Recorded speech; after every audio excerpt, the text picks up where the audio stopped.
Hello? Okay.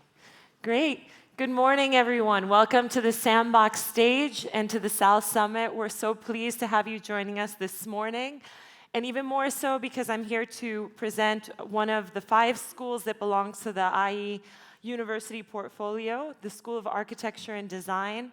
We have a fantastic lineup of experts this morning that a colleague of mine is going to be introducing you to. Dean Martha Thorne is here with us today. Martha, since 2005, has been the executive director of the Pritzker Architecture Prize, popularly known as the Nobel Prize for Architecture.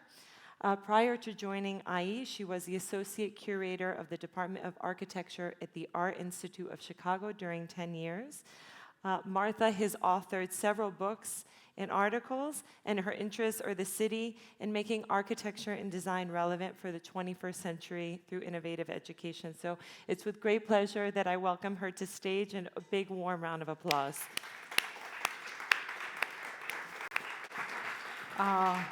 Julia, thank you so much, and welcome to everybody. Early risers get the worm. You're going to get a whole lot more than that this morning, I'm sure. This morning's event will be 2 short presentations, one by Ben Van Berkel, the next one by Greg Pasquarelli, and then there will be a discussion led by Hero van Schendel, and we hope that you'll participate. So if you have burning questions, get ready, because there'll be time for that at the end. I just wanted to tell you a little bit about Ben Van Berkel and then Greg Pasquarelli. They are 2 dear friends of the School of Architecture and Design. They are teachers, supporters, and more than that, they inspire us. And I'll tell you a little bit about why they inspire us. I think we talk at IE about diversity and how important it is. Well, they represent the best of diversity in the way they see the world and the world changing and how they respond to it. They're people who reinvent themselves, their practices, constantly to respond to the current challenges that we're facing. Ben Van Berkel, along with co-founder Caroline Boss, began UN Studio, and they started this back in 1998. Ben not only dedicates himself to the practice of architecture, but is a teacher and has been at some of the most prestigious institutions like Harvard and many others. He was the Kenzo Tange Visiting Chair at Harvard. One thing that I like to remember or recall in the words of Ben, he says that the digital revolution is driving every part of our lives except within the built environment. And now it's time for architecture to catch up with technology. He says that as an architect, he believes technology offers great opportunity to get to the very essence of architecture, and that essence is people. Our aim in using technology as a tool is to make the built environment more humane and healthy on a physical, mental, and social level. And one final word: if there's nothing else that you buy as a result of coming to South Summit, buy the book called Knowledge Matters by Ben Van Berkel and Caroline Boss, because that goes into a look at the practice of architecture and how to do it in a more agile way, one that is scalable, relevant, and opens up those very important conversations for the future. Greg Pasquarelli, our second speaker this morning, he founded the firm, the New York-based firm called Shop. And I always thought shop was like, either shopping or a shop where you did things. Well, I think they do a lot there, but Shop represents the last names of the 4 original founding partners.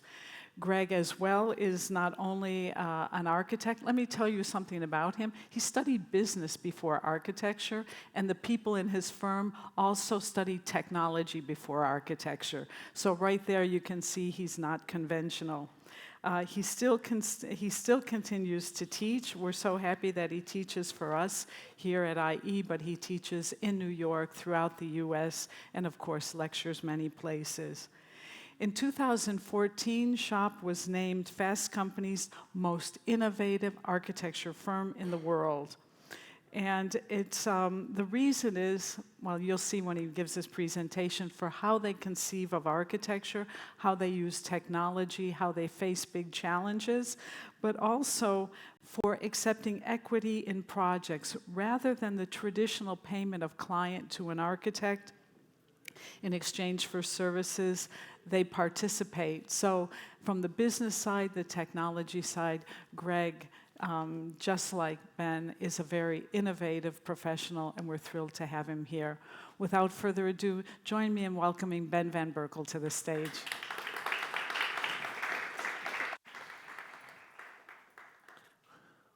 Good morning. Yes, let me start immediately with the two slides where I would like to introduce with you the two philosophies of UN Studio and UN Sense, because UN Sense is a new company. We set it up next to, as Marta already introduced, next to UN Studio. Because we believe that technology is bringing a fantastic new opportunity for architects to build a more healthier environment. And UN Studio, I will not go too much into it, but of course exists for 30 years, and we do highly diverse work from architecture, urban planning, even product design, etc. But the topic for me today is talking about the future of cities. So how can we improve the quality of cities within the next coming years, especially when we have to deal with so many topics around sustainability, climate adaptation, health, mobility, what will be improved or have to be improved when we grow in our inner cities, and thirdly, technology. So, like I said, if we grow over the next coming decade with more than a population of 68% in the world, where this population will go to more to the inner cities, then how do we make these communities more resilient, livable, and accessible? One of the late topics we have worked on is the topic of health. Related to not so much physical health alone and how we eat or how we exercise, but more how health could be connected to the built environment. As we know, in the history of architecture, there were always architects interested in how health could be connected to the way how we organize the city, making cities, for instance, more healthier, in communities, but today we have technology and can support us to improve healthier, to make cities more healthier. But here you see an image of the way how we refer to food and the way how we can rethink physical health, but I will talk about it later. What we can do actually with architecture and health is that we can make architecture more active, in the sense that it's called active design, that we let people more walk in the built environment.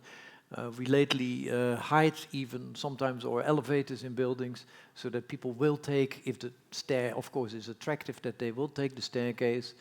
And we have learned that if you use these architectural qualities, like using more staircases, more places where people could meet each other much better, then that creates an enormous amount of social interaction as well. So, talking about social interaction and the way how we organize our cities, we believe we are talking here now about a university campus in Singapore. But if we look at user groups within the city or in a campus structure like this one, we believe that it is so important to know how and where user groups are coming from, what kind of infrastructure they use, where and how do they make pauses, how do they use the city in the day's time or in the week's time. So we called it lately clockwise planning of the way how you guide people to the right location.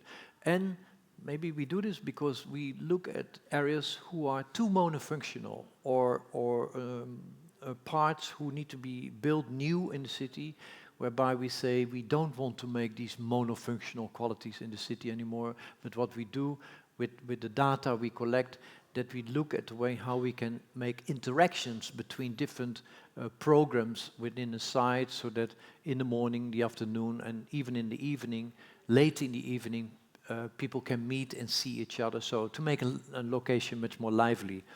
But here in this campus project of this university project, we didn't scatter the faculties over the different buildings, but what we did was to introduce in one building 4 faculties, from product design to urban design, architecture, in a vertical way, so that on the hallways, horizontally, every professor from every faculty would always meet, the students would meet, visitors would meet.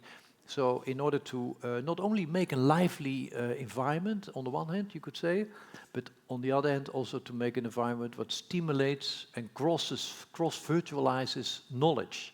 By the way, how all these different departments then also hopefully start to work much more with each other. But this example, this way of planning, and planning even programs within the building, we have applied now to also urban planning within cities. And then, of course, make these organizational qualities attractive. So with a lot of green, a lot of nice open air conditions, daylight, to guide the movement of people going through these areas. But talking about density, and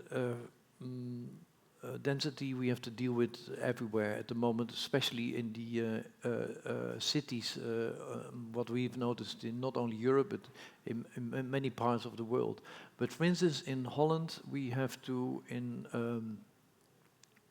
certain cities, we have to raise over 1 million houses over the next 7 to 8 years. 1 million houses, so that's an incredible amount of density we have to introduce in not only the inner cities, of course, but also on the edges of the city. That increases close to 30% of traffic around these densities with these cities. And that's why we need to rethink of how we make these cities, and also rethink mobility and innovate on the level of mobility. And that's my second topic for today. How can we rethink mobility and think about the future of how we can guide mobility? This is a project we designed for the ring of Amsterdam, whereby with the prediction we already foresee that over the next 10 years we will drive much more electric. Probably synchronic driving will be the future.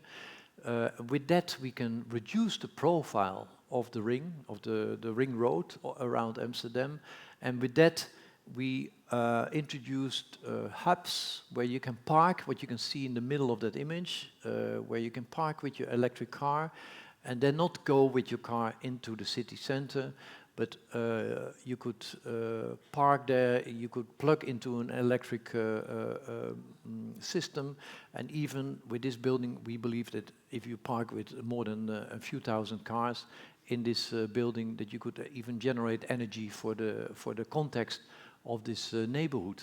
And of course it's not only a parking building, it is also connecting itself to different programs.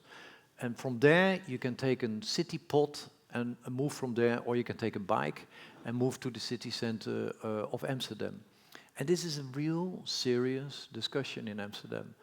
And we know it from other cities like Oslo. In Oslo they're going to, by 2025, they're going to drive electric in the city center, and the city center is going to be totally freed of cars in the future. Amsterdam is having seriously that discussion too. There is already, since we have developed this plan now 2 years ago, we have already discussions with the city about these hubs we're going to build in the city. And that generates a profile of this ring road, what is comparable to a boulevard as we know them from Paris. I mean, now we don't like to live around the ring roads in Amsterdam because they make noise, etc. But if we have electric cars driving there, then the noise will be softer. We have then the opportunity to have there then the prediction of a possible 7,000 units of houses we can introduce then around the ring, where you then can live. And that's where the city is looking for. Particularly, so I'm always saying to everyone who is interested in investing in the city of Amsterdam, go and invest in areas around the ring, because there you can densify. And as I said, it is difficult to find areas in a city like Amsterdam, but it's having such an important UNESCO-protected historical quality to densify.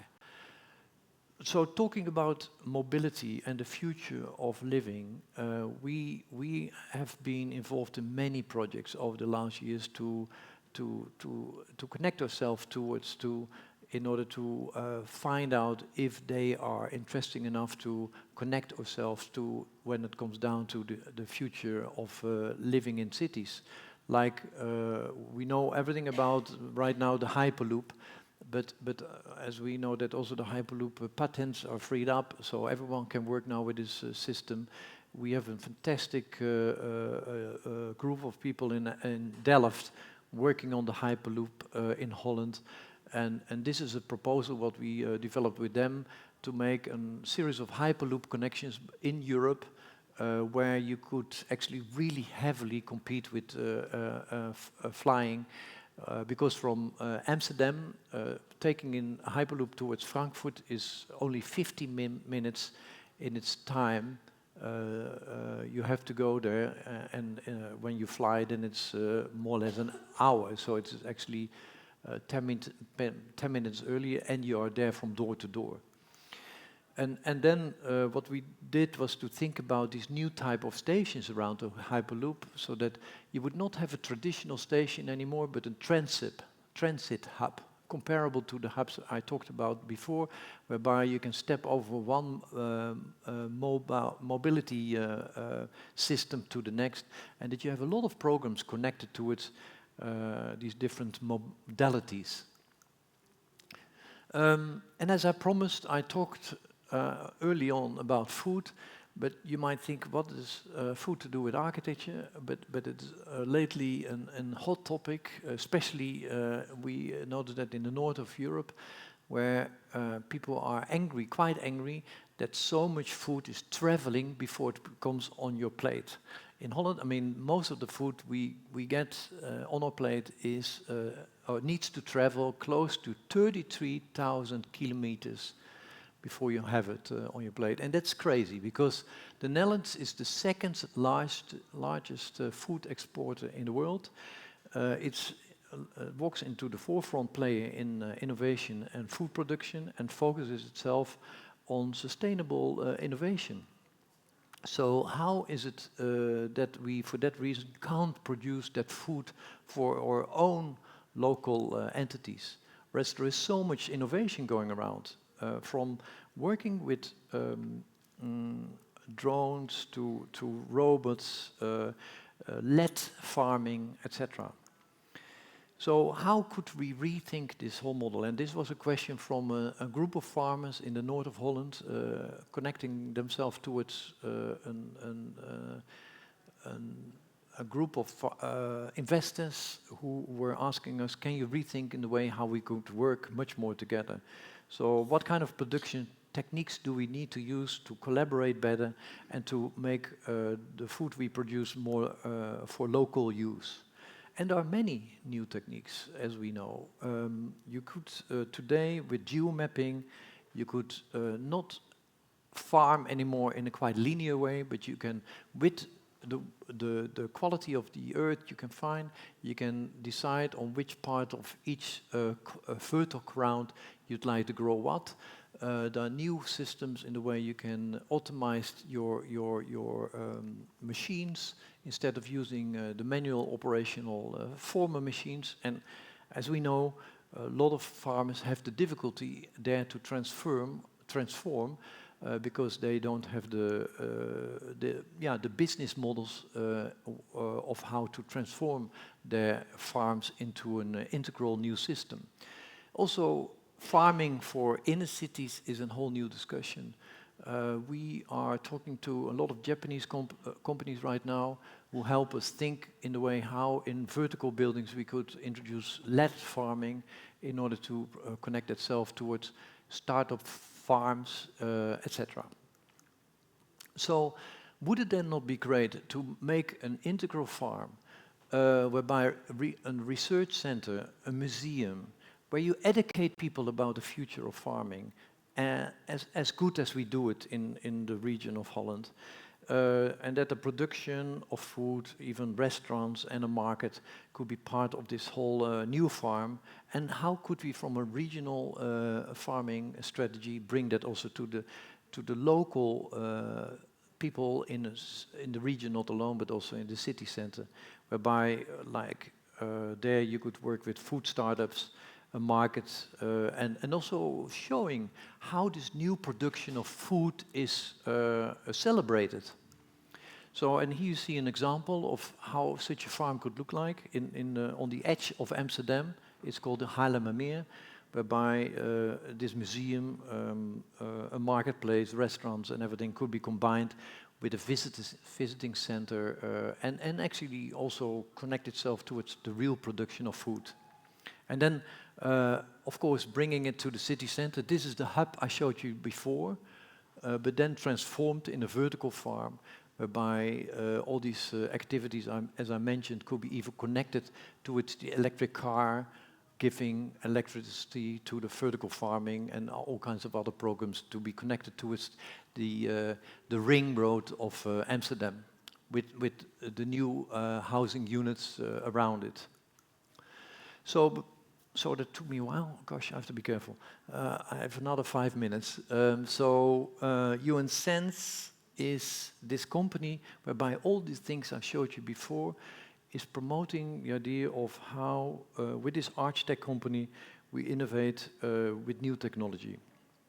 And of course, think about how we can humanize the built environment. And we go a little bit against the smart city concept, because if you would ask any city what a smart city concept exactly means, then nobody knows. Nobody exactly knows where we talk about when we talk about smart cities and smart buildings. So what we say, we need to direct smart city concepts towards the good things of what we can do in cities, like the topics I mentioned: sustainability, food, circularity, etc. So the argument we have is why can we find in a car, in our iPhone age, so many, why are there so many beautiful sensors and can do so many things, whereas in the built environment we believe that we are still in the Walkman phase. And of course, how can we change that? How can we rethink this model in the way how we build our built environment?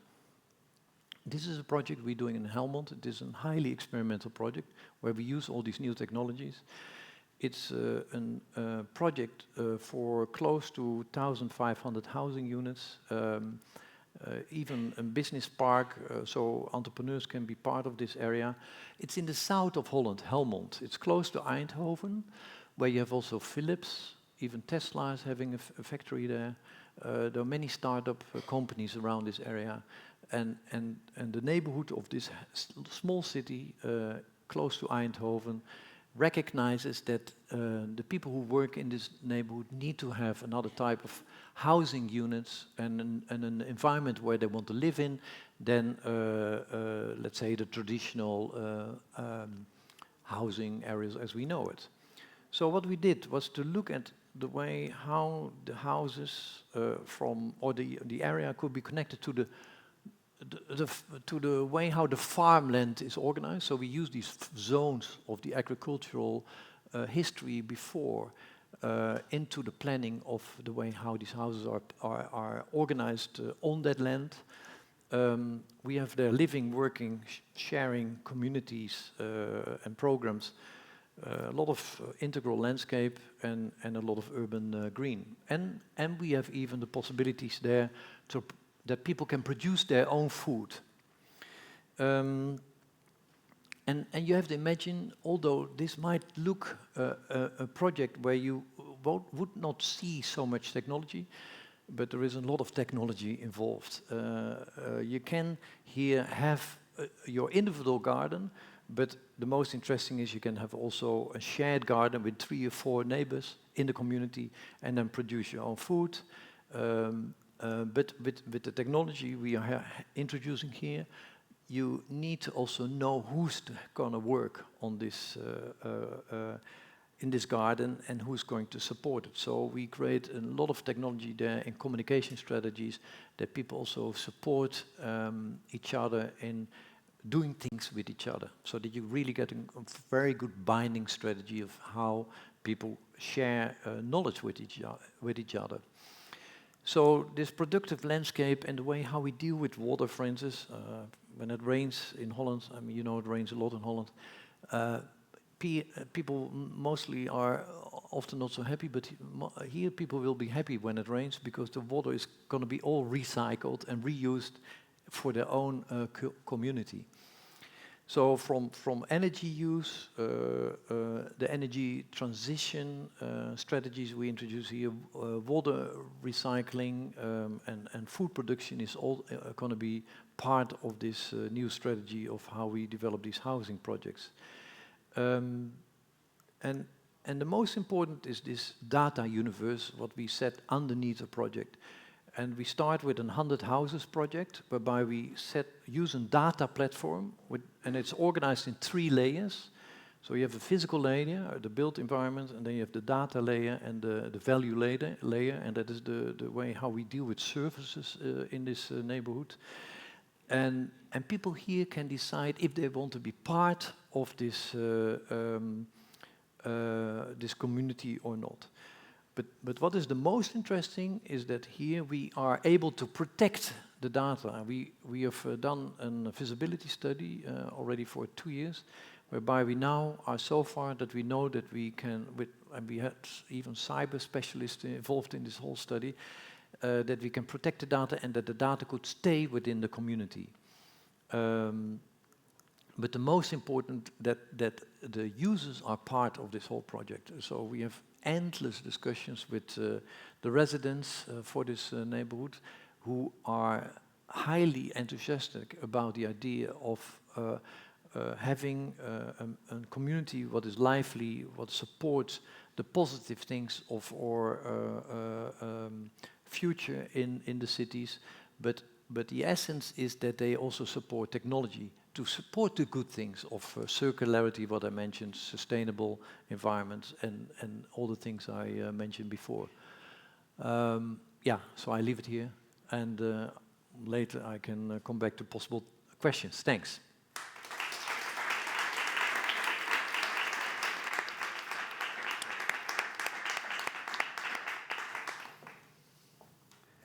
Hi, my name is Greg Pasquarelli. Good morning to everyone, and thank you, Martha, for inviting us to be here today. Can we get the presentation up? I'm going to talk a little bit about the firm that I started called Shop Architects, along with, there were 3 names, Sharpless, Holden, Pasquarelli, that came together to form Shop. We all came from different backgrounds before we came to architecture, and so I think it gave us a sort of desire and ability to be critical about the way that the design process and the making of cities gets executed. And from the first day, we thought of ourselves as being equally thinkers and makers, that we loved research, we loved theory, we loved putting all these things together, but we were super interested in how buildings are made, produced, fabricated, delivered, assembled, and the kinds of impacts and effects that they have on the built environment. We tend to not have a sort of standard style, but when we start a project, we really think about asking questions. And the questions are, you know, varied and different, and try to think about ways in which we can assemble new combinations using new technologies to make a more sustainable, just, and interesting urban fabric. This is not going. Can we move it forward one? Well, we could ask more questions, too. Can somebody help move that forward? Seems like it froze.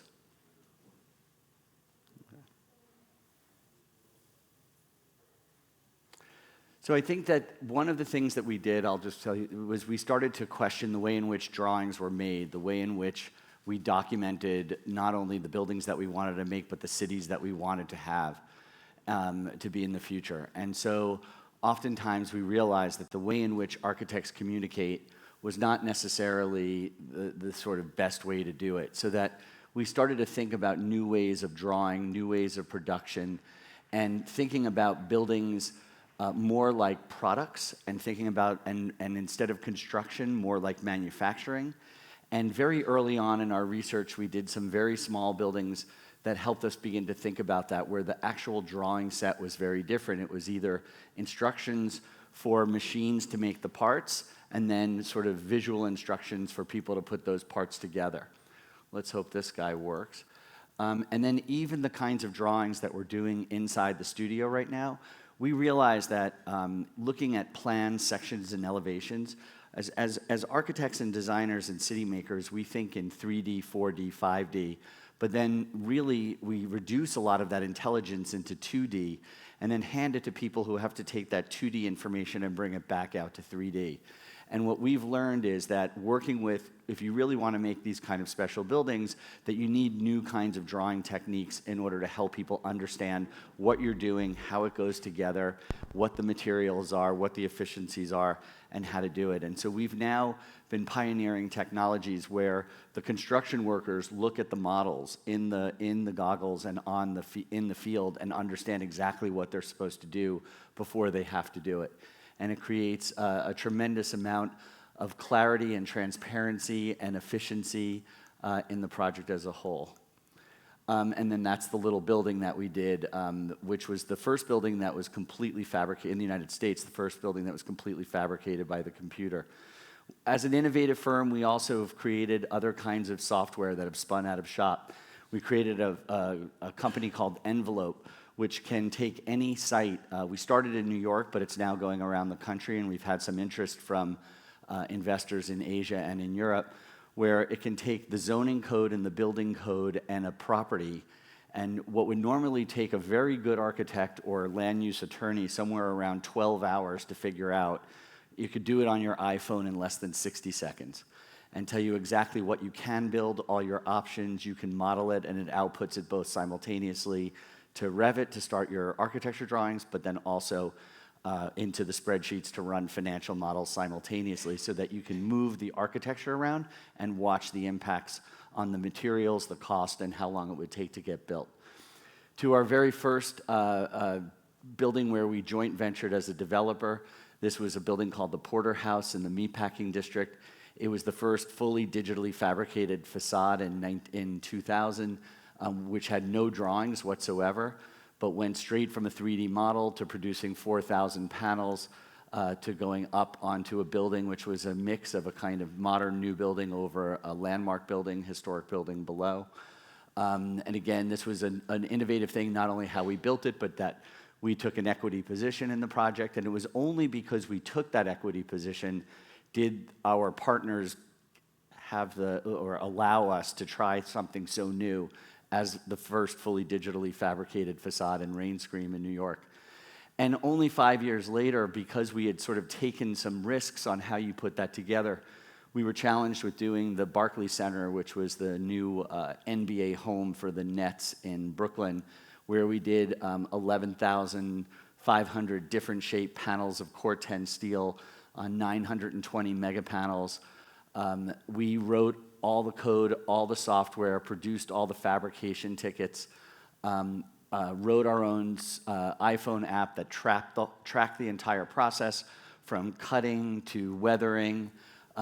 All the panels were hung on these dry cleaner racks and went through 15 wet dry cycles a day for 4 months to put 10 years of the patina on the project.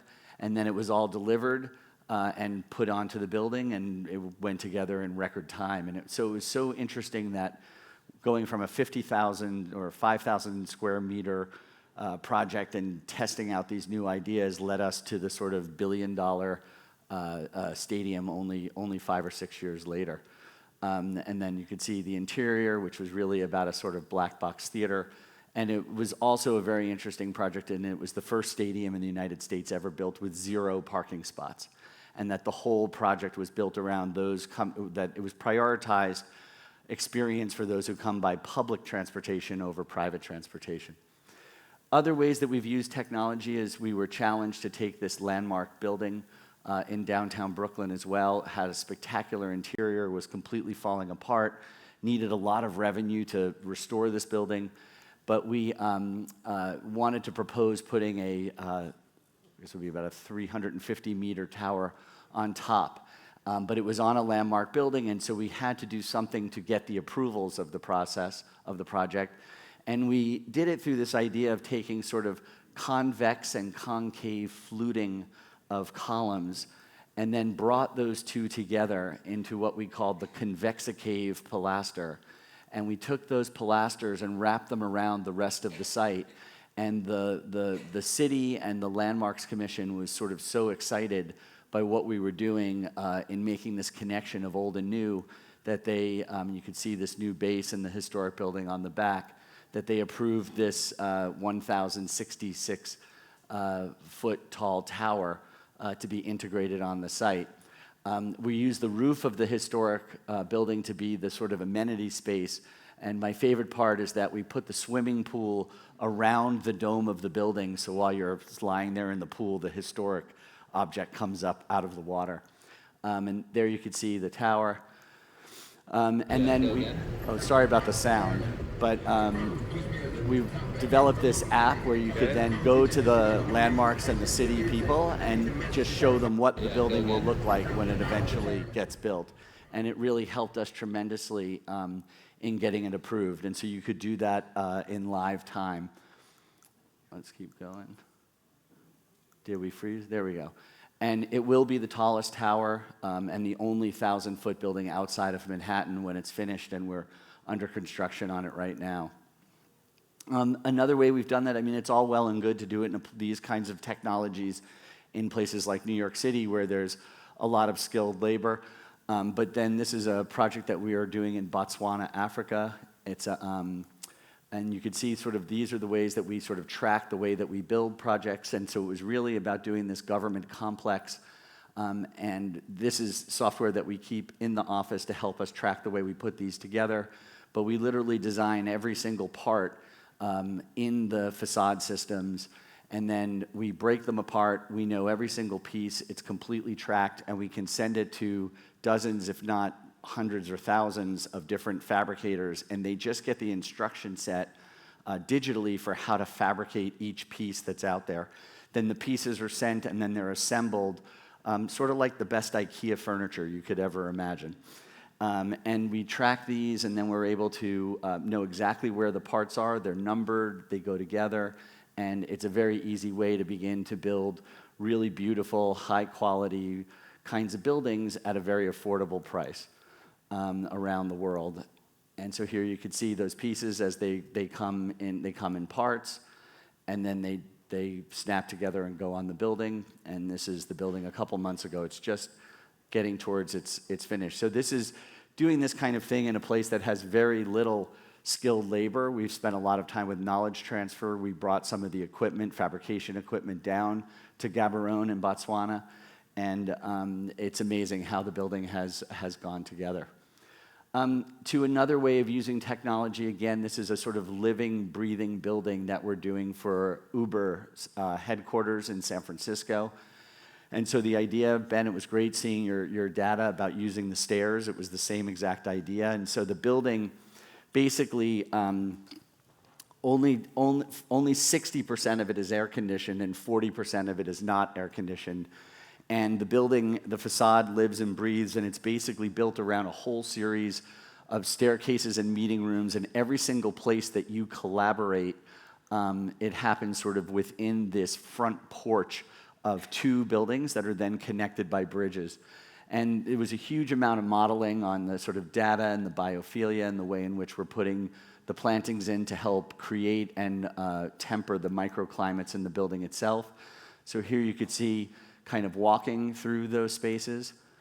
And then the entire facade is made up of bronze doors that are 5 meters by 2 meters, and they open and close automatically based on the local microclimates that are going on inside the building. And then you basically, the facade of the building, or the symbol that the company is showing out to the public, is watching the collaboration of all the people that are there working together. So the people become the facade itself. And here it is under construction. It should be finished in about a year. Here you can see the bridges making the connections between the two. To other sort of experimental work that we've done just with materials. This was with a digital extruder of ceramics and using digital cutting elements in order to play with terracotta. This was for a pavilion that we did at the Milan Furniture Fair a couple of years ago. But just by adapting new technologies and digital technologies to a very traditional material, we're able to make something that we thought was incredibly beautiful. It was very reasonable and inexpensive to make, but gave us a lot of research into ideas about using terracotta in new ways. And it was a really fun project that I think helped inspire us as we were working on another project that we're doing right now. This one is on 57th Street in Midtown Manhattan, and this is about a 440-meter tall tower under construction, but it's only 20 meters wide. So it'll be the most slender tower in the world when it's completed. And then the facade itself was a sort of system of using extruded computer digitally fabricated terracotta and cast bronze in the filigrees, which sort of wrapped onto the shear walls that held the building up, and that each one of these pilasters became one of the setbacks to create a new kind of silhouette building. You know, we all know the sort of traditional setback buildings where they go like this. Many of the contemporary buildings, the glass goes on an angle. We wanted to do something that was very different, that both looked back at the history and DNA of the skyscraper, but also looked forward by having this sort of micro setback system. And then, I literally took this with my iPhone about a month ago, but so it's not a very high quality photo, but here you could see the terracotta, because we were able to rotate it because of the way we were fabricating it. It was okay to make 26 different shapes and 6 different colors of cream, and that it rotates back and forth so that when the sun hits it from the south, it creates these sort of arcing patterns of shadow and light on the tower as it goes up. Each apartment has a 20-meter living room facing Central Park. No, this is not part of New York City's affordable housing buildings, program. But again, here you could see the tower from Central Park. This was just taken a couple months ago. And we're literally putting in the last 20 pieces of steel in the coming weeks. And so, it's a kind of remarkable building, and one that's been super interesting for us to work on, to think about a building that we all have to live with every day, and to make something that's very beautiful and something that connects to the history, but is absolutely very contemporary and looking forward. And so I think that using a lot of this technology has been, there you could see the sort of shadows and light on the side of the terracotta as you look up from the tower, and what it looks like and its location to Central Park. So, I think that as designers, as city makers, as people who deeply care about quality of life and the way that we think about things, that technology is really, it's important that we don't think of it as just technology, but we think of it as something that inspires beauty, that makes wonderful places, that has a high quality of life. The most sustainable thing you can do is not cover a building with photovoltaics or any kind of technology. It's to make buildings that people love and take care of over time. It's about making them dense and making them connected to mass transit. And if you're going to do that, you also have to invest incredibly in public space. Because if we're going to live in these very dense, packed cities, we need fantastic public space to make to make life bearable and enjoyable and inspirational. And so to us, it's really the beauty of that idea of thinking and living and being in these dense environments that are super sustainable, but using technology, not as we sometimes always think of it, but for actually bringing out the beauty in the world. And I think that that's always been an inspiration to us, and that beauty, technology, economy really kind of come together. And we think that architecture and technology really, as they move forward in the future, have a very, very strong place to be hand in hand in the coming decades. Thank you very much. Where are we at?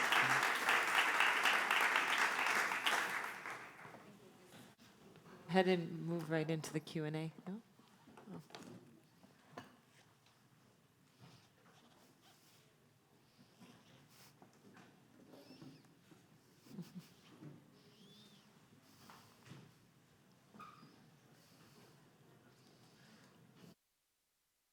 I Here. think it's like that. It's good.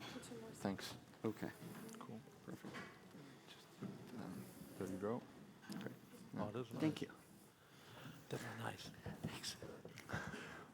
Well, thank you both, Ben and Greg, for sharing with us your great work.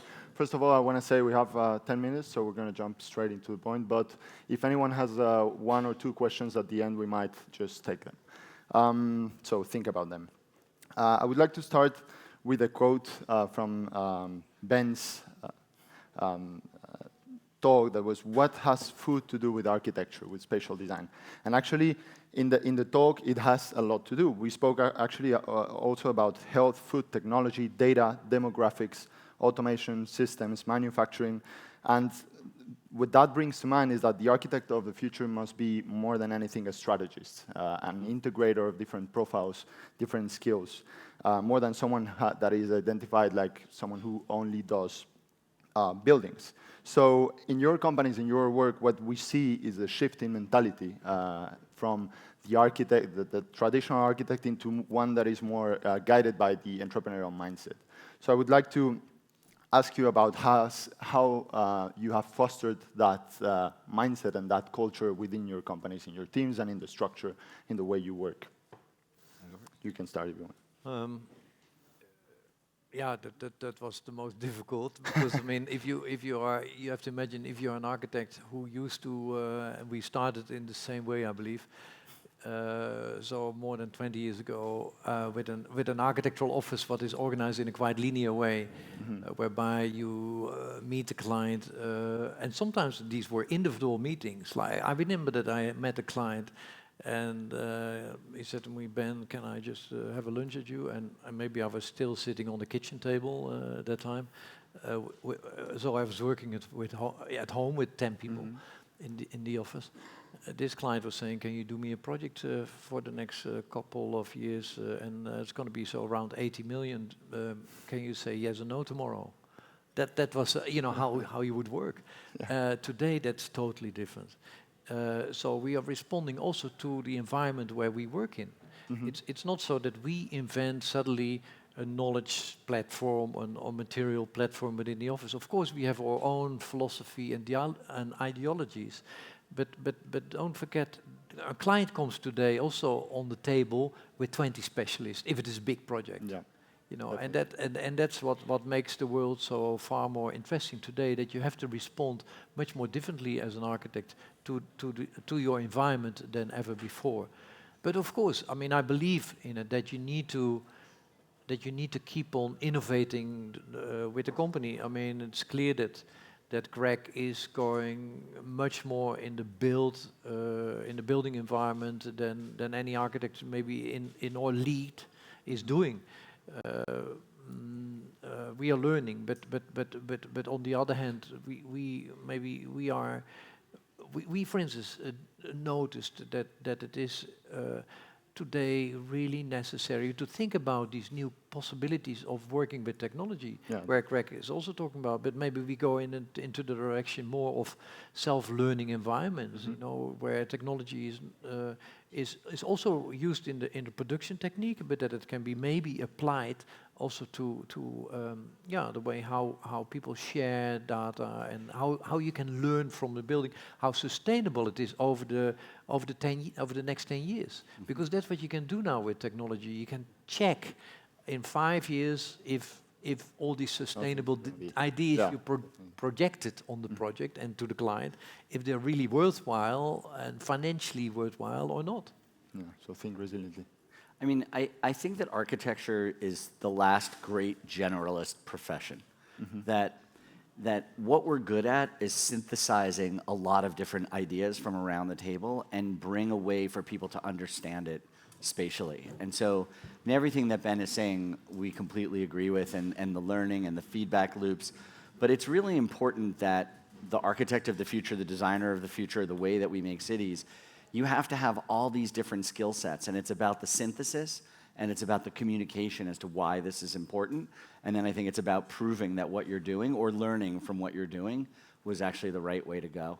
And that's how we're going to make smart cities, by designing them smart, not some other reason. That's actually a topic that comes up in every big tech conference or entrepreneurship conference, smart cities, IoT, and those are two terms that are kind of carry the weight of deep technology implementation. They need deep technology implementation. Sometimes the role of the architect seems to be on the side as a strategist. So you have worked in both cases in urban developments that have like long time span, like envision how the city is going to be in 10 years or something like that.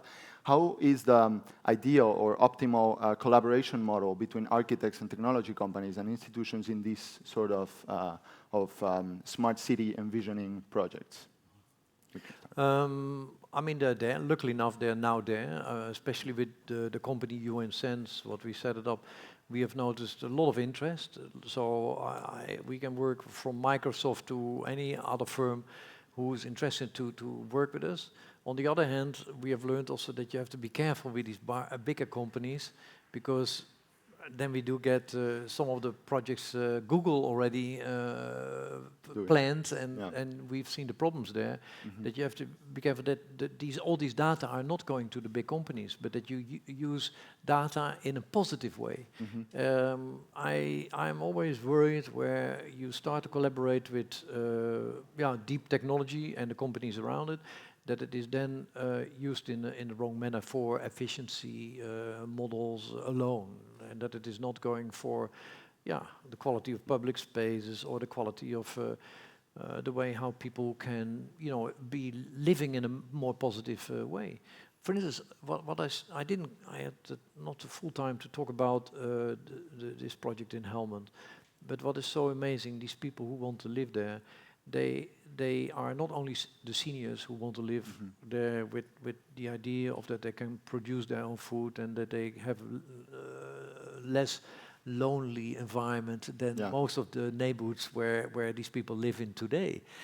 But it is actually also the younger generation, especially the startup group of people who come there and they say, wow, this is actually fantastic, because can we talk also about new business models? Can we reduce the cost of the rent so that that maybe you get maybe money back for the way how we produce more energy with a community of buildings, etc. So it's really fantastic that the scope of interest in people right now, idea of the future of living is highly diverse and luckily enough fantastically inclusive. So that makes it important to not to give too quickly away all these ideas to the bigger companies. You need to keep it small, so we work with a lot of smaller companies. Craft the vision from the very beginning so that it's clear, and then after implementation, sort of a scalable model. We've learned the same thing, and so I mean it's great that you have UN Sense now, and we've spun 4 or 5 companies out of shop, and we realized that.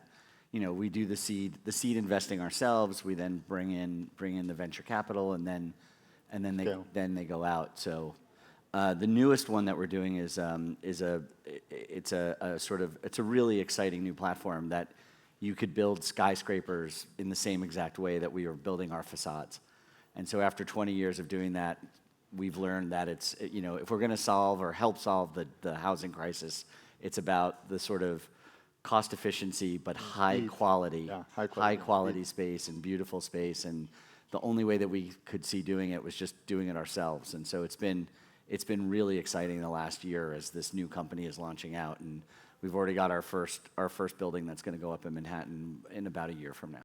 Oh, great, thank you. We have a minute. If someone wants to, if someone has a question, it is the moment to, yeah. Do we have a mic? Thank you. Much. It's quite impressive to have you here on stage talking to us as an architect. So it's a very general question, talking about tech, just like Geronimo mentioned.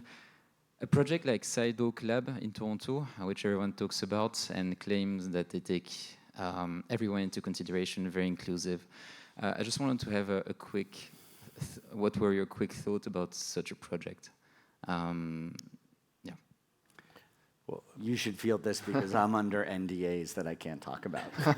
Oh yeah, really? Oh, okay. Well, I can tell you that of course that it was maybe planned too quickly. That you could say that maybe there was not enough connection made between the community itself, who wanted to maybe something different than Google was originally planning for that location. It's actually something simple like that. Just if you understand your users much better, if you really today can in so many new ways, not only with technology, but by really physically talking to these user groups and understand these different user groups, then you can also understand that, of course, that there would be coming up a discussion about data, and it's strange enough and difficult enough. It became a huge discussion right now, in Europe and in the West, you could say. But that's why we believe that you need to find new ways of interpreting these this knowledge you develop with user group into data who you can protect. And that you can also make choices for people. If you don't want to be in that community, that you can be also free to be out, but still live in an area where people can produce, for instance, the food. But I do think that the essence is that there is that research should have done a little bit more,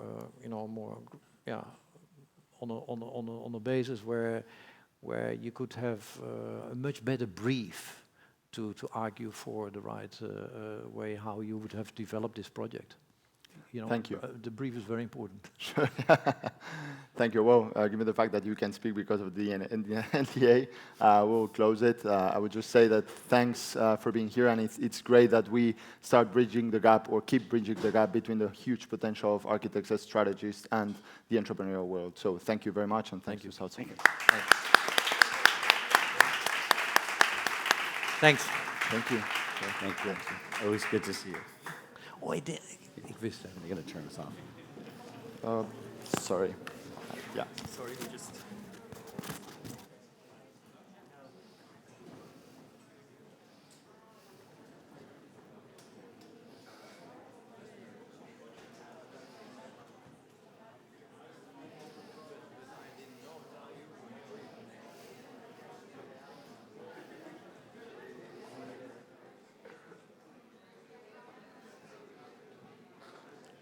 Yeah?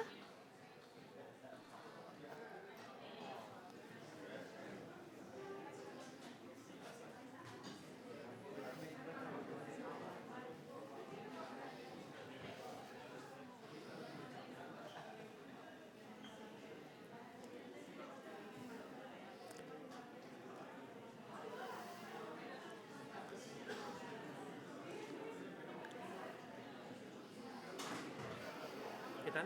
Muy bien, sí, mira. Tarda un poco entre que entran y salen, entonces, bueno, les damos un segundo porque si no...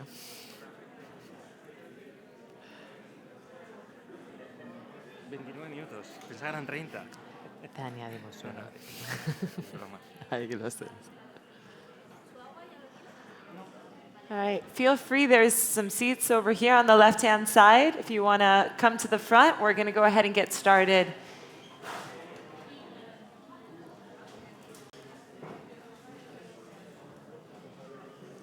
Gracias.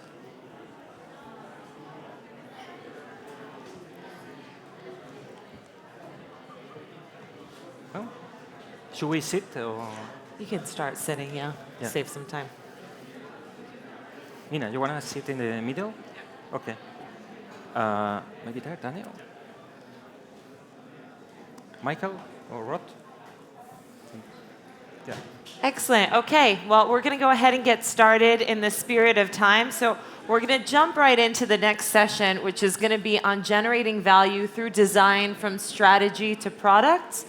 We have with us today is moderator Jaime Moreno. He is the CEO and founder of Mormedi.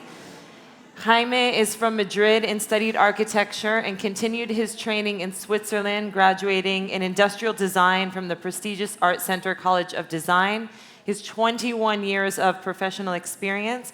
In 1997, he launched the strategic design consultancy that he represents today. He's developed many international projects for companies such as Telefónica, Iberia, BBVA, and Santander, and won the National Design Award in 2015. So please give him a warm welcome to him and his panelists. Thank you. Thank you. Well, good morning, everybody, and thank you to South Summit for bringing us the opportunity to be here. I have to say I was proud when Marwan and Sarah told me that South Summit wanted to do a panel about product design, because for the last decade, it looked like really we're out of fashion. Only digital and service design were relevant, no?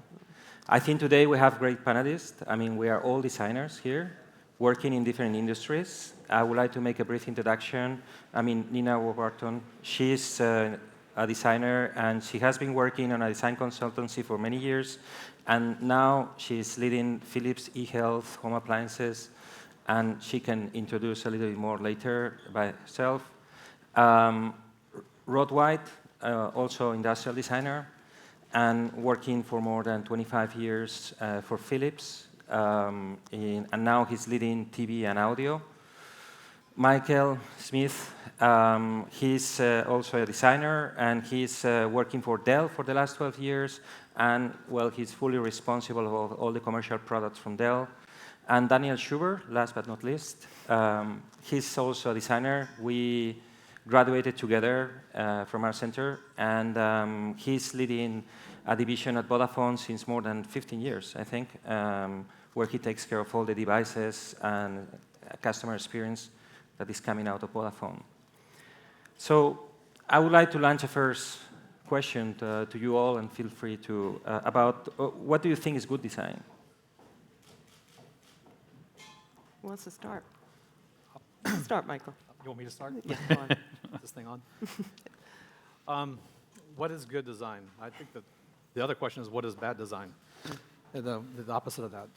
For me, and I guess throughout my career, good design has been when you're meeting your end users' expectations, exceeding their expectations, actually, and you're creating a connection emotionally to a product experience or software experience, and you're delivering bottom-line results for your enterprise. So that's my quick answer, I should say. Yeah, I'd like to, just to build on that, it's absolutely the same for us at Philips. When we start, ultimately, it's about making life better for our consumers and for people every day. At the end of the day, if you don't meet the needs and exceed the expectations of your consumers, then you're nowhere. Of course, at the same time, we have to make money for the business, but it's also about a higher purpose as well. So it's also about that making life better, making the world a better place, and really using design to intervene in a way that has a positive impact or a positive outcome. I would say, just to add on from the Philips perspective, from the consumer electronics world, good design is very much about understanding context, so where the product's getting used, adding innovation where it can be best appreciated by the user.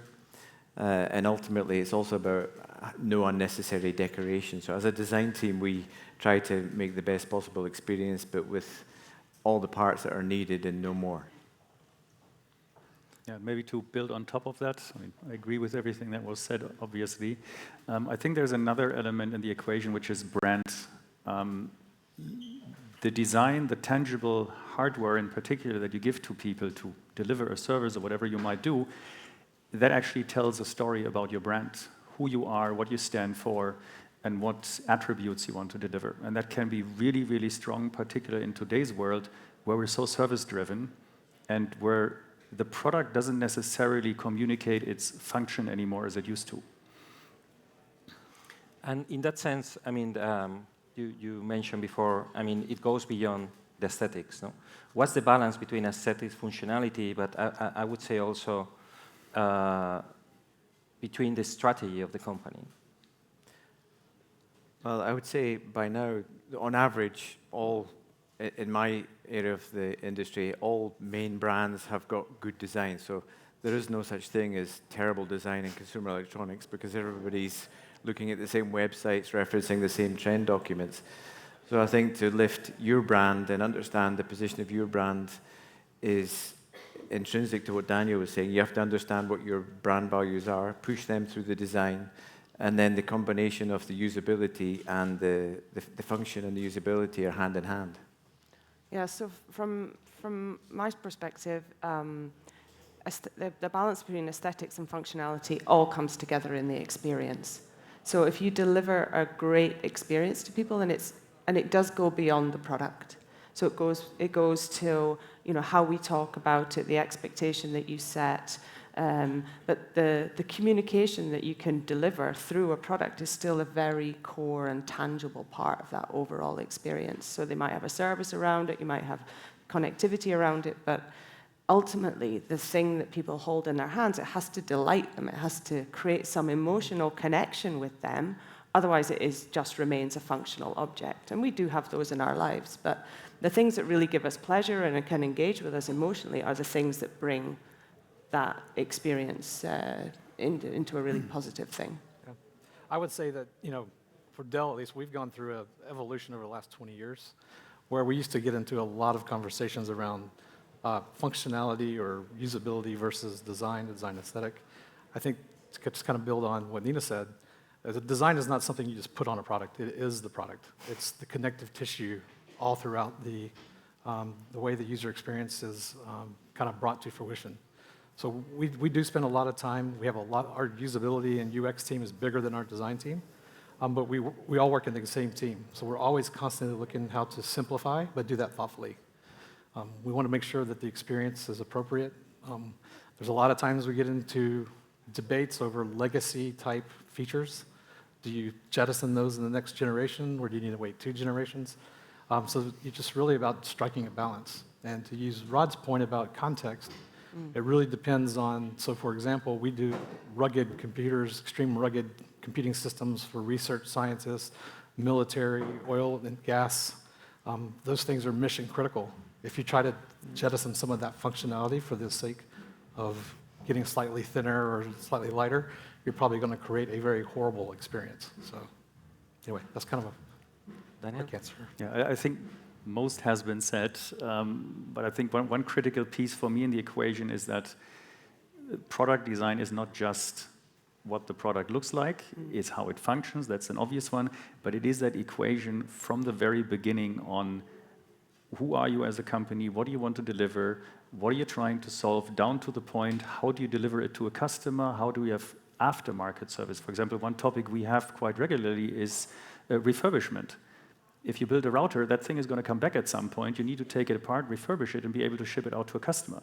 Has nothing to do with the aesthetics of the product, but it's a super important piece for the logistics of the company. So that whole end-to-end journey that you have for the customer, but also internally in the business, is super crucial to have a great experience on both sides. I'd just like to build on that a bit because I think you've touched on a point that's really interesting about that whole end-to-end journey. And the refurbishment part, we have to start thinking about that right from the outset. You can't just think about the product as just the entity. We have to think about the whole value chain and the choices that we make about how the product might go together, or the materials that we use, or even the finishes that we use. What does that mean for the product at end of life and coming back into the value chain? Really understanding that whole cycle is becoming absolutely critical to what we do. I would even add to that, I mean, we had the discussion yesterday slightly already, even down to the product planning and portfolio. We, for example, as a design team, are heavily involved in roadmap planning, where you even have debates, is that product needed? Do I need that granularity in my portfolio? Am I not okay with doing just 2 products versus 5 products? So that whole idea on how do you present your products towards the customer, how understandable is that? We had one term yesterday that I really liked, was the decision fatigue. I mean, we all know the problem. You want to buy a new, whatever, television set. You end up going to Google and Amazon, and you're just overwhelmed by the options that are out there. And if you're even overwhelmed by the options by a single company, then I'd say, well, you're doing something wrong as a company, because you're not giving your customer clear decision criteria on why he should buy product A over product B.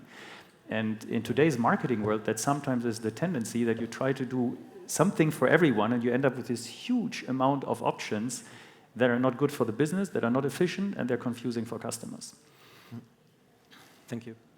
And as I was saying in the intro, I think in the last 10 years, probably, I mean, the customer experience, service design, digital has been really on fashion, and it looked like product was not that relevant.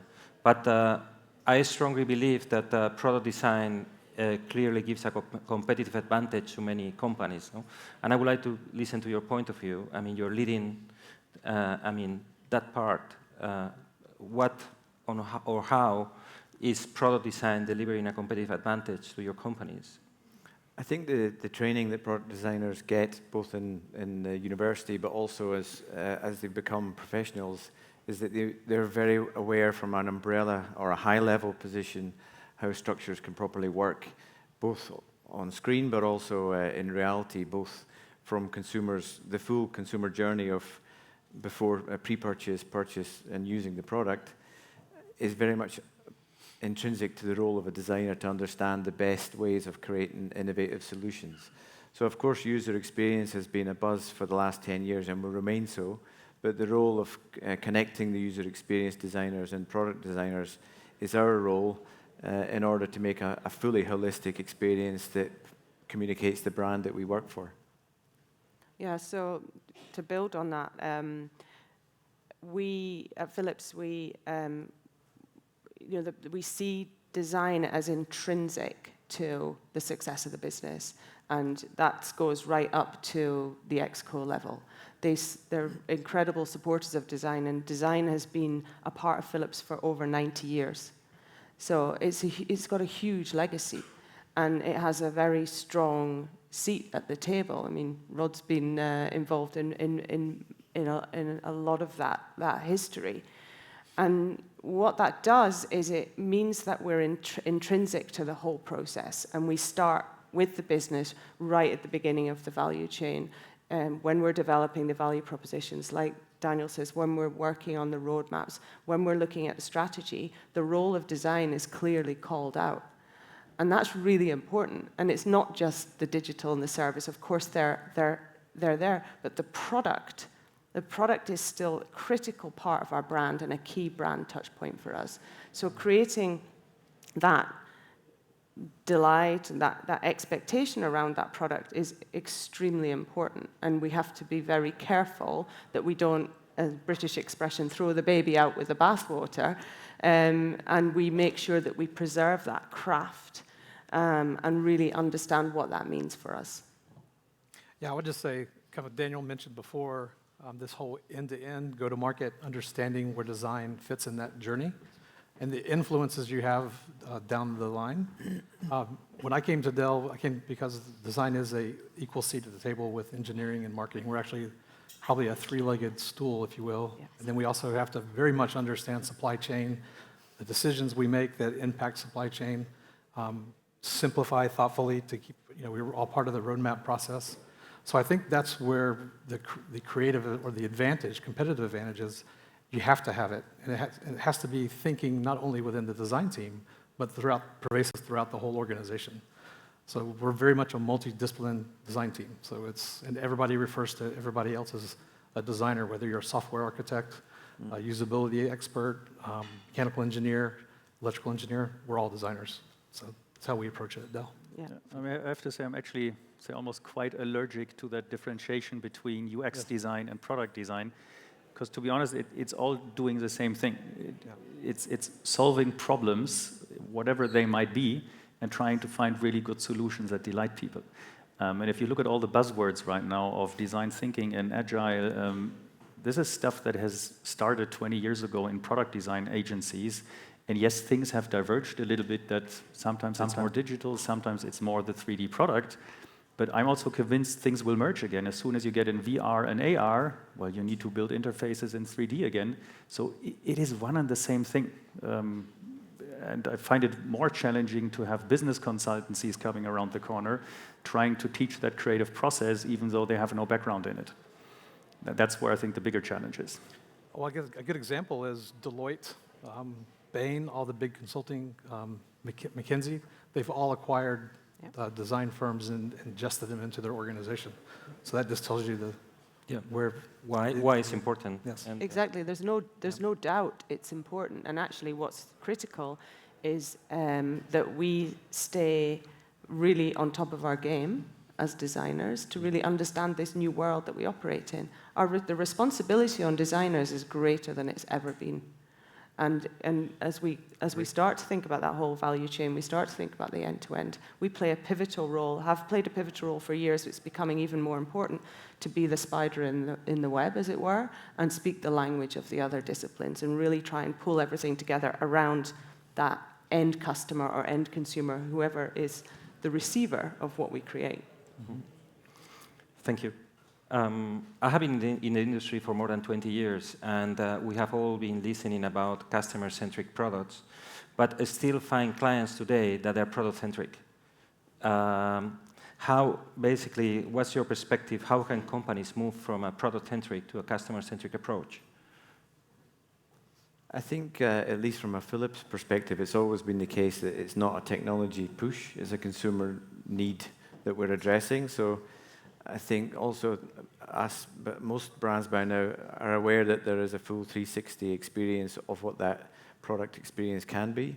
So if you stop creating shiny boxes because you have a technology inside and start creating experiences for consumers, understanding genuine needs and coming up with solutions that bring value to the lives of people by means of the shiny box with whatever's inside it, that's a completely different experience for the consumer. So we actually recognized that we were starting to, as rules and regulations, privacy, blah, blah, blah, get in place, we're starting to lose a little bit of contact with the real consumer. So we sort of started an initiative in design called Dare to Care. And we have sort of 3 pillars to that. One is that we call radical empathy. So this is really trying to get under the skin of the end user, really see the world through their eyes. You know, just looking at the world through someone else's eyes is a hugely powerful tool that everyone can practice every day in every situation. Then we talk about holistic care. So we talk about really understanding that the whole cycle of care around people's health and well-being. And then we talk about humanizing technology. So when we do bring technology to people, how do we make it relevant for them? How do we help them understand it? And how do we make it fit in with them and their lives? So those are the 3 pillars that we work against. And if we kind of keep those in mind when we're working, we ask the right questions and take the right steps. Which actually is the beginning of sustainability, because then if you're creating real value, then there's a reciprocal growth that allows the consumers to experience it going forward. Absolutely. Yeah, just thinking back 16 years ago when I started Dell, we definitely were a product-centric company, without a doubt. And there's still pockets of that throughout we're a huge organization. But the thing was, we were always, when I first joined, we were designing, but the operations and logistics and how fast can I make a PC was the center point. It was about efficiency. We flipped probably about 6 or 7 years ago, I'd say, to be more user-centered. And we don't really care where the innovation comes from. Is that from a technology partner? Is it coming from engineering? Is it coming from design? But the key thing is we have now this phrase is that we see before we do. And that's about going out and talking to customers, taking an ethnographic approach to research and really understanding the question, being intimate with the question before you can create the answers. So that's how I'd talk That's a great point. Daniel? Yeah, I think another really important point is also what type of company are you? I mean, there's a huge difference between a corporate environment versus a startup, where you might have completely different problems and different things that you want to move in a way smaller team. And I think one of the key drivers that for me is always exciting is design is capable of building visions. Design is capable of building something that could be. So you're doing a lot of hypotheses. You can prototype. You can create something that a whole company can understand as, let's say, the leading star where to go. Versus what you see a lot on the business side is rather looking at past numbers and then projecting those forward and doing a business plan on it. And I think that's the strength for any company to really take design on board and figure out what could be and where could you go. Thanks. How do you think, how can design leaders keep their team inspired? Design teams. Actually, well, personally, I've run teams in Asia and Europe for the last 15 years. And as a designer myself, I understand designers are pretty simple people. So if you give them the right tools and interesting projects and a good context, good coffee, then they're pretty happy. That's the baseline.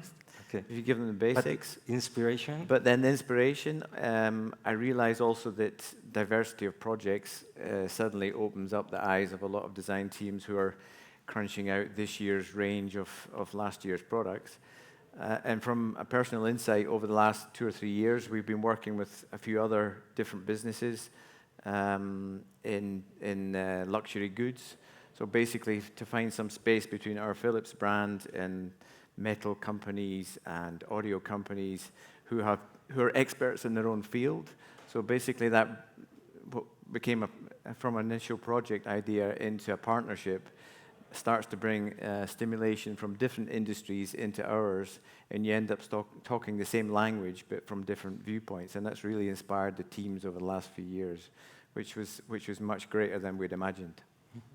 Yeah, and I agree with Rod. You need to get the basics right, but I think also teams can be really inspired by a real purpose. That's a bit of a buzzword today, but really, if the company that you're working for has a strong vision of where it wants to go, a strong North Star, and we can all believe in that North Star, then that creates an enormous amount of energy.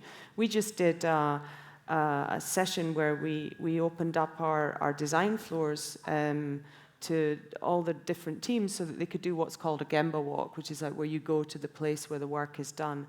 And the amount of passion that was coming out of the teams and people talking about their work. And often it's a bit hidden away, but when people get the opportunity to express it and really show how they're contributing to that overall North Star and that overall vision, that's an incredibly powerful thing. So you say designers are simple? Is that what you said? I disagree. Yeah. I think we are not a simple group as a species. We are very emotional. And I think that comes from the type of people that I look to hire are the number one trait is curiosity. Yeah. And so if they have an insatious appetite for knowledge and experiences and things of that nature, they're typically never satisfied. So that's the first thing. And then the word inspiration or to inspire someone, that's a pretty tall order. So how do we do that with our teams is really connecting their day-to-day work to the end purpose, I'll use your word.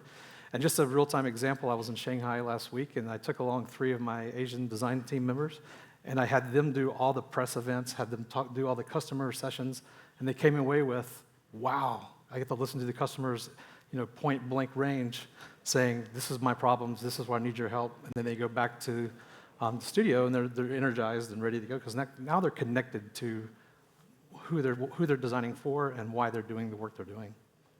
Absolutely, you need to connect them to the problem Yes, and connect them to the real person that's going to use the product. that's super inspiring. Sorry, Daniel. No problem. I don't think we need to go in that constant row. No, but I think what the two of you said for me is the key one. It is the purpose. Because interestingly, I mean, as a design team, you work with lots of parts in the business, so you meet a lot of different people. But I think designers, the reason why they went into that trade is because they're curious, they're creative, and they want to create something.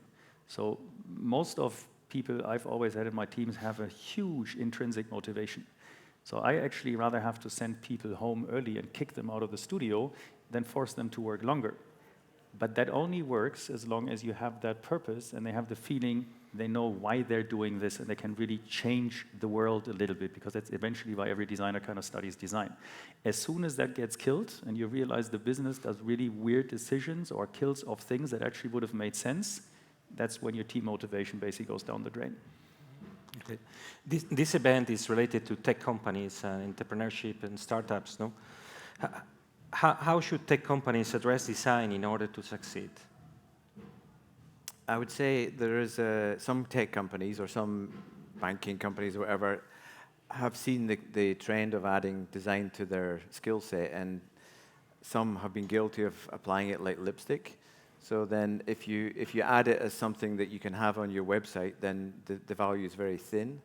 So I think if you're going to bring design into the board, for example, or into the way of working, then it has to be as part of a structural performance indicator application. So you need to ascertain that design is going to get you from here to there, and put roadmaps in place in order to prove that design can add value, and educate the whole company that this is going to be a plus rather than a unnecessary step. Yeah. For us at Philips, it's benefit first. What is the benefit that this technology brings? A technology, so you have to understand the real impact that applying that technology in a certain way is going to make to someone's life. And if you can, and to do that, obviously you need to talk to customers, talk to consumers, talk to whoever is going to be the end user, and focus it around their needs, because even sometimes the way in which you might develop that technology or the way in which you might communicate it will fundamentally change depending on who that end customer or end user is. So I would say just get intimate with the people that are going to use it, and you probably can't go too badly wrong. Mm-hmm.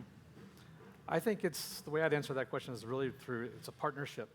So you have to be really deeply engaged with your business units, your supply chain, again, a full end-to-end understanding. And design has to be a feature, a part of the strategy versus something you add down the road, as Rod said. And that's how we've rearranged our org structure, is that design is a part of every business decision. We influence the roadmap, as Daniel said. We're always that annoying 3-year-old asking why. So that's, I think, that's how the tech companies can make sure they're successful, is make sure it's a required function, just like you have in finance, accounting, marketing, launch, PR, everything else. Okay. So, yeah, I think the important thing is, particularly if you talk smaller tech companies, is having that trust in that creative force on getting you further than you actually wanted to go in the beginning. The tendency you have in business is that people look at numbers and they want to measure everything. And I think we all went through the exercise in the business that we need to justify why we have so many people and budget and what's the return of investment. And to be honest, with design, it's close to impossible. You can make something up, you can always find some great models, but what it's actually about is to create a vision, to create a strategy, and to prototype. And I think particularly that prototyping bit for smaller companies is pure magic. You can have all the business plans, you can have all the stories on paper. If you mock something up, if you have an app you can play through, if you have a hardware model on the table, if you have a POS presentation, just something that gives you a feeling for this is what it's going to be, that is just such an amazing driving force for management, for the whole team, that it's an investment that's just beyond anything worth it. So I think having design at the top, helping to create that vision, and then obviously the implementation later on as well, that's absolutely key. Well, I think we're running out of time. We had another question, but maybe the audience, they would like to make some questions to our panelists. No time. No time for questions. Well, thank you very much for this opportunity, and thank you to.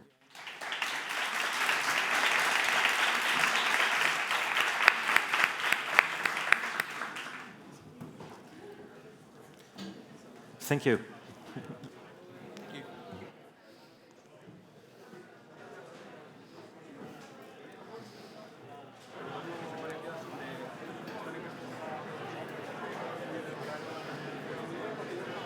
I wish I got to wear Gracias, Simon. taxes.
Tak, os podéis sentar, María, y luego os presento ahí.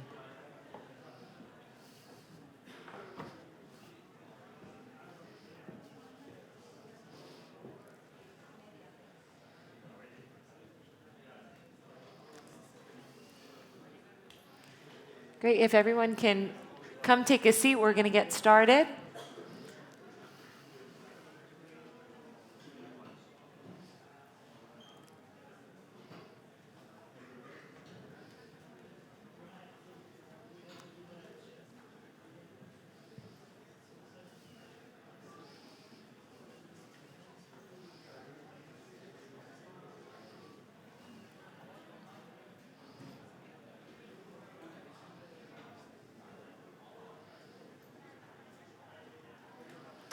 All right. In the spirit of time, we're going to go ahead and get started. I don't want to take away time from you. So during the next half an hour, we're going to be hearing from a group of experts on accelerating the clean energy revolution. Our moderator today is Maria Sansin. She's investment director at Demeter Partners. Demeter is a major player in private equity for ecology and energy transition, with $1 billion under management and more than 120 companies supported. They invest $500,000 to $30 million to support companies in this sector at different stages of their development, innovative startups, SMEs, and fast-growing mid-cap companies in infrastructure projects. So a warm welcome to Maria and the panelists, please. Thank you so much for being here today. Thank you. Okay, well, thank you everyone for being here, and I will let my colleagues to present themselves. Owen, can you start, please? I'm Owen Reynolds from Expon Capital, based in Luxembourg, but we invest across the US, across Europe, the US, and Israel. And we invest in companies with a massive transformative purpose, and we use the UN Sustainable Development Goals as a part of that purpose. My background before investing was as an energy regulator for the US Department of Energy. So have a good background in watching markets, and then now get to participate at the early stage of development. Jeffrey. Hi, I'm Jeff Char. I'm based in Tokyo, Japan. I'm currently running 2 energy startup companies, one in Japan and one in Singapore. prior to that, I ran the corporate venture capital team at Tokyo Electric Power. Okay, Hello, everybody. I'm Jose. I'm an entrepreneur. I've been linked with solar for almost 15 years, mainly at the beginning in large scale with a company called Fotobatio, and now more focused to rooftop to distributed generation in a company called Powen. Okay, well, as we are going to talk about the clean energy revolution, everyone is listening today about the energy transition. But energy transition today also has a lot of support from governments and society as well. It's very challenging, and I would like to listen to the vision of the three of you.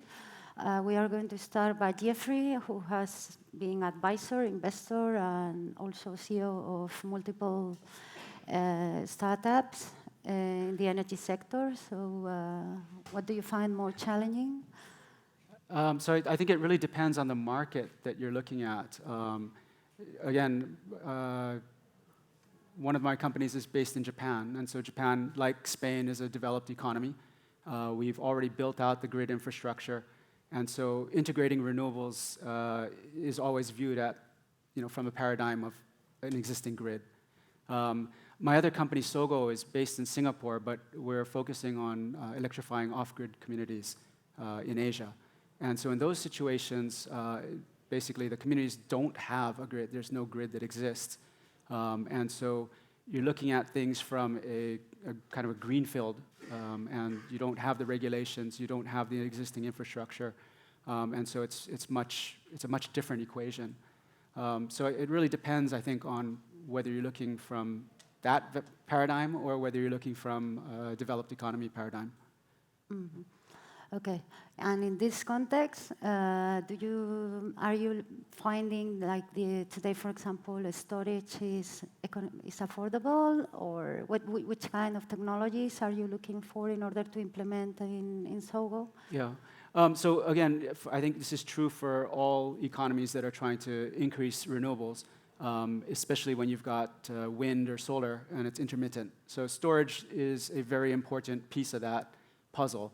And solves those problems. Right now, though, storage still is expensive, by and large, especially when you talk, battery storage is still quite expensive. And in Japan, for example, where I'm operating, right now we have a solar offering for homes, but we don't yet offer battery storage. And that's because the cost of the battery is about twice the price of the international price. So the cost of the same battery, if you buy it in Japan versus if you buy it outside of Japan, is about double. And so that's just not tenable. However, the trend is coming down, right? So even though it's double the international price, it's much lower than it used to be, and it continues to get cheaper. So we're doing a proof of concept right now with, for example, the University of Tokyo and Toyota, where we can do vehicle to home or vehicle to grid. Those are potential uses of storage where you're not buying the battery as a battery, you're buying it for something else and it already exists, and so you can make use of it. But if you're just going out to buy storage, it's still very expensive. Mm-hmm. The complete opposite is in the emerging economies, and in those situations, again, it depends on the country. Some countries are still using like lead-acid batteries. And so they have these large panels, and they waste a lot of the energy because the battery can't store much. And there are other countries that have a much kind of a tighter fit sold as a kit with a small lithium-ion battery and panels. And those tend to have a smaller panel, and the batteries are, I guess, right-sized for it. Mm-hmm. Continuing with this conversation, Jose, you are an entrepreneur and have experience for the last 15 years in solar business, and you have been first developing large-scale utility projects, and now you have kind of pivoted to the small scale. So I would like to listen to your vision of the energy transition and what you have seen in this past 15 years. Okay, thank you very much, Maria. The first thing I would like to say is that we are right now in the middle of an energy transition, right? Today we can say that we go from a system that is a very typical generation, transport, and distributed, and then you have the customer at the end. It's a one-direction system. And today, everything is changing. The world is changing. We have a few factors that make this happen. The first, we have technological factors. We have solar, we have storage, and we have electric vehicle. With these three things, you can live, because you can generate your own electricity, you can storage and use it whenever you want, and then you can move. And this today is possible technically. The only thing we need to understand is really the cost and the space we have to do this. The second thing is changing is that the people really is getting much more involved in the environment ideas. There is a commitment with the environment. And secondly, people like to control things. They like to self-manage things. I will always say that today, no one asks their assistant for take a taxi. They just take an Uber, no? So these two things are changing the electricity system as we are used to. The electricity as we think we are going to face is a much more complex, where the same person plays different roles. You generate electricity, you buy electricity, you charge your car, you store it, you sell it whenever you want, so it's a multi-linear system. And this is the changing we are seeing today. So the first thing I say after my 15 years of experience is when you start to talk about these type of things, normally this happened much earlier than everybody thinks. When we started in solar, 2005, and we developed a PV plant, no one thought that this cost reduction was going to happen. I give you one example, very simple.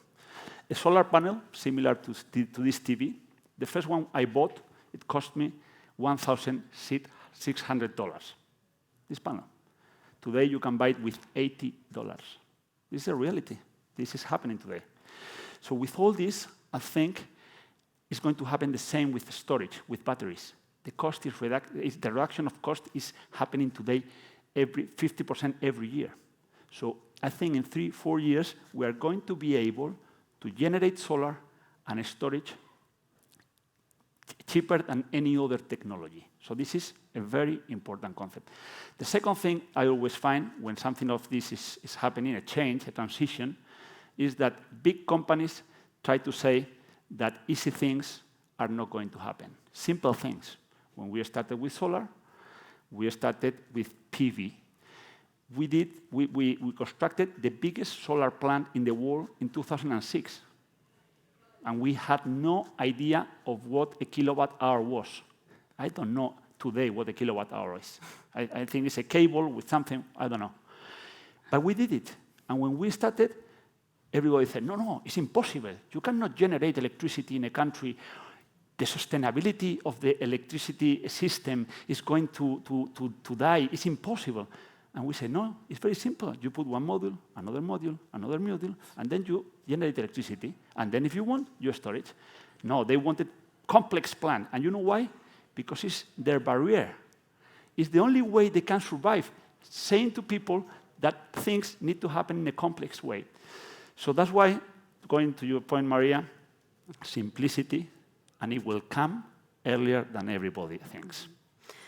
Okay, Owen, you at Expon are looking of kind of impact investments, no? So in the, let's say, the sustainability vertical, which kind of investments are you looking for, or which have you done?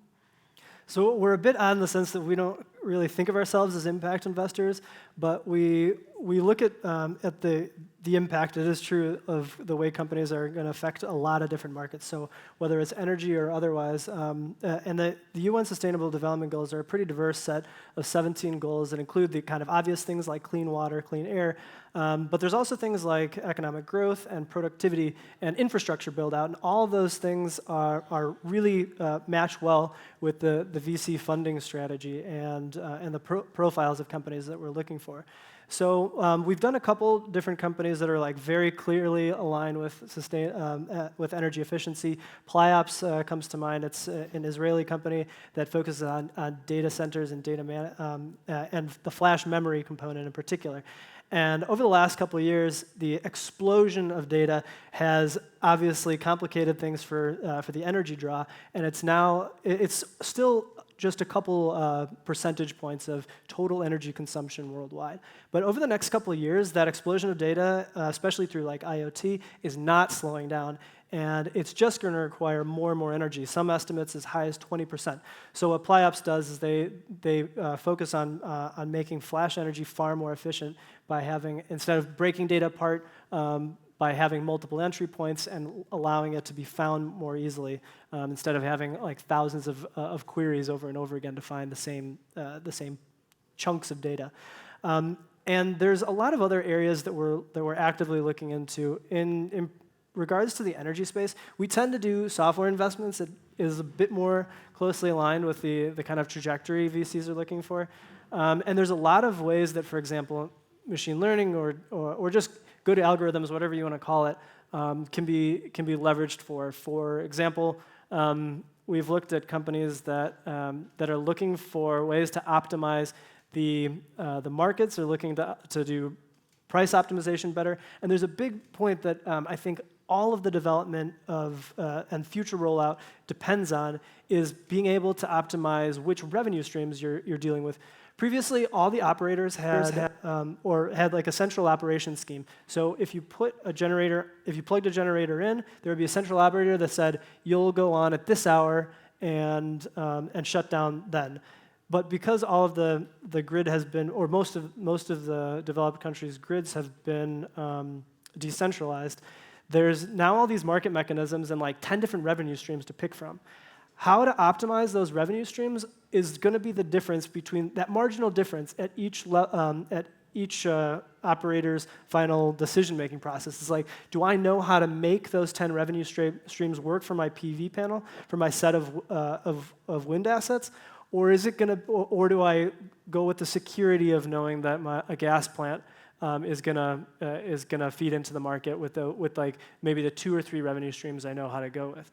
So there's optimization on that side. There's also a really complicated area that both of you kind of talked about with batteries. So we've gotten to the point where batteries are battery efficiency anyway is kind of plateauing, and there's still a lot more development that can be done, but there's basically we can't iterate fast enough. And that's another point where I think algorithms can really push the barriers on how fast we're iterating the combination between cathode, anode, and filament, and figuring out what's the best choice and the best combination of those things long ahead of having to actually build it out. So those are a couple. Okay. Well, we have like 9 minutes, so I would like to have your vision about something that everyone speaks, is the fact that when we talk about energy transition, some people think that energy transition is about 100% electric model.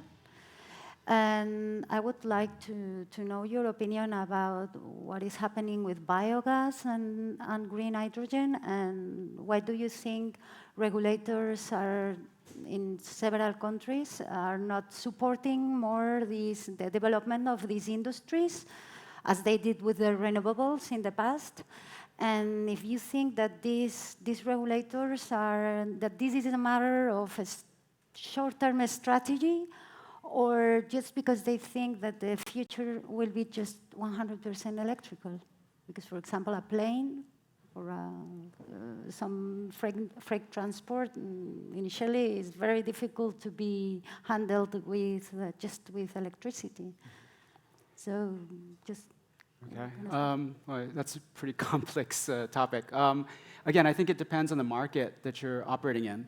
So I'm more with Jose, I think, on the solar is probably one of the leading sources of power in the future going forward. In Japan, we have biomass and biogas and things, but the feed-in tariff on that, there's a feed-in tariff structure to make it economical. But again, it requires a fuel, and also in most cases, you're assuming there's an established grid, so that whatever you're generating, you're moving that across. I'm not a big fan of those sources of generation, but that's because I live in countries that have a lot of sun.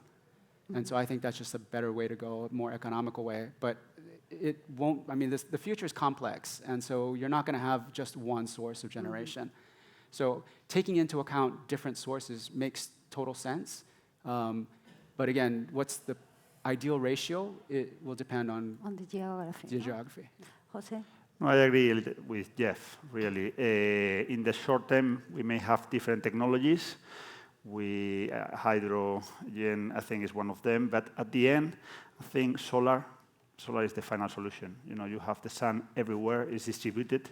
It's decentralized. Is decarbonized, is digital. You know, solar and storage is the final. In the meanwhile, yes, for sure, maybe for planes, you will need to have a solution because you cannot have so much batteries in the plane. But at the end, we will find a way. I think every computer, everything will have a solar panel in their base in order to capture the energy we have from the sun. Owen, what do you think? I tend to agree, and there's one important question that I always ask myself when it comes to biogas is it either like a natural recurring, a natural source like a garbage dump basically that spits off methane, and if it's not, basically, there's usually not really a great long-term reason to do it, I don't think. And maybe there's other reasons to think that there are, but if you're using feedstock or anything else that could be either consumed or used by animals or used for probably another more specialized use case, the fact that there's like all this fungible energy from dozens of different sources kind of tilts it in the favor of whatever other specialized industry maybe can't get the same thing out of wheat that they can out of corn, for example, or something like that. And also, it just comes down to economics. It's really tough to plug in, to get a pipeline, let's say, all the way to a garbage dump if you're only spitting off a couple metric, or like a very small quantity of gas every once in a while, as opposed to connecting a pipeline to like an actual gas drilling site. And a clear example of how complicated building that infrastructure is like in the U.S., there was the shale gas revolution. So whether you like it or don't like it, it took years for them to get pipelines all the way to where the shale is being drilled. And so making that same case for biogas is even tougher. Okay. I see your vision is very electric as well. I have a different opinion. I do like it. No, but it's just industry and other applications like and even mobility as well. To end, let's think in 2030, maybe 10 years, more or less. If we want to have 50, 60, 70% of renewable energy integrated in the grid, we will need to have some kind of flexibility. So today, we are starting with the virtual power plants and other technologies, and also flexibility, open new business models, like companies like Bowen, to aggregate the excess of energy. I want to listen to your opinion, and also what do you think about the peer-to-peer market for the energy sector? Because there are a lot of startups who speak about the peer-to-peer, but then we don't have a real market yet. Yeah. Real regulation is not legal sometimes. So I've been looking at peer-to-peer for the last 4 years, invested in several companies that talked about it. I think peer-to-peer in a developed economy where you have already invested in the grid is a very difficult situation. Basically, it's not just the regulations. I mean, in most cases, actually all cases that I know of, you can't actually do it yet legally. So, for example, in Japan, what we would do is peer to retailer to peer. and where we try to step out of the picture as much as possible and not really kind of stand directly in between, and really use our company as a platform. But still, we're an intermediary because Tanaka-san can't sell directly to his neighbor. And we know it's a kind of financial transaction, it's not a physical. That's a paradigm that I think will happen in the future. I don't think 2030, at least for Japan, I don't think that will be the norm in Japan by that time. I think it's still going to take longer. On the other hand, in emerging economies, we've looked at where, for my other company where we're operating, we already have very rudimentary peer-to-peer in a sense. So, for example, a company in Bangladesh or a company in Cambodia, there might be a very small house with a single solar panel. And that panel produces more power in the middle of the day than the resident can use. And so what they've done in these cases is to pull wires to the neighbor's house. And the neighbors don't have panels. They don't have battery. But this way, they drop in a meter box, and the neighbor can now use the excess power. That is peer-to-peer at a very fundamental, very economic, there's a need. There's a real need there. So it makes total sense. I think that, therefore, that peer-to-peer is going to happen faster and develop faster and have a bigger impact in emerging markets. And that what we learn there, what we scale up there, what we perfect there, we can bring it back into the developed markets. To which point do you see it possible in countries like Spain, for example? I think in Spain, already using the support of the grid, you can do the peer-to-peer. You can sell electricity to your neighbor. You can have a plant in the south of Spain, a PV plant, and you can buy directly to a generator, so you can already do it. But in a financial layer. Well, I think this is almost there. I think in 5 years, really, I see the future absolutely with solar, more than 50%. Today, Australia is 20% of the generation in Australia is solar, and they are going to reach in 5 years 50%. In Germany is 18%, so it's there. Secondly, I see everybody in an electric vehicle. I always say that before we used to smoke in planes, in bars, and today no one smokes in a bar. We are going to walk in Madrid without smelling the smoke. And I think all this change is not because of the environment. It's not because we are more fancy. It's because it makes economic sense. And that's my conclusion on this. I totally agree with your final conclusion, Jose. It's all about economics and what makes sense on a marginal plant-by-plant and installation-by-installation basis. Okay. So we are done. And we have 12 seconds, no? Yeah, yeah, it's like. Okay, thank you everyone for coming. Cool to meet you, Jeff. Yeah, thanks. Ay.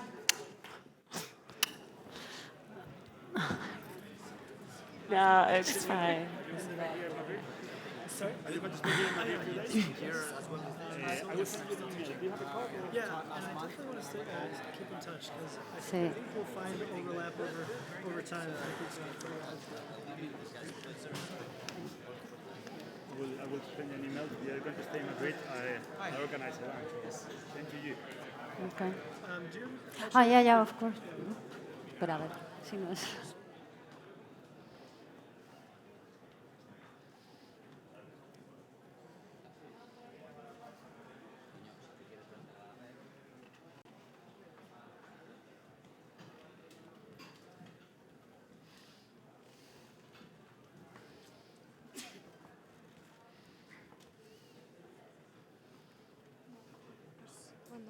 Fenomenal.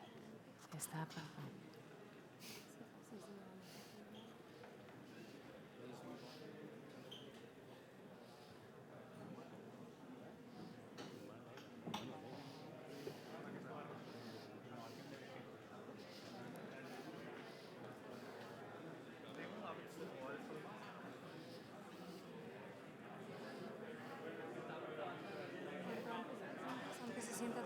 Vale, okay.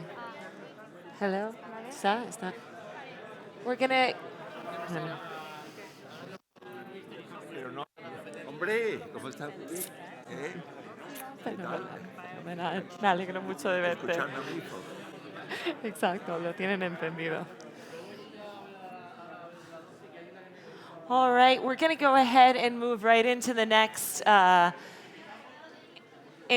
session. So for those of you that are at the back of the room, please feel free to move to the front and take a seat. The quicker we get seated, we can go ahead and jump in.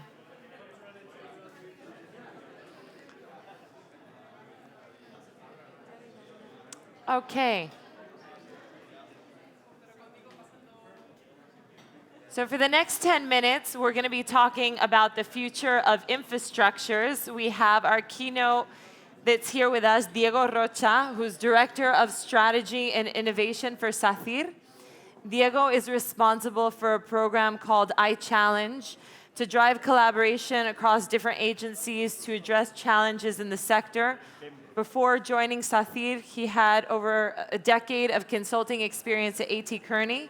He holds an MBA from University of Navarra.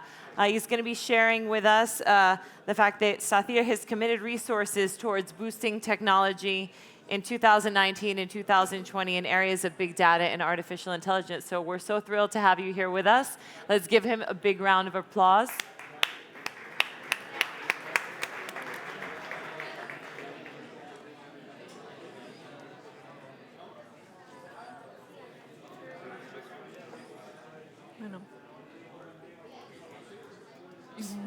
Hello? Is it working right now? All right, great. So hello, everybody. Many known faces around. Thank you, Julia, for the introduction. I would like to share with you some ideas about how I see the world of infrastructure in the future. I work for a company, SACIR, whose corporate mission is to build a better world, to improve the quality of life of citizens through large, innovative, and complex infrastructure projects. And when we talk about infrastructure, we mean transportation and mobility, we mean water treatment, we mean waste management, and we also mean the industrial world and everything that has to do with energy infrastructure. Even if the title of my presentation mentions the word future, I want to start my speech looking backwards, talking about the past. And the message here is that throughout history, our ancestors have been struggling with war, with disease, and with famine. So we can now say that we are, as human beings, in the best moment of history. And I'm going to tell you why I think this. So every year, nowadays, around 50 million people die each year for a number of causes, different causes. The most common cause nowadays is just old age. But the deaths related to war or to violence, to crime, just amount to 1% of the total. This was not like this in the past. Prior to the 19th century, around 15% of the total number of deaths were related to violence and crime. And you know why is this? I have a very simple explanation for this decrease in the number of deaths caused by violence from 15% to 1%.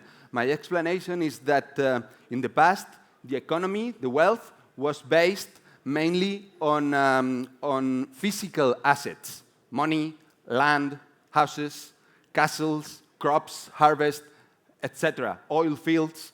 And it was a pretty successful strategy in order to conquer all these assets, to kill the opponent and to take those assets from him. That happened in the past. But now we are in a world, in an era of where the economy and the wealth is based on knowledge. And it makes clearly nonsense to kill the opponent in order to extract the knowledge from him. In terms of famine, of hunger, in the past, a bad crop, a bad harvest could kill 30 or 40% of the population in a specific region of the world. And now we can see that more people is dying from eating too much, from obesity, than from eating too little, from starvation. And this is because we, as human beings, we have created the methods, the food international trade markets, the transportation methods, the international social care organizations that are able to distribute the food where it's needed and when it's needed. It's true that this solution is not perfect and that we frequently hear very sad news about hunger in the world and also about wars, but from a statistical point of view, the situation in which we are is much better than it used to be. And when it comes to disease, illness, and plagues, epidemics, etc., it's true that medical research has developed so much that we no longer find episodes like the Black Death, the Peste Negra in Spanish, that killed 40% of European population in just some years. So now the question in terms of health is no longer related to this past, but is more related to eternity. Many researchers, some of them linked to the Singularity University, are thinking that we can stop the process of aging in our bodies so that we never die. So all this I'm telling you could look like a fairy tale, a very nice story about maybe a Little Red Riding Hood, a young lady that is happy to wander around the forest and who wants to visit her grandma that, of course, will never die if we follow what I mentioned just before. But we also think that Little Red Riding Hood can find the wolf anywhere, anytime. And the wolf, for us, is the challenges we face as a human society. And we really think that many of those challenges are related to infrastructure. And I'm going to tell you why. If we never die, and if we concentrate more and more in large cities, we may have a nightmare in terms of mobility. This is the M30 in Madrid not a long time ago. And you know, traffic jams, congestion, driving accidents, pollution. This is a huge problem nowadays, and it can become bigger and bigger if we continue ignoring this population concentration effect that we are experiencing. When it comes to water, we see many problems related to scarcity. Experts in the market say that we can expect 40% increase in demand of water in the next 10 years. This goes together with the water stress and water scarcity problems that are having many areas of the world, and not just in the emerging world. We have seen California with water stress recently. And on top of this, many developing countries have taxes or rates of treatment of water and wastewater around below 90%. This is really a big problem. In terms of waste, the ideal solution would be to have a totally circular economy, where 100% of the production is somehow recovered and reused continuously and not generating waste. But reality is that most countries in the world have a rate of recycling, of recovery of products below 30%. This is the case, for example, in Spain, we are at 29%. So the situation is really alarming. When it comes to the industrial world and the use of sources of energy, the scientists are pointing out the damages we can have related to climate change. The increase of level of the sea, we have all heard many news about this. Can you go ahead? So Red Riding Hood of the 21st century can transform into Greta Thunberg.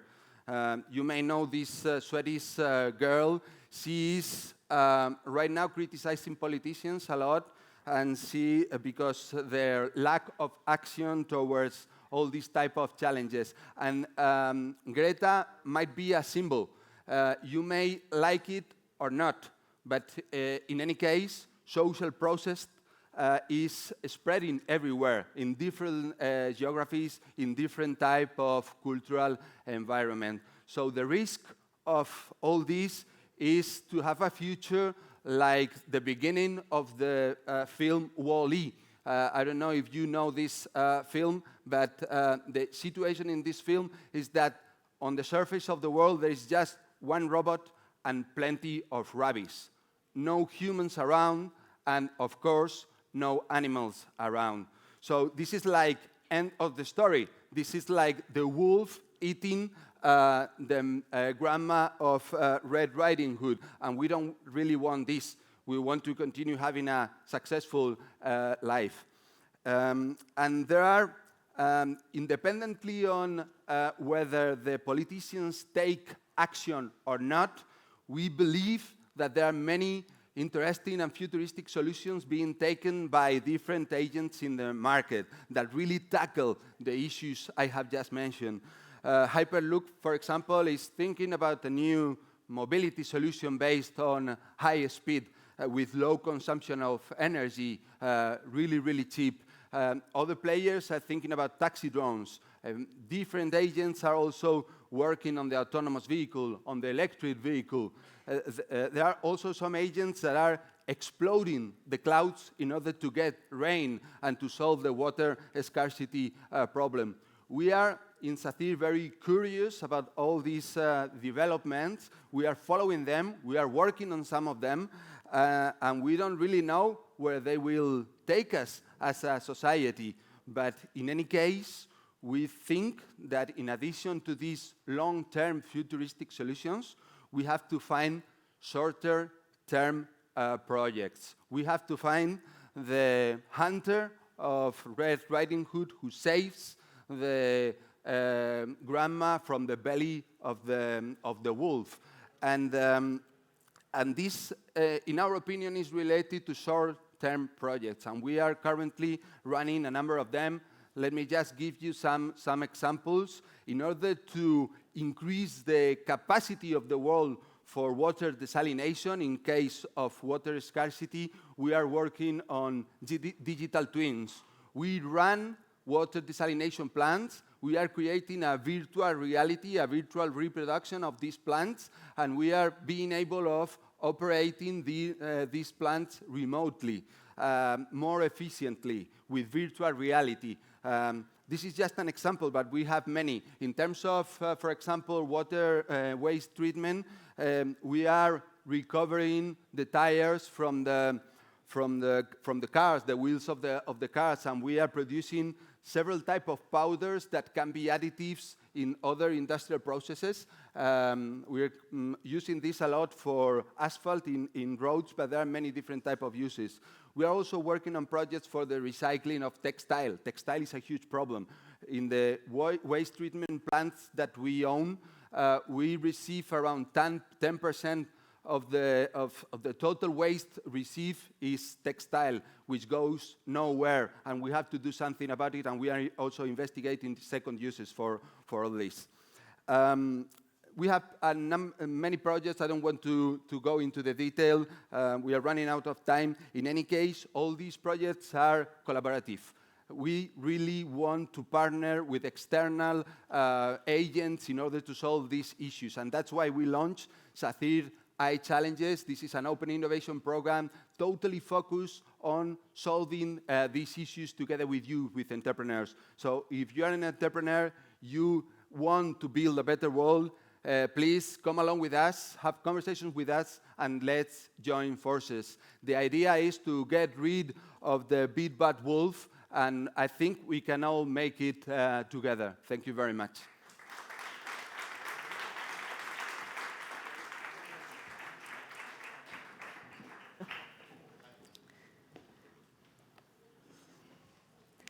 war between China and that's very relevant for yeah, yeah.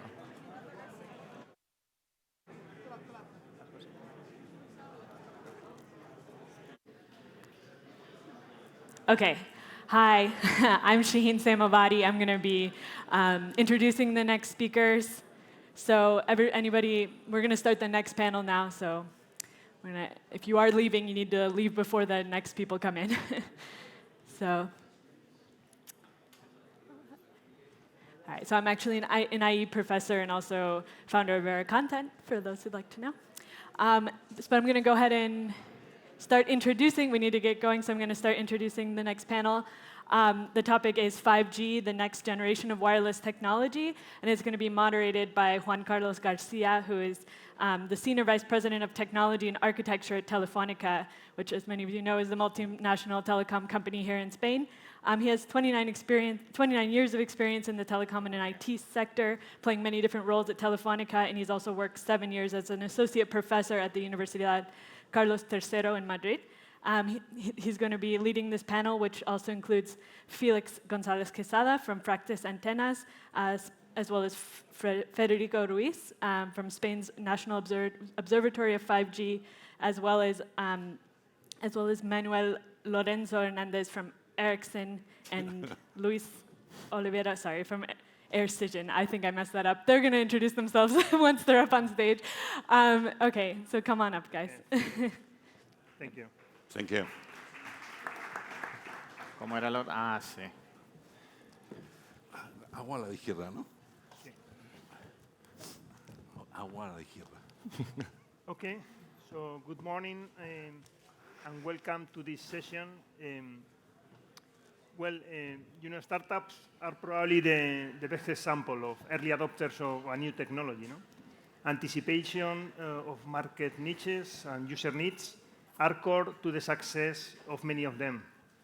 But it is also equally important the way they make use of the technology to address those needs.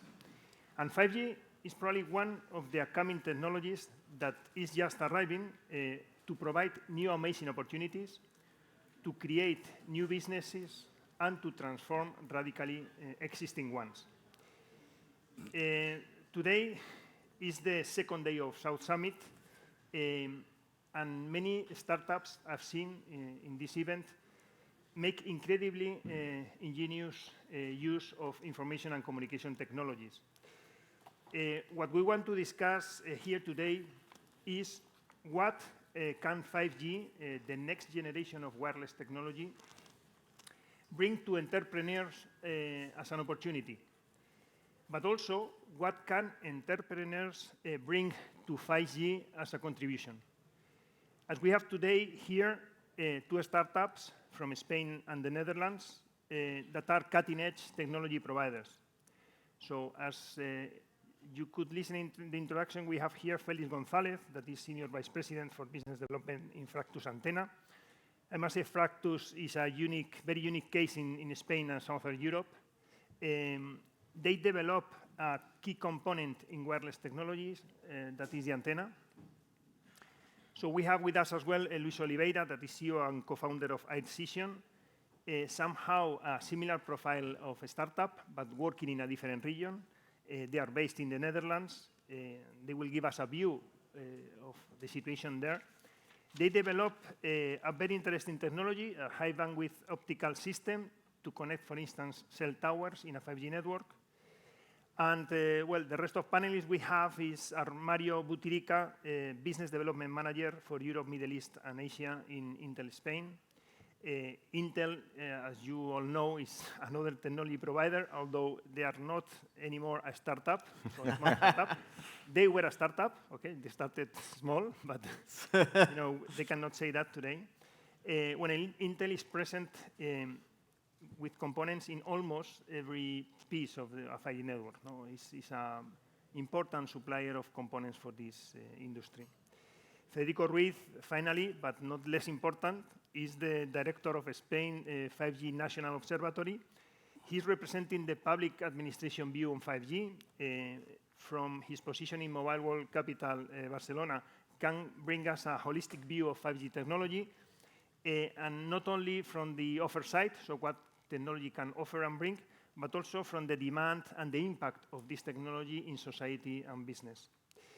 And finally, I'm Juan Carlos García, as you say in the introduction, Telefónica, in charge of technology. But let's go to the questions and the discussion in the panel. So as this is a startup event, I would like to start with you, Luis, from Arcision.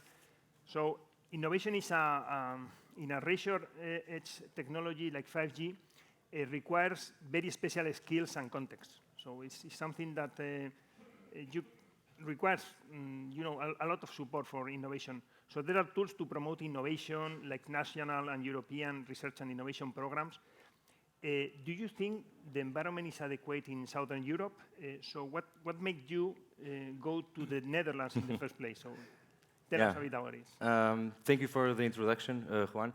Yeah, it's actually it's a great question because I'm from a startup in the Netherlands, but I'm actually Portuguese, so I relate a lot with also what's happening here and also the other southern countries. But I have to say, the Netherlands has special conditions that attracted me going there, and that attracts and continues to attract a lot of startups to go there. And I think, first of all, and in general, it's the mentality of the Dutch. And the culture. The Dutch are super business-oriented people.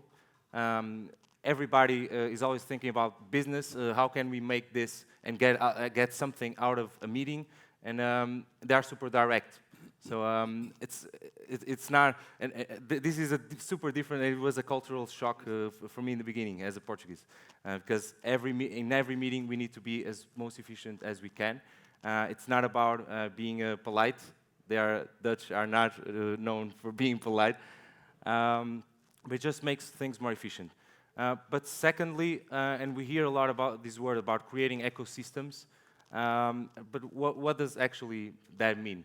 The Dutch ecosystem has a very strong participation by all companies and all players, the government and public institutions involved in it, and all of it they create it based on a long-term vision. And what is this long-term vision? We all know the impact of AI, machine learning, and we are always talking about that. But in order to get these trends and in place, there is a lot of pressure and a lot of things need to happen first. And that's why we are all here talking about 5G, because the 5th generation of telecommunications is all about enabling AI and enabling the revolution in all these other sectors. Just to be quick, is the pressure that all these trends put on the telecommunication sector and in us, it's not only a pressure for the operators and for the vendors, it's a pressure for everyone. So that's what I see in the Netherlands, is that companies in agriculture or in industry or in manufacturing companies, they are all worried and involved in the 5G itself. So they are all working together in order to provide this future in 5 years, 10 years from now. Third and final reason, I'm based in Eindhoven, and that's a very strong region in the Netherlands for deep tech startups. Arcision is building a hardware device. So being part of the regional ecosystem in Eindhoven has also a lot of benefits to me and to the company, as we can easily access the knowledge, the expertise, and the human capital that the region has. So this is in a nutshell. So fantastic. So is entrepreneurship for business transformation is pushing everything and not just technology, no? Yeah. A very, very important point is how easy it is for me as a startup, how easy it is for me to have meetings with the directors of big companies and the R&D departments and share on an open way, share our vision, and they share their vision, and we are always trying to get the situation, a win-win situation for both. Mm-hmm. And that makes it easy. So besides, of course, being there for tax reasons, which is a great incentive for startups and entrepreneurs, but also from this side, from the corporates, and from the fact that the corporates understand that they cannot do it alone. They have to work directly with startups. That makes us and makes it great for me to be there. Well, in fact, I totally agree on that. So you need to create these ecosystems and support startups with technology, with business cases. And for this reason, I would like just to say that Telefonica, some years ago, together with some members of this panel, like Intel, we created something we call a 5-tonic, that is a 5G open laboratory based here in Madrid, together with the Madrid region government, India Networks, that is the research institute of this government, to somehow create an open space for innovation for new startups and also companies developing these 5 technology and 5G use cases. No? If you want to know more about this, about 5-tonic, and what we are doing there in terms of experiments, there is a stand here, the white stand. You will be able to see everything that we are doing there and a demo that will show it to you. So, well, let's go then to next panelist, Mario. So, Intel colleagues in this ecosystem, 5-tonic. So 5G is more than just a new access technology. It's a catalyzer of network transformation that will enable a lot of new services that were not possible with the previous wireless technologies. However, this is just the beginning, and it's only some first services that are seeing the light at this moment. So what are the services that you think that are more attractive in these first stages of 5G? Okay, yes.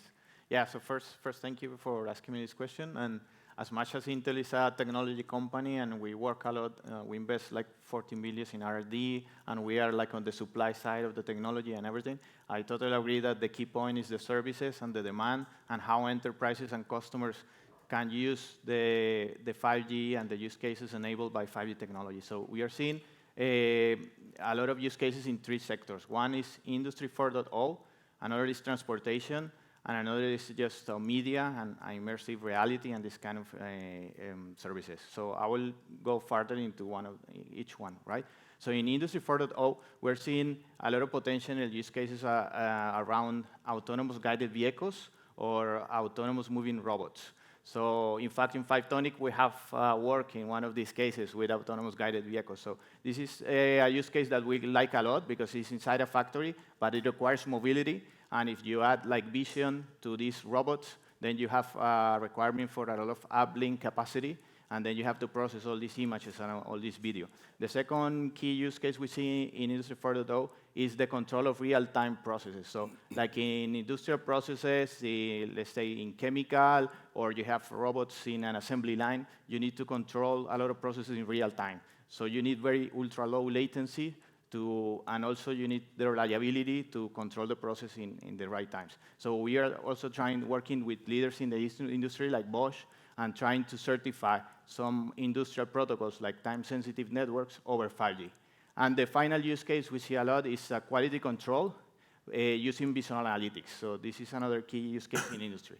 So the second vertical I mentioned is transportation. And when I talk about transportation, I talk from ports to connected cars, to connected trucks, to warehouses, and there, of course, we see a lot of autonomous anything, autonomous vehicles, autonomous drones, autonomous trucks, so we see huge potential there in all of these technologies. And the final use case I mentioned is about media, and yes, we are doing a lot of work, like you have a company that is called Intersports that is doing a lot of work on immersive experiences with virtual reality, augmented reality, what we call volumetric experiences, that is like a hologram kind of experience inside a virtual reality world. So these are like some of the 3 big use cases or verticals that I'm seeing, the key services. It's interesting because part of them will not require to get to the nationwide 5G coverage, or need just coverage of a certain locations like the Industry 4.0, and are the cases that can be delivered even in the earlier stages of 5G. So I think the potential is very high in the short term. So I think it's important to see that we have things that are available for the short term, but also opportunities in the future with all these. Yeah, totally agree. When we sometimes talk to big enterprise customers, like our group talks to IKEA, to Shell, sometimes we get this feedback like, oh, but there is no 5G coverage available globally. But what you're saying is totally right. We can start with this specially dedicated 5G networks in some areas and still enable many use cases. You want to say something? Yeah, if I may contribute also, I think that we see 5G as a potentially needed to be massively deployed technology, so there are time to money that may make the entrepreneur less, I would say, committed to develop stuff. But there is one particular already available technology that are so-called 5G technology, which is in the IoT world, CAT-M and NB-IoT. So those technologies are future-proof, are so-called 5G technology, and they fulfill all the requirements for massive machine-type communication, as stated by 3GPP and so on and so forth. So that technology is already available, is massively deployed or in the process to be massively deployed, and that potentially represents an opportunity where time to money is going to be shorter. So 5G is then not something of the future, so it's something that, today we can partially enjoy, okay, in many aspects. Okay, Felix, so next question is going to you, no? So we are in Southern Europe, okay, prepared to participate in this technological revolution. So do we have, the skills and the possibility to contribute to this, or we just limit to wait for the technology to come, given our limited tradition of technologists in the south of Europe? Not at all. I reveal with that idea of wait and see. So I don't think that that's. Let me share with you a little bit the Fractus story. So I think some years ago, back in 1999, a small group of engineers invented what has been the real enabler to completely eliminate the external antenna of any smartphone or handset in the world. So that group of engineers basically invented a fractal technology that allowed to eliminate, you remember, the old and external antennas on the handset, and that was replaced by internal antennas, where a lot of new functionalities and abilities for the handset were allowed through that technology. And virtually all or most of the handset vendors in the world used the Fractus technology in order to produce the handset.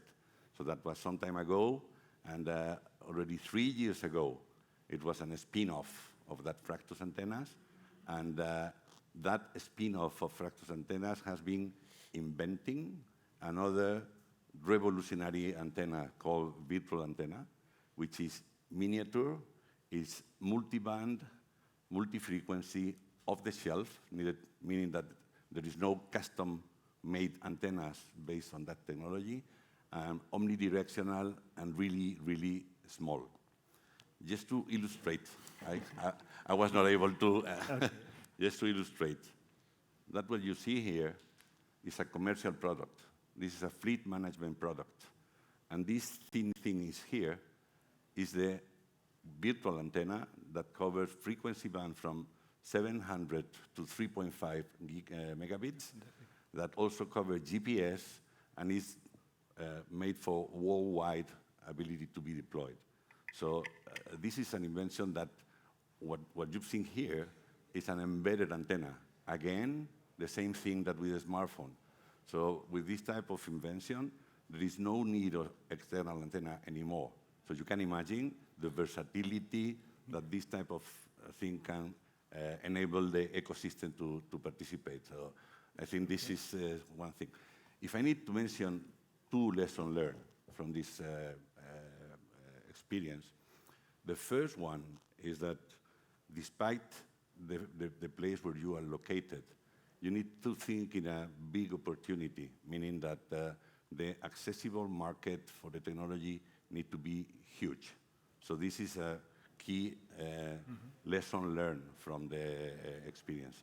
The second and really important thing is the protection of that invention.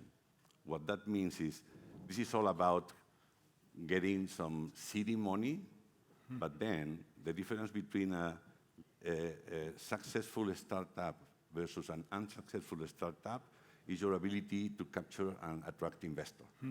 So an investor is by far more committed if the opportunity is big, so it's what I called before. And second, if your invention is protected. So it is patented, it is filled, and it's robustly protected against any violation or imitation. So those are the two big lessons learned. And if I need to say, probably in this Southern Europe, there is a lot of talent in terms of engineering capabilities. There is a lot of talent in terms of creating ideas, but there is not so much talent in all these somehow soft things that are really crucial for the success of a startup. So that's just in 10 seconds, I completely agree with this, and that's what I see different also in the Netherlands, and that's why I see a lot of Portuguese, Spanish, Italians, Greeks, and so on, people with a lot of skills moving there, and but we need to change that, right? Okay. Well, I think that we've demonstrated that you don't need necessarily to move then. Okay. Fantastic. So there is a lot of contribution on the supply side from the Southern Europe to technology. At least skills, ability, creativity. Now we need somehow to conduct this in the right way. So fantastic. So we have a last question now for Federico, no, from the 5G Observatory. So a good telecommunication infrastructure is having a multiplier effect on the sectors, on other sectors, no, improving competitiveness and especially on the most globalized sectors. No? So what can the public administration expect from 5G? Okay, and what are the sectors that you see will be benefited the most out of this technology? Okay. Why public authorities are so insistent on promoting 5G? Yeah. It's the economics.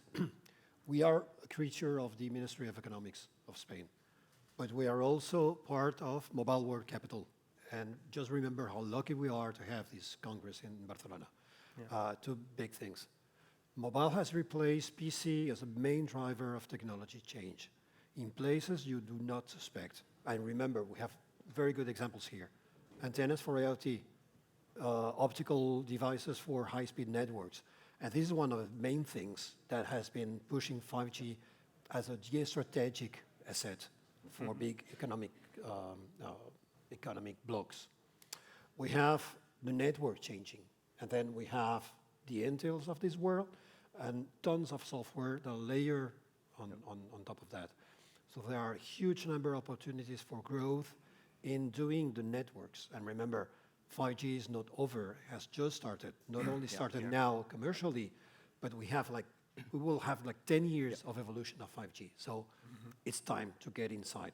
And we have examples here of talent coming from Southern Europe that can promote their products using intellectual property. Then verticals. 5G is about verticals. We've all learned that. But let's go deeper into that.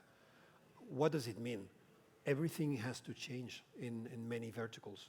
Do we need to have hospitals and transportation systems that are 5G able? Then we need to redesign everything. Why? Network is not anymore the problem.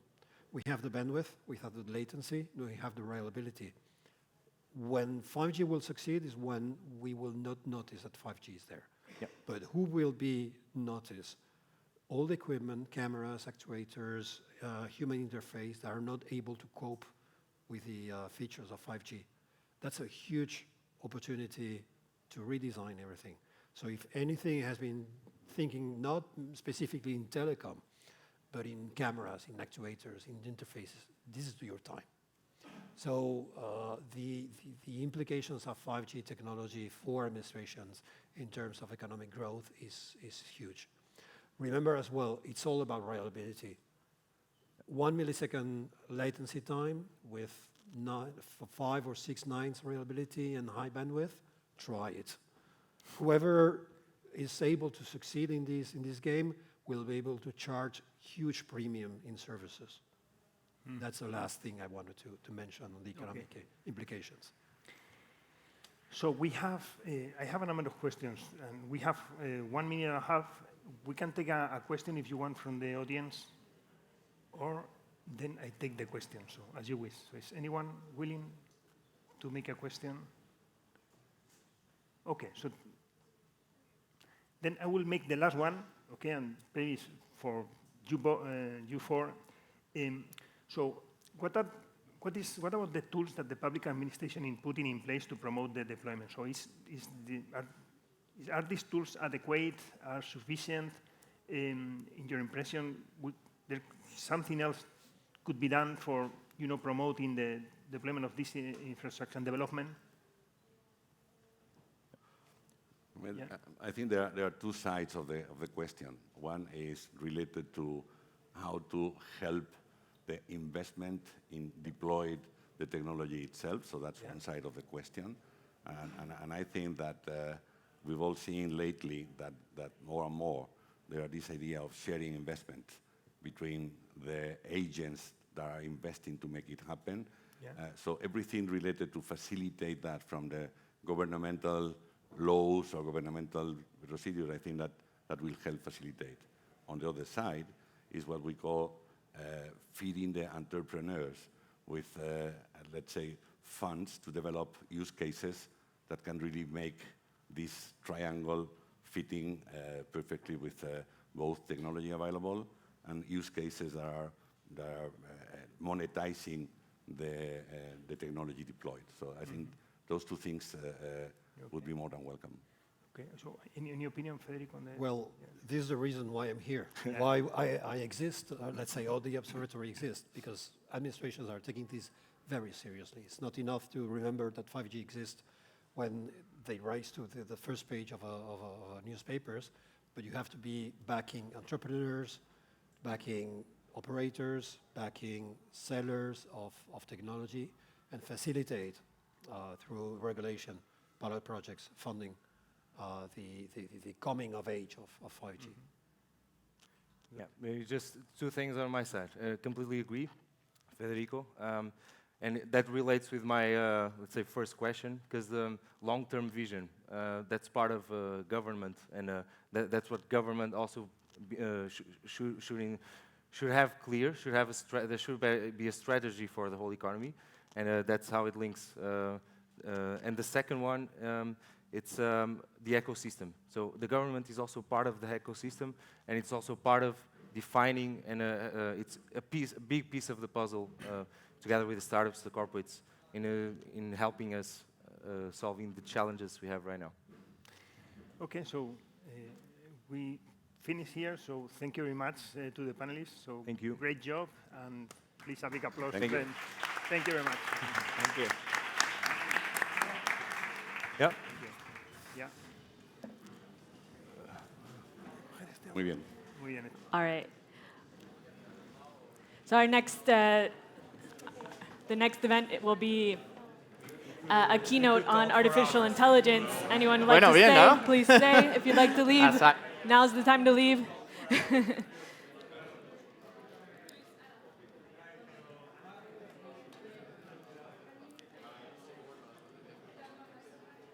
So that new people can come in.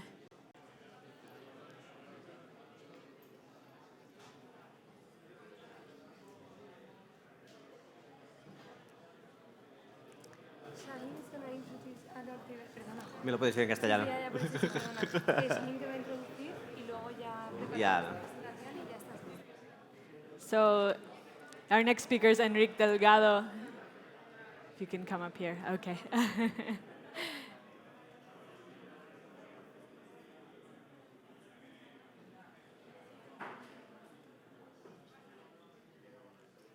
give people a second.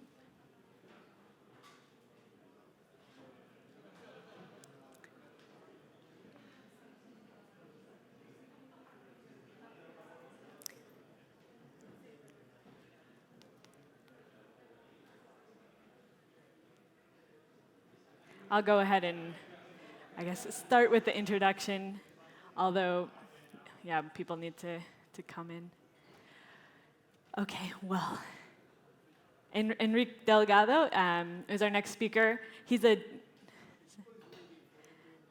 waiting to come in. Yeah, I know. It's that we have 1 second. Okay.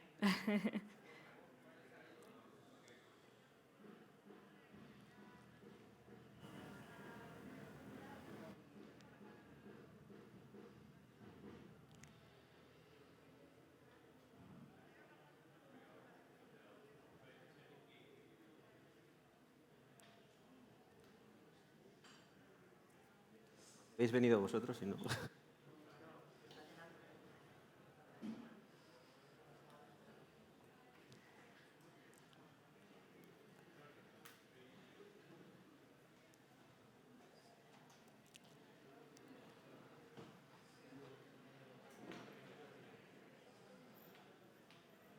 All right, please quickly take a seat, everyone. We need to get started. We're a little bit behind schedule.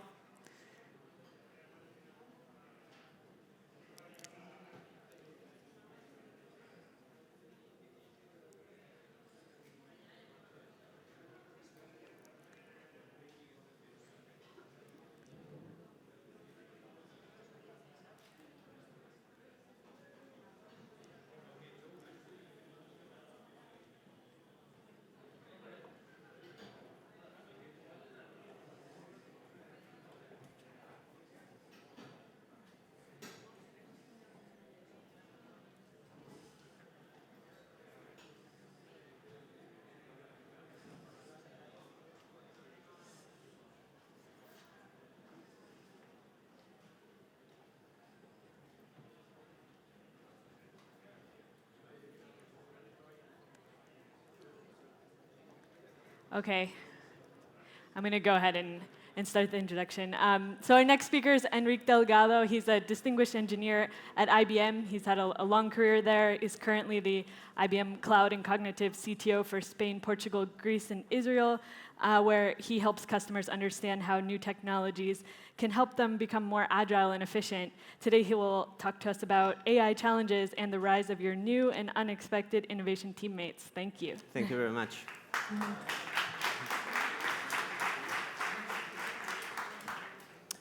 Okay, so I guess you all recognize this character from the movie Blade Runner.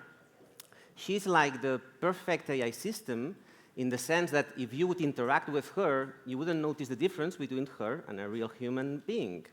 Now, we're really very far away from this type of entities, and I'm not even talking about the biology part, just the brain. But what's really interesting is that if we look at some of the challenges that we have in front of us to reach that, we can learn quite a few things of the people and skills that we need in our teams to live in a world that is going to be more and more embedded with AI. For example, mathematicians, and this is not future, it's present. When I was in college, I was studying math, and honestly, I thought that if I wanted to work in what I was studying, I had to become a teacher, which I didn't want to. But today, thanks to AI, there are lots of people who are having jobs thanks to in mathematics, and it's one of the most wanted profiles in any team that is investing in innovation, in artificial intelligence, et cetera, et cetera. But they're not the only ones. There are more. For example, one of the topics that has been in the conference and in the last 2 years all around is AI fairness. So how you make AI systems make recommendations, whether it's to put somebody in jail or to give somebody a credit, which are fair. And there is certainly a technology aspect on that regarding how do you detect that the data is not biased. And if you detect it, how you can correct it. But even if the data was absolutely perfect, no bias, everything fine, you would find many situations in which the system, to make one decision or another, it would have to be based on the ethical perspective that you have.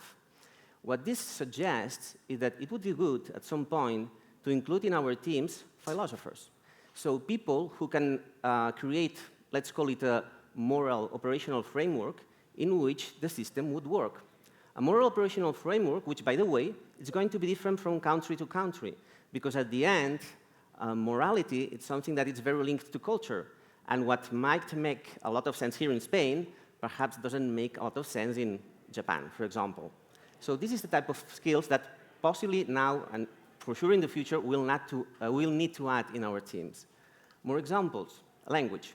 Another challenge of AI is human language. Human language is really complicated. 1 year ago in IBM, we created something called Project Debater. Project Debater is a system that can debate with people based on data and on a specific topic. So the project on itself, it's interesting because I think we all can imagine situations where it would be good to have debates with facts and not emotions, which is what this system does. But really, the purpose was not that one. The purpose was really to advance in understanding how to manage human language, which basically means that if you're creating projects that involve a system that has to talk to people, perhaps you should consider bringing on board people with skills on linguistics or on psychology. Because at the end, the way that you engage with people can make a lot of difference in whether they really come to you or not. And this might make a business difference at the end. More examples. Today, AI is very good at doing very specific things. So it's very good, for example, at doing image recognition, okay? Or playing a game, or perhaps recommending you a movie. But it's really very bad when it has to do with doing things that involve different tasks that have to be coordinated. AI is very bad doing that today. So another good idea, possibly, is to bring in our teams people with cross-domain skills.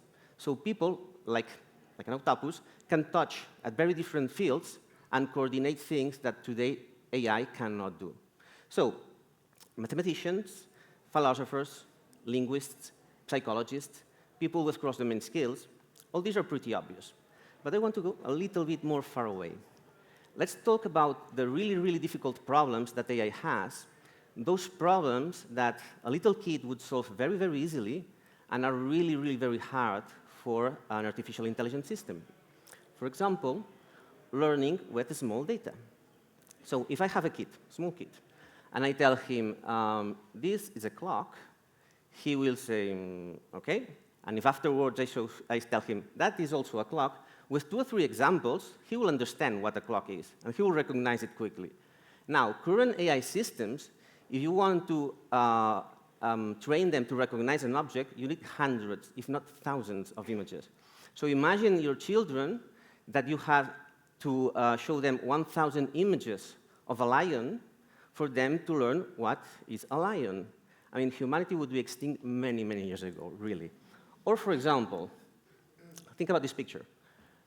If I ask a little kid, a little bit older than the previous one, what's the shape of the object that is closer to the bigger cylinder? That's very easy. It's a cube. They would immediately do it. Now, for an AI system, to make this type of not very complex reasoning, it's tremendously difficult.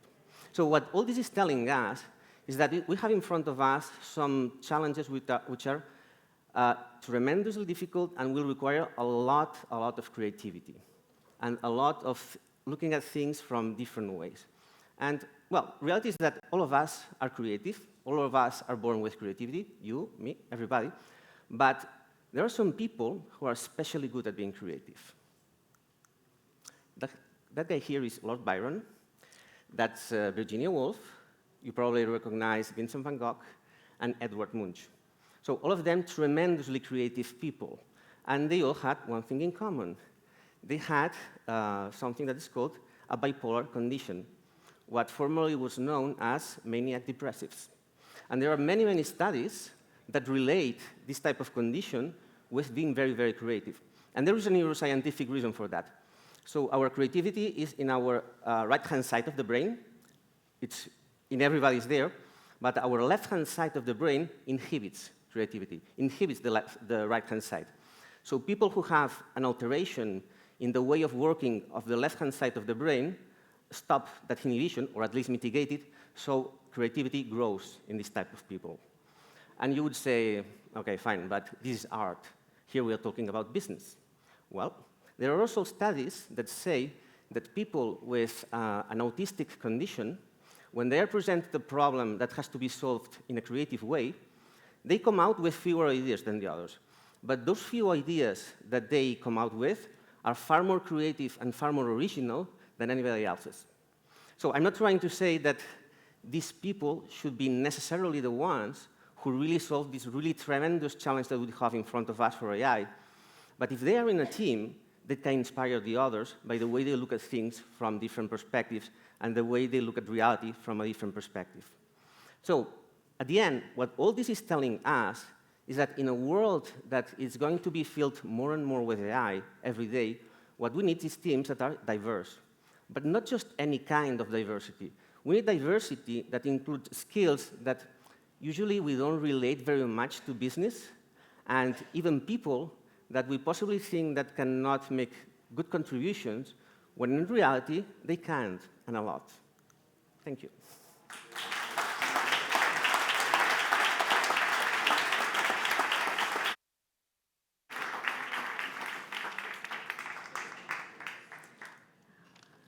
All right, our next panel will be on tech transfer investing. For those who'd like to stay, please stick around. If you'd like to move on, please go now so that other people can come in.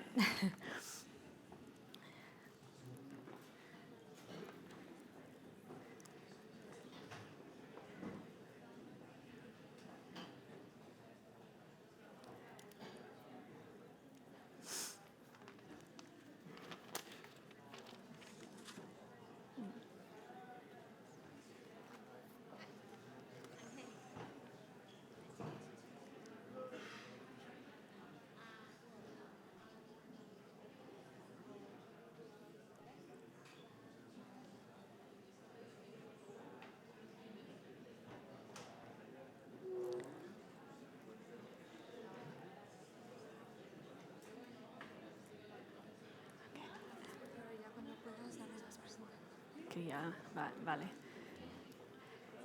Okay.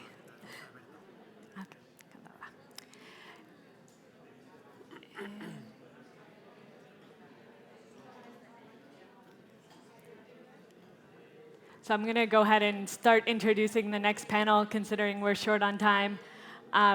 So this panel will be about tech transfer investing, creating value in deep tech and deep science. And it's going to be moderated by Juan Alvarez de Lara, who's over there. Okay, great. And everyone's here, right? So he is a co-founder of Origin Ventures Fund. He's also CEO of Seed and Click. He has 20 years of experience in the financial sector. And I'll actually let you go ahead and introduce the other speakers if you guys like to go to the stage. Yeah, or you can introduce yourselves.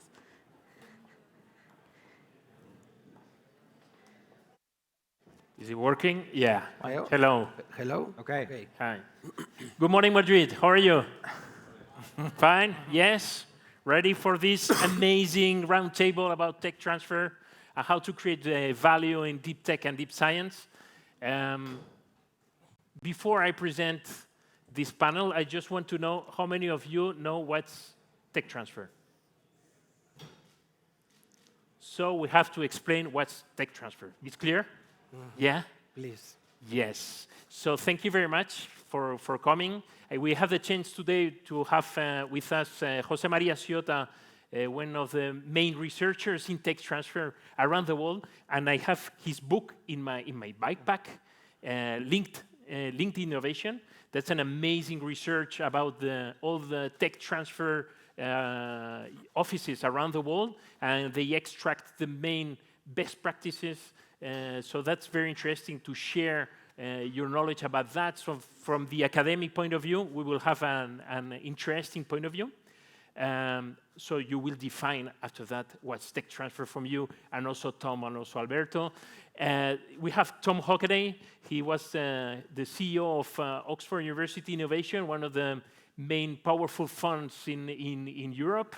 And now he's the responsible of tech transfer innovation and also assessing the Be Able Fund, because he's one of the more experts in tech transfer here in Europe, and he will share with us some experiences around the world also. And so thank you for coming. And also we have Alberto Diaz-Gonzalez. He's the GP of Be Able, one of the first players in deep tech, deep science to invest in tech transfer here in Spain. They launched their first fund 2 years ago. And very happy to be here, all of you. So we'll have 3 different point of views. From the academic point of view, with a lot of experience for mature countries and assessing different initiatives around the world, and from Spain, an interesting initiative. So first of all, let's define with few words, if it's possible, all of you, what's tech transfer? Jose Maria, go ahead. I would say the process of commercialization knowledge. So I talk about university technology transfer, and it's about transferring technologies developed in the university out into business so they can get invested in to create better products for people. I would say it is identifying good technologies in research centers and convert them into a company that can later on be a player into the market with innovative products. Okay, interesting. Now, all of you have about tech transfer, isn't it? Yes? Fantastic. So now we can start, okay? So Jose Maria, with your study that you analyze the different tech transfer offices around the world, and you have this amazing book about this research, what would be, from your point of view, which are the best practices that you found about this process of identifying, as Alberto was saying, identifying the good IPs, intellectual properties, a proof of concept, and spin-off, and just to connect it with the market? What would be, from your point of view, this?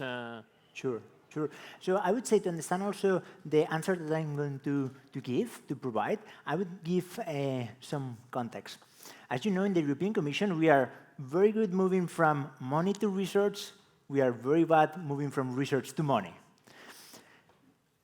If you check, for instance, one of the rankings, Imago institutions, you will see that in Europe, we have around 30% of top institutions that are European in the top ranking, doing research, so publications in academic journals. However, if you move to that ranking and then you check what are strong on commercializing that knowledge, we decrease that number to around 12%.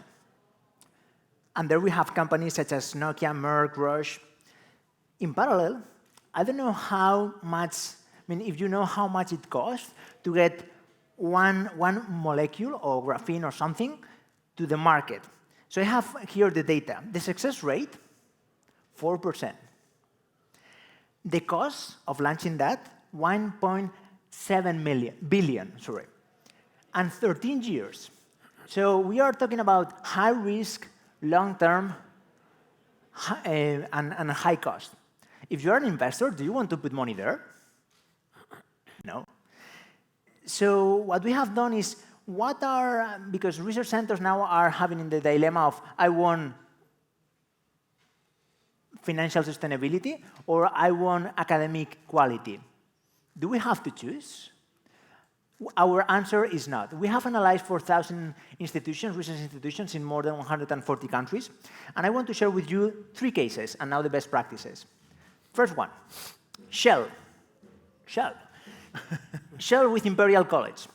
They were funding 3 million grant challenge to try to improve the fossil fuels to decrease carbon emission, and they succeed on that. So there are success cases in Europe. This is one. The second one, short-term contracting. Hewlett-Packard Laboratories. They are giving between 50 to 10 grand for proof of concepts. And the third one, Max Planck. Do you know that they have been doing since 1920 4,000 inventions and more than 2,000 licensing agreements? So I would say there are success cases in Europe. We can improve. And the conclusions were, we have to improve first the decision on how can we decide between A and B opportunities. Second, the transformation process, how we translate through design thinking those discoveries. And third, the commercialization process. So how can we create business models that are collaborative business models, public and private, to succeed on those proof of concepts?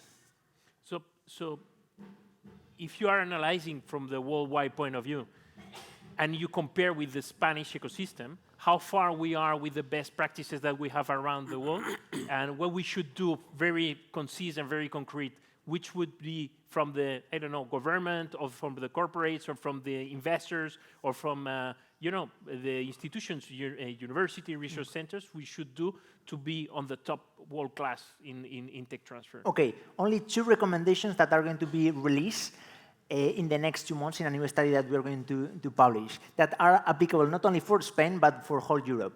1, create a tech transfer co-investment fund, public and private, 15 years long-term view, with the KPIs of the European investment, the experience of the European Investment Fund, but the KPIs, the indicators of the European Investment Council. And second, there are many corporates here. And I have been tracking that BP, and a few others in the energy sector are starting to collaborate on these kind of collaborations on deep tech. So I would say the second would be that we create clusters of collaboration of corporates that are interested in deep tech. Okay, interesting. I just don't want to do the promotion of your book, but also with the future book of Tom in the next 2020. It's going to be, I don't know, if February, March, something like that. April. To talk about? It's a book on university technology transfer, and it's called University Technology Transfer, what it is and how to do it. So I don't think anyone will buy it by mistake. That's good. I suppose that in your book you will, I don't know, share some key drivers of the success of Oxford University that is, I know, probably one of the best and brightest case in around the world. So could you share a little bit with us just to learn more about which are the key drivers of the success of Oxford University Tech Transfer Office? So I think there are a lot of moving parts. It's complicated. And the success that Oxford has enjoyed has played out over 15 or 20 years. So it's complicated and it takes a long time. I think you can look at things inside the university, and then you can look at the role of industry investors and government. Inside the university, obviously you need a high volume of high quality research. So you want your government and other research funding agencies supporting high levels of research funding. You want your academic staff to be motivated. You want the scientists to be motivated by getting involved in not only publication and the citation index, but also commercialization, knowledge transfer, technology transfer. And that takes a long time because it's about culture change. It's about encouraging academics to get involved in an activity which 20 years ago they really didn't do, and explaining the benefits of that, not financially, but in terms of impact. So publicly funded research, how does it impact? How does it deliver benefits and impact to society? And very often that's through technology transfer. And then within the university also, you want the university investing in technology transfer, either with its own money or with, again, government funding. Technology transfer doesn't pay for itself. You need to invest. You need to provide a lot of money to patent inventions that are coming through from the university research. You want as big a patent budget as you can get, so you can maintain and develop an IP position and not have to sell it too soon or drop it because you can't sell it. And you need good people. You need intermediaries, technology transfer professionals who can act as the intermediary between the university researchers and help explain to them what industry and finance is all about, and also explain to investors and business people what universities are all about, what are the different motivations and objectives and the different characteristics of the people. So within the university you need to do a lot. But then that in a way is insufficient unless outside the university you've got investors who are willing to take the sorts of risks that Jose Maria mentioned, early stage, long-term venture risks, and businesses, existing companies that are sort of open-minded to open innovation and are willing to take in from outside, from universities, new ideas, new inventions that can help develop their business. And then, of course, there's government. There's always government. What can they do? And I think the experience from Oxford, but also across the whole of the UK, is that government has been very supportive of technology transfer, knowledge transfer. In about 2000, they set up a fund called the Higher Education Innovation Fund. And this now provides about £250 million a year to universities across the UK to help develop knowledge transfer capability. And this might be used in proof of concept funds or technology transfer office staff, or in lots of different ways, lots of creative ways to help make connections between university research and society in its broadest sense. So government in the UK has really backed this with increasing amounts of money over now nearly 20 years. So which would be your advice for the Spanish ecosystem just to take these best practices to apply it in a quick win way? Of course, the long term is very difficult to buy. You cannot buy time. But of course, there's something that is just put some lights on these topics, no? Something like that. So I really would not sell it as a quick win. I think any government should not see this as a quick win. I think a government should see this as a long-term play. Invest in as much basic science as you can in your universities and your research centers. Invest in developing tech transfer, knowledge transfer capability, so you've got a capacity for people to help transfer it. And don't do it for the money. So do it because of the benefits to society of university research results being transferred to industry, whether that's big existing companies or brand new companies. So that money is used to develop the early stage research ideas into products, services, medicines, diagnostics, which benefit society. So it could be a strategical topic for a government? Absolutely, absolutely. And we're fortunate in the UK, in one sense, is that although governments have changed, they have continued to support this Higher Education Innovation Fund consistently for 20 years, whilst governments have changed, and there have been some other political issues you may have heard about. Great, great. Alberto, you are one of the main players right now investing in tech transfer, deep tech, deep science in the Spanish ecosystem. We will be also with you in the next quarters, I hope, because we are launching our initiative also, so to co-invest. That's going to be great for the Spanish ecosystem. With your experience since 2 or 3 years ago, what do you say, what do you see in this ecosystem, in the tech transfer? Do you see good opportunities? What's missing? What do you think? Which are your Actually, thoughts? we have been playing this game here since 2008.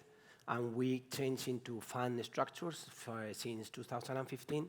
So we already have a very long track record here about tech transfer here in Spain.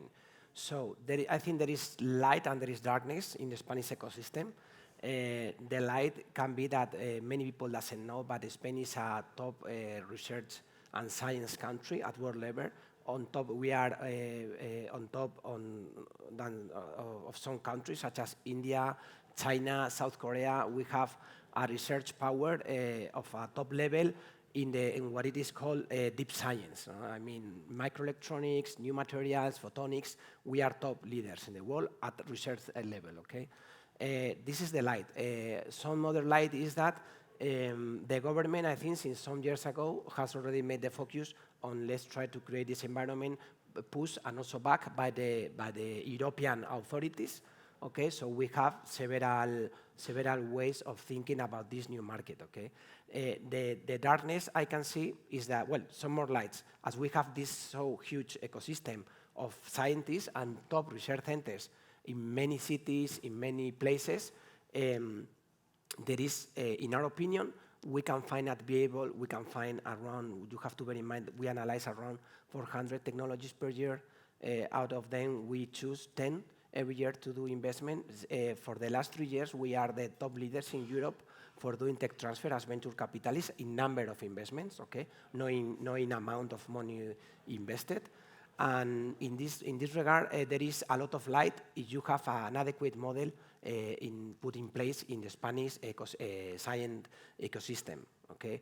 Which is the darkness? The darkness is that, first of all, the Spanish society, the Spanish community is too far from science. We don't really know what do we have in-house. Investors in general are too much, I don't know, finance-orientated, which is normal, of course, but we have to bear in mind that European Investment Fund and other market makers of venture capital in different sectors, they want to create structures in which people with a scientist background take investment decisions, as it is in our case, in our fund, except 2 persons, myself and Roberto. Everybody has a technical or scientific background, Almudena, who sees the spirit of our fund. She has a scientist career, so we can discuss about nanotechnology, microelectronics, and we really understand at our fund level what we are talking about. We don't need experts to discuss about these things, you know. And that's the main darkness from my side. There is a lot of barriers for other investors to get into this market because there is not this knowledge of the technology, of the science, more than technology. I mean, you have to understand the science, and afterwards you will understand the technology, okay? Mm-hmm. Because we are talking about, in our model, we do something so seed as we identify a paper or a patent of someone who didn't even thought about creating a spin-off. And we call him.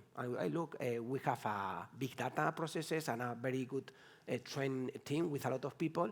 And we call them, look, we have noticed that you have made a paper on this kind of photonic device, whatever. And did you know that this may have an application in the market? Because researchers doesn't know that their science normally, on a 90%, 80% of the cases, they don't know what is the application for their base science. So this is something to work with a lot. Mm-hmm. And then we do this work. So there is this kind of barriers for entering as an investor to do this pass from the laboratory to the market as a company, that it's very difficult for Spain and even for any other countries, because I think that in Europe, there must be 5 or 6 pure tech transfer venture capital fund who are doing from very seed stage. And there is some barriers, and we are Visible Capital. After 10 years of work, we are already very smart and very quick doing this. But we notice that there is all these kind of barriers. I think that the research centers have changed a lot its mind during the last 4 to 5 years.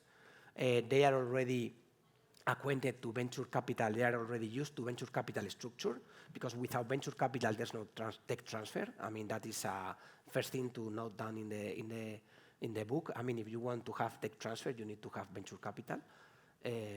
That's why we are here. That's why we are here, of course, to make a lot. I mean, actually, this is for investors. I have to say it is very profitable. We have to bear in mind that, of course, there is a very high risk. That's why, because the sooner you invest in a project, the bigger is the risk, because we are so far from the market as having just one paper, okay? Mm-hmm. But there is a process to do that. There is a protocol to keep eliminating risk. And you have to bear in mind that, for instance, in our case, we are going to invest in 30 companies, 25, and maybe 1/3 of them will reach the end of the road after, let's say, 5 to 6 years, and maybe only 2 or 3 are really successful. So that's the amount of risk you have to manage very professionally.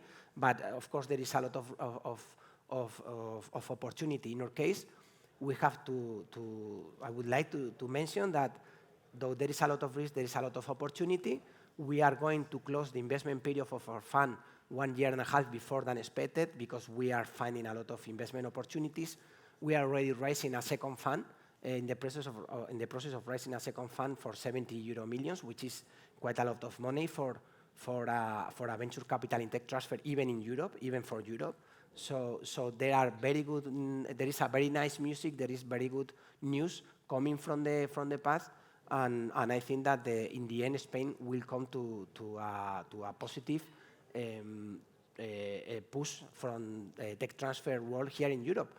Spain has we have also, I would also like to say that the Spain environment is very different from France, UK, Germany scenarios, in which in UK, for instance, you have 5 or 6 very big institutions, mainly, which concentrate 80% or 70% of main research. Maybe in Spain you have, I don't know, I would say 100 research centers. You can find it in Badajoz, in Bilbao, in Madrid, in Toledo, in Albacete.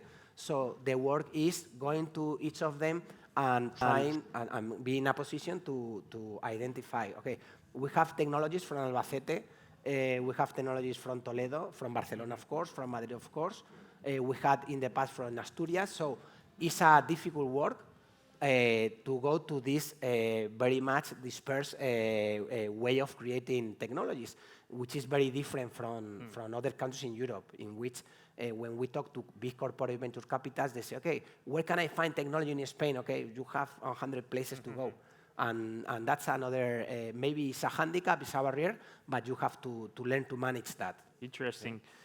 We are almost out of time, but if there is just one question from the audience, because now they are experts in tech transfer, you know? Quick one with a quick answer. That's the deal. Do we have a question? No? Everything is clear? So, yes. Do you have a microphone, please? Thank you. Which is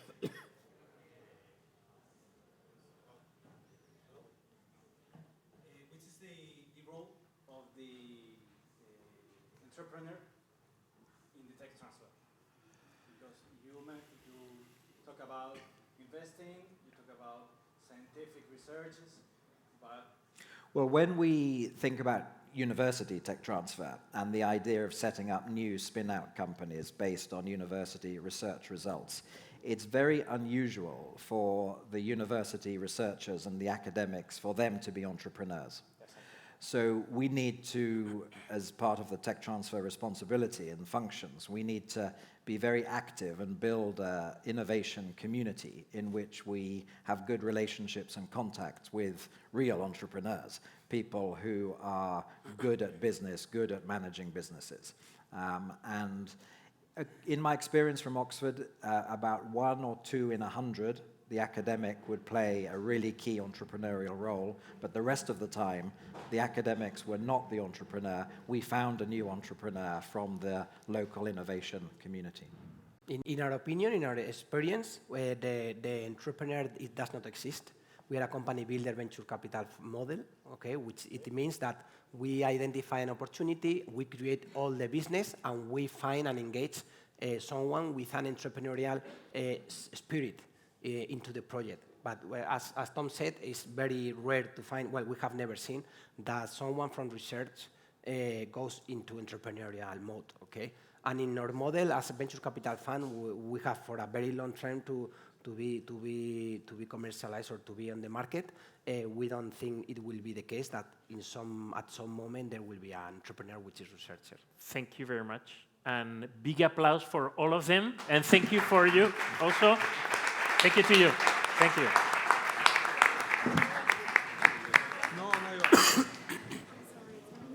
Muchas gracias.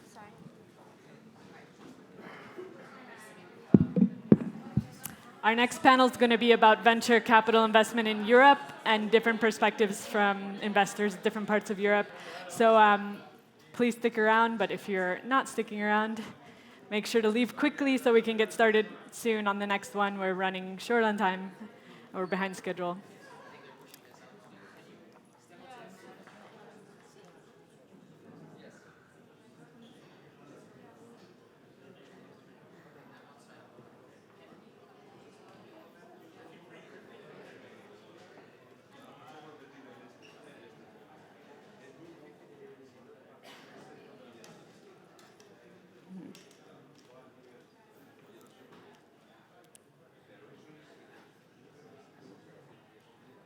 Yeah, you guys can go ahead and take a seat.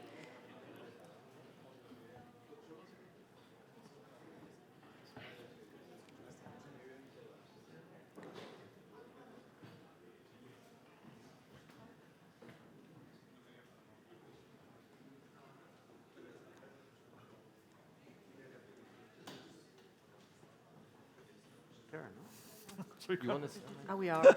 We are.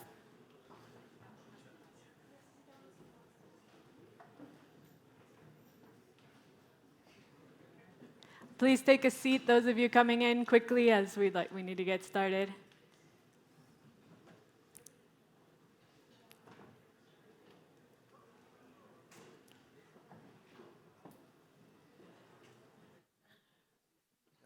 You're a little pregnant. Yeah. Not anymore. Congratulations. Hi, I'm Oscar from EIF. Hi.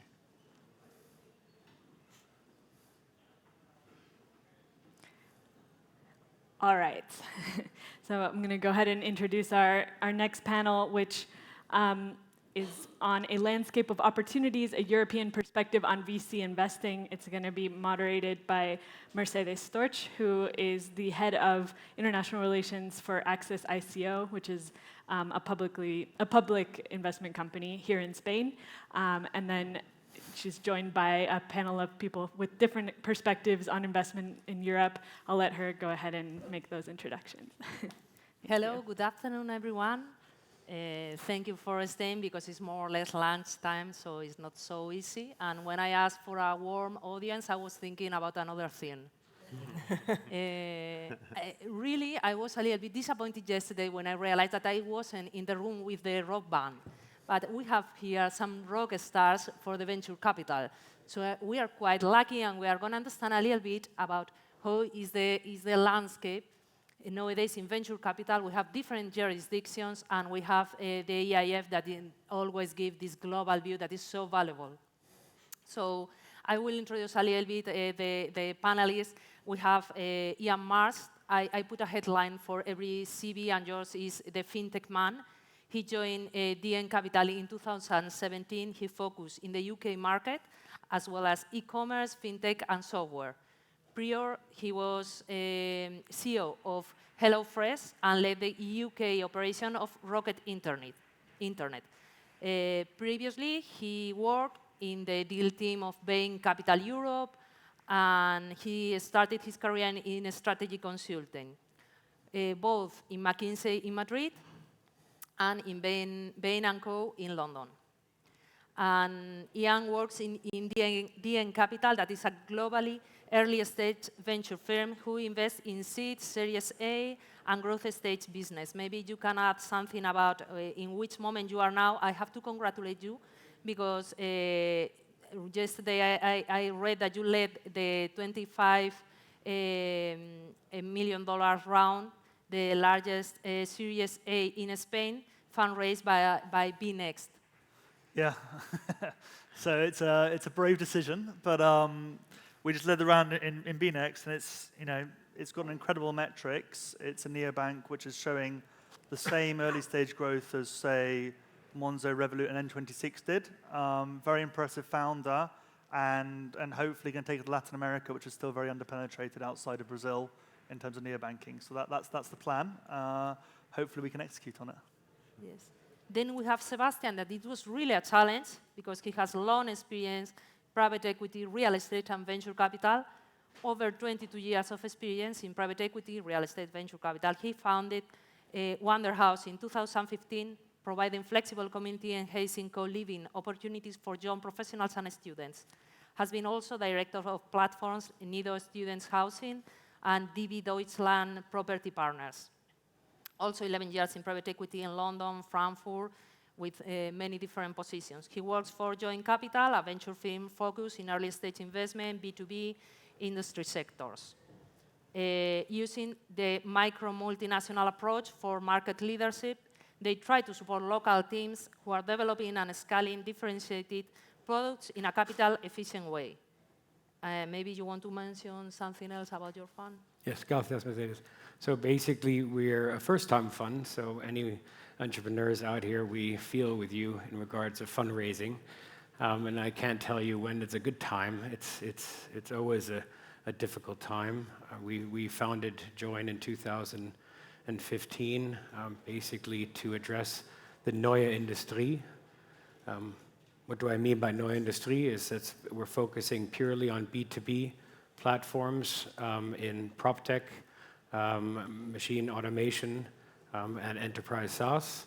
And what we put together is currently a 60 million fund with zero public money. So we only have private money from large German Mittelstand companies. So Germany has quite a big piece of the pie of the GDP in Europe of 550 million people for Europe.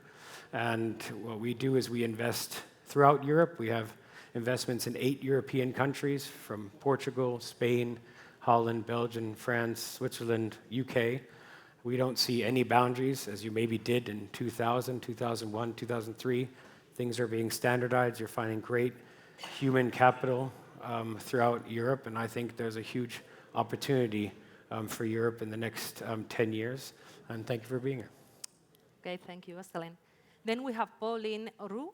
She works for Elia Partner. She's the multitask techie. She began her career in equity research analyst at Crédit Agricole and Genesta Finance. Then she has been working in investment banking, in corporate finance team of Bryan Garnier & Co., and she executed a dozen of NMA fundraising IPOs transactions for the tech sector. Apart from this, she's working also for the Venture Council of Invest Europe, gives classes at France Invest, and is a mentor at several tech accelerator programs in Paris. She works for Elia, that is the leading European digital and deep tech venture capital firm. Some figures are, Elia has 350 million under management, plus than 60 investment and 19 exits. If you want to explain us. Yes, very quickly.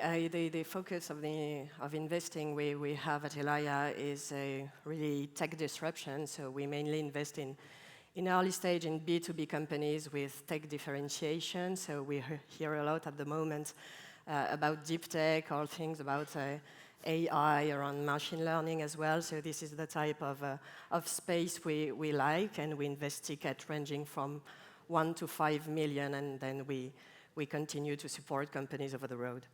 Mm-hmm. Thank you. Then Antoine Nassenbaum, I think, from Felix Capital. Antoine is partner and member of the founding team of Felix Capital. He previously was a partner at Atlas Global, a private equity fund originally part of GLG Partners. Also, he worked closely with various early-stage digital startups, and he was also part of ABN AMRO as investment banker. He co-founded Felix Capital in 2015, a venture capital for the creative class at the intersection of technology and creativity, focused on opportunities in the digital style life. Anything you want to add about your investments? Yeah, we're a young venture firm. We launched in 2015. We have now $300 million under management, investing with our second fund. So we invest with a thematic focus around shifting consumer behaviors, which are empowered through the digital. Both on the B2C side, so any new branded proposition we see in the market coming, either through products, platforms, or services. And we also invest in softwares that helps retailers and brands to improve their relationship, the experience with the customers. Yeah, that's about it. Some of our recent successes were Farfetch, Peloton, Deliveroo, amongst others. And last but not least, we have Oscar Farrés. He works for the EIF. He started in some Spanish venture capitals like Caixa Capital Risk and Dabeake Venture Capital. Nowadays, he's the head of unit in the innovation and technology investment team at the European Investment Fund. That is the institution that provides risk finance to benefit small and medium-sized enterprises across Europe. Then the figures about the EIF are very big, like more than 300 venture capital funds invested, 4,000 companies in their portfolio. So they have a very good view of what is happening, where there is investment. So maybe you can give us today. Yeah, exactly. And basically, we are the largest investor in European venture capital. We support funds across Europe. And just also additionally to those figures, we commit every year approximately 1.7 billion euros to around 100 venture capital funds, from scaling up and fueling the ecosystem. We were investing just 700 million a year in around 30 funds just 5 years ago. So doubling our bet for European venture. I would like to start with Ian. Because as you have invested in more than 14 countries, and maybe others can add later, but I would like to know, because valuation is something very sensitive, some European venture capitals are saying that the prices are quite crazy nowadays here, but if you compare it to the States, really They are not so large. Yeah, so we have an office in Menlo Park, and then based out of London, we cover about 9 European geographies. So we see deals from across Europe and the US, and it leads to some quite amusing conversations at investment committee around relative valuations. I mean, US is definitely often higher, but half of that's just loads of capital, higher valuations. But you have to understand that it's a crazily large, unified consumer market. So the ability for outsized returns in the US is still far greater, I think, than Europe. So if I used to run a company called HelloFresh, a meal kit company, my P&L was the largest in Europe. We got to 100 million turnover. We launched the US 3 years later, and I'd ring up my US co-founder equivalent, and I was spending $500,000 on marketing and tapping out on market size for the UK. He was spending $6 million on marketing a month. So that's just the relative scale. So I do think part of that differential is justified. And then within Europe, there's actually increasingly large differences. So I think in some ways, the top end of the market for London, Berlin, and actually you can talk about France, but France is got quite expensive as well, is almost nearer the US than some of the more emerging European economies. So we've done 3 deals now in Spain. Spain, I think on average, the prices are more reasonable. But what I think you have to understand is, it's an increasing trend for international investors to come here. There are big fundraisers, but there's still probably, on average, the valuations aren't as toppy as Berlin, Stockholm, London. But the follow-on rounds, so we're at the Series A, the Series B guys, Series C guys, aren't yet going to they're going to probably put some discount. They don't know the geography, they don't have loads of investments here, they don't know about the exits, the IPO route's still not proven here. So you can't just come in as an investor going, oh, this looks cheap versus benchmarks versus the equivalent UK, German companies. You have to think about the next round, the round after that. And then last, I think for Spanish companies, right, the way to really raise your valuation is don't just be domestic. I think what I'm very excited about for Spain, say, versus something like Italy is you have access to all of Europe, but you also have access to all of Latin America. And that duality and that size of market you can get to, and then also if you can crack Latin America, the US funds that will potentially deploy cash in the following rounds can mean you can dramatically increase your valuation. But I think if you stay domestic, it's quite hard to raise money. Mm-hmm. Just maybe to add on this debate on valuations, we did some numbers for our VC conference last week in Luxembourg, where we analyzed the capital efficiency as well of European unicorns versus US unicorns. On that side, and despite the growing concerns in Europe about valuations, we are still, with the data we have, more efficient in Europe in terms of for each euro invested, the amount of value we create in the startup company. And so just to give you the highlights, in Europe, when a company turns into a unicorn, basically for each euro that is invested into a company, there are 4 euros of value created, so it's a 4x multiple on cost.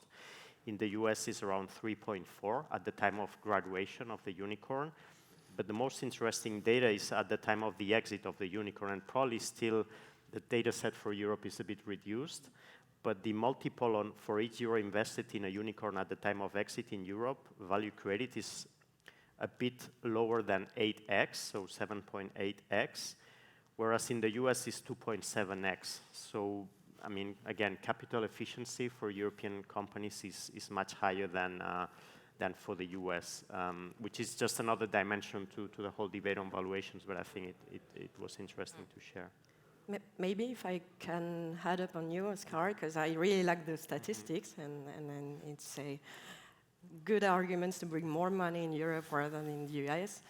I think also part of the reasons is that US historically has been more focused, or at least has got much more success in B2B companies, which are also much more capital effective than B2C ones.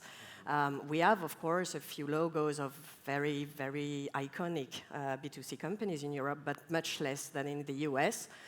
Of course, because of the market size, and also because maybe of the DNA of the investors here. But B2B companies with tech assets and IP are also much less capital consuming. So this capital efficiency is also due to the type of deal flow and the type of companies we are good at growing here, I think. Yes. So we are going to move a little bit. Sebastian, In the recent years, we have seen that the growth of fundraising is much higher than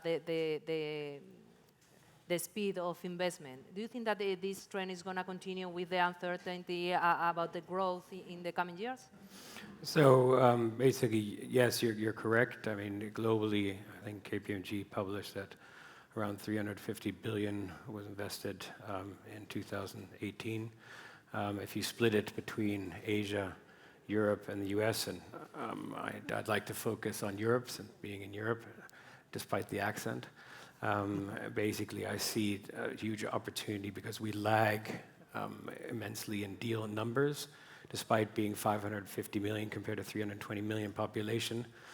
We have maybe 4,000 deals a year, while they have about 14,000 deals a year. So I think you might be seeing, let's say, concentration of assets in mega funds. I mean, take Felix, it started in 2015, already managing over 300 million. That's incredibly impressive. Across 2 funds.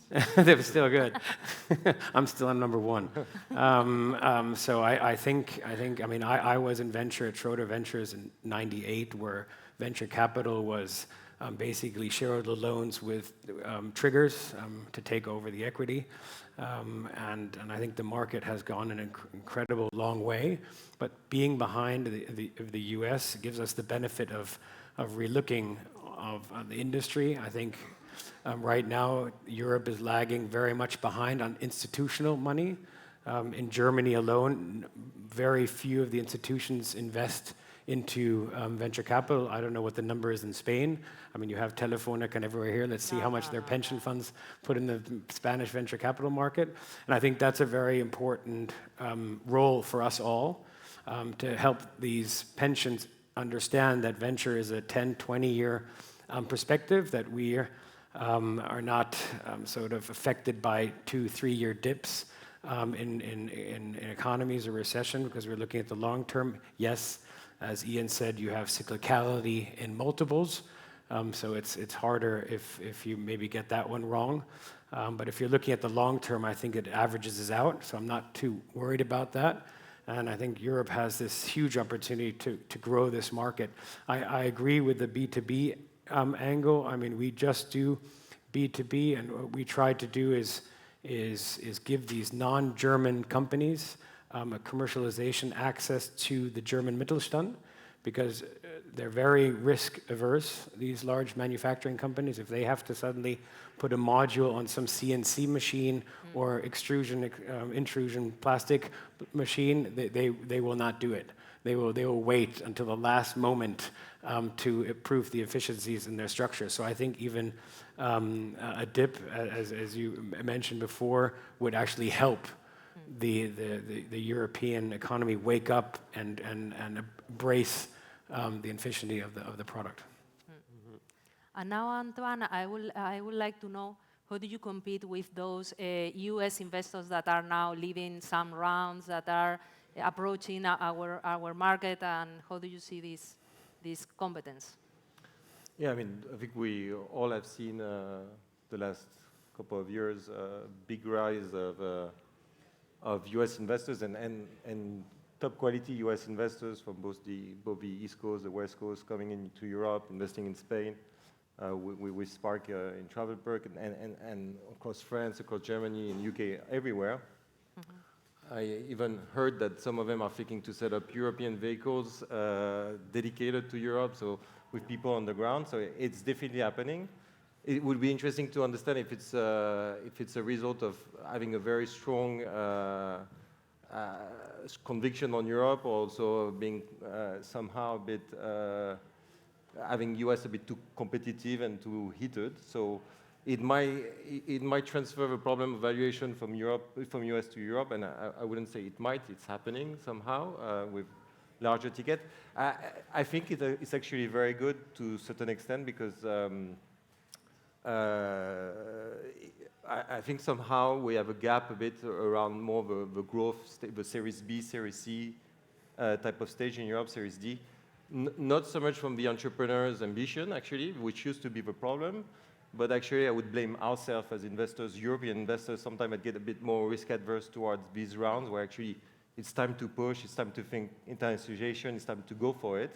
And I think having these guys in the mix are actually going to help fulfill the kind of ambition entrepreneurs have now across Europe. And selfishly, us as a firm, because of our thematic angle, we like to work with this firm. We like to work with other European firms. So for us, it's about staying focused on our themes, staying focused on our relevancy in the themes we go after, and convince entrepreneurs that we can, and these investors, that we can work alongside them.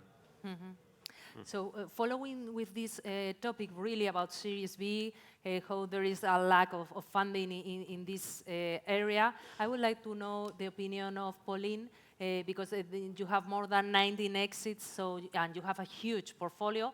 So what is your view about how it works? Clearly, we have experienced in the past 5 to 10 years a lack of growth stage funding in Europe. In France and in Europe. This is clearly something that is changing in 2 ways. First one is that the traditional incumbents from the PE industry that were not much in technology and in innovation and more traditional businesses are coming to this space with a lot of envy to go into this market. So this is first thing. Second one is that a lot more money is now being dedicated to grow the asset under management from the GPs to cover this specific area in Series C and afterwards. Last week, President Macron announced a 5 billion envelope specifically dedicated to growth stage, with the nice target of having 25 unicorns in a couple of years, which is quite challenging, so we will need to work hard. But I think it's not only a matter of growth funding, it's also a matter of exit. It means that we need to have a full financing road that is consistent. And this road ends with exits, either public listing or trade sale. And at the moment, clearly Europe is underperforming in this. Public markets in Euronext are clearly in Europe not the same as in the US. It's not like a chance that a lot of companies, tech companies, go public on the NASDAQ instead of Paris or London. So we need to have a more asset manager, more equity research analysts that understand those business, which are quite different from what they know. And we also need some corporates to buy our companies with the same type of returns we may have in the US. So it's a lot of ecosystem education, maturity. I think it's going better and better and faster as well.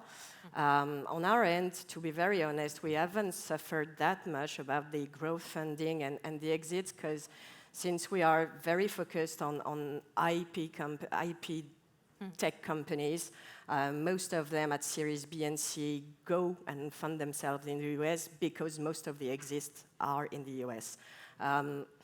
20 exits is not enough to have a full sample, but at least it's kind of meaningful. We have around 2/3 of our exits in the US, either public listing or trade sale and acquisitions.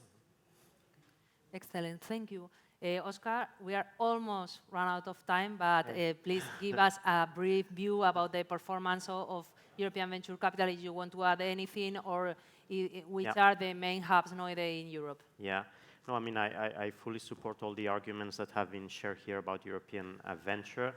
Maybe very quickly on the allocation of private institutional investors to venture, really, we have a real issue there.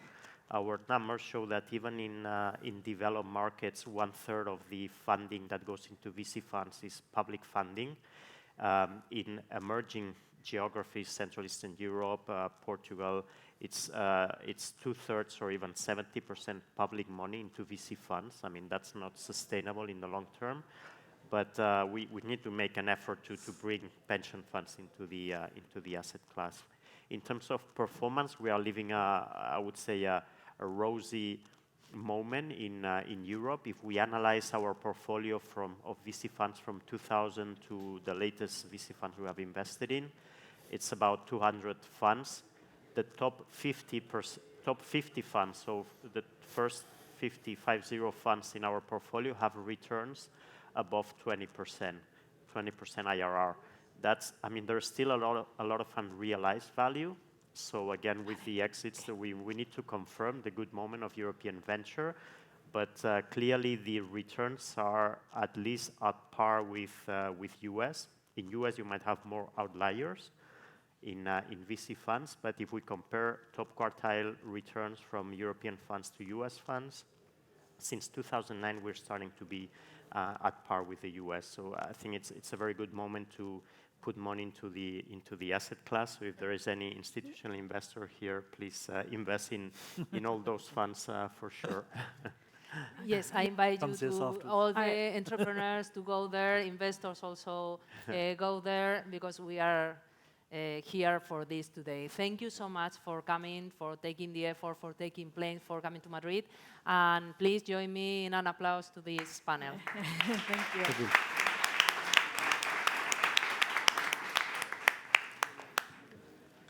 Okay, for those of you who are interested in venture investing, you'll want to stick around for the next panel because it's on a topic of investment in B2B companies, and it's a very distinguished group of panelists from top investment firms.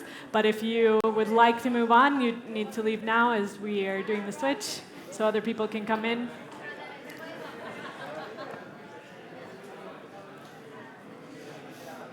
Ian, you basically... So, Hold on.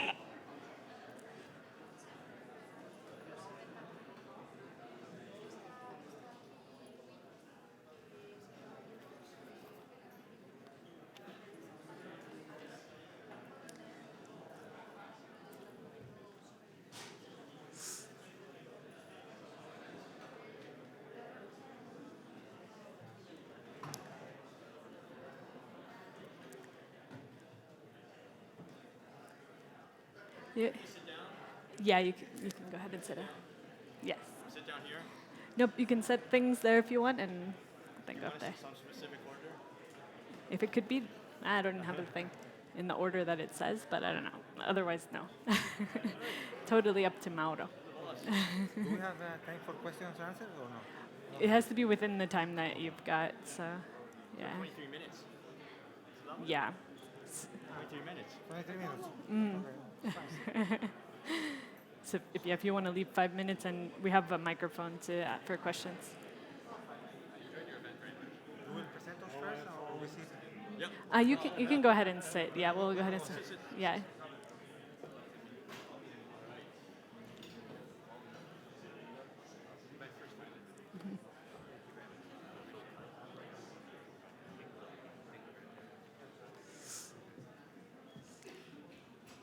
So as we're a bit behind schedule, I'm already going to start introducing. Please come in and take your seats, everybody. Our next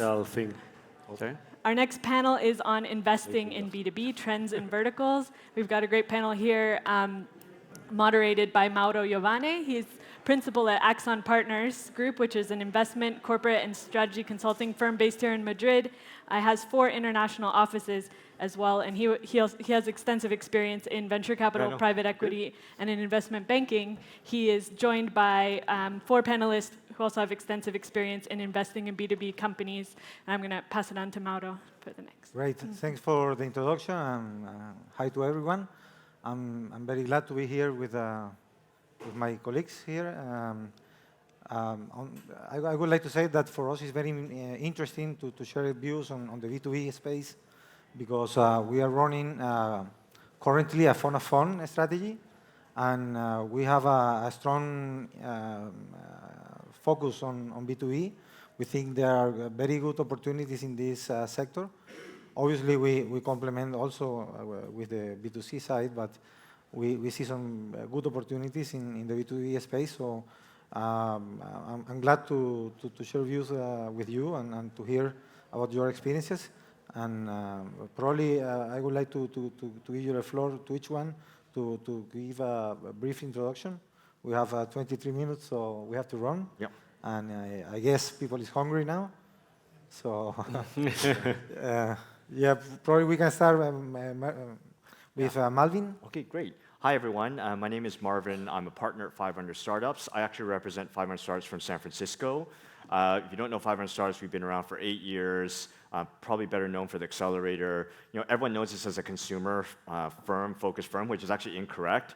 So if you actually look at a lot of the firm's winners, SendGrid, Twilio, TalkDesk, all on the B2B side. And from my side, actually, my best performing companies are actually on the B2B side. So companies like ManyChat, Aircall, Pipefy, Rapid API are just some that hopefully people have heard. Shippo is another one. And so it's actually an area that we actually have done a lot of deals in, and we do like the space. I see. Probably Gonzalo, you can explain a little bit Thank you. the background. Thank you very much for the invitation, for the organization. It's better and better each year, more people. From my side, I represent Faraday Venture Partners, which is a private investors club here in Spain. We've invested up until now in 27 companies, half of them B2C, half of them B2B, more or less. So glad to be around to discuss. Hi, my name is Gil. I'm an American lost in Europe, American-Israeli lost in Europe. I've been doing venture since 2003. I founded Angular Ventures about a year ago, basically to bring what I would call the Israeli model of VC to Europe. What we do is we invest only in early-stage enterprise technology companies anywhere in Europe or Israel, usually companies that are focused on the US market from day one.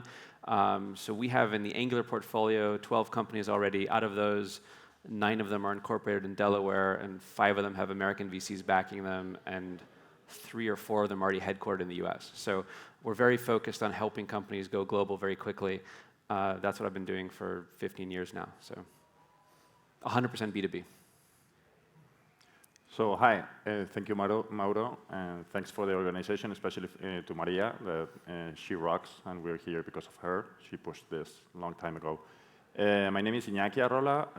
I, long time ago, founded an internet company called Coaches.com, which is not that innovative, but actually what we're doing is investing since 2009 in companies, firstly individually and afterwards through funds. The name of my fund is K-Fund. We are agnostic in a way of seeing this panel, so we invest in B2B and also B2C. Having said that, we are investing more in B2B lately, like around 70% of the investments are B2B. Great. Well, probably we can start speaking about the basic overall overview on the venture capital industry. I just saw today that Europe already reached 28 billion on investments. This is going to be a record year for Europe once again, surpassing what the level observed last year.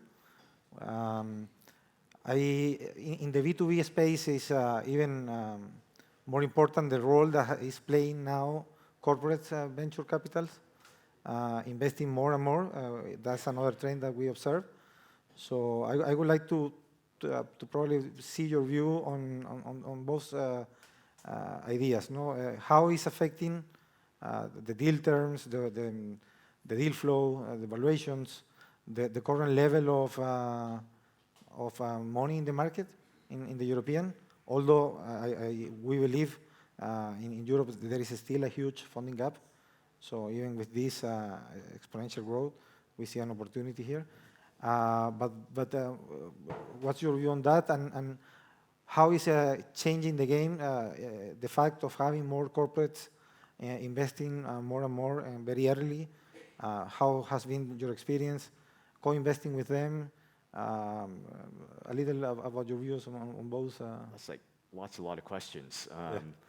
Maybe what I'll do is I'll answer the corporate one because I actually have pretty strong views on it. I actually think it's, in some ways, in the long term, I think corporates are much better investing and working with startups in the later stage, so from Series B onwards.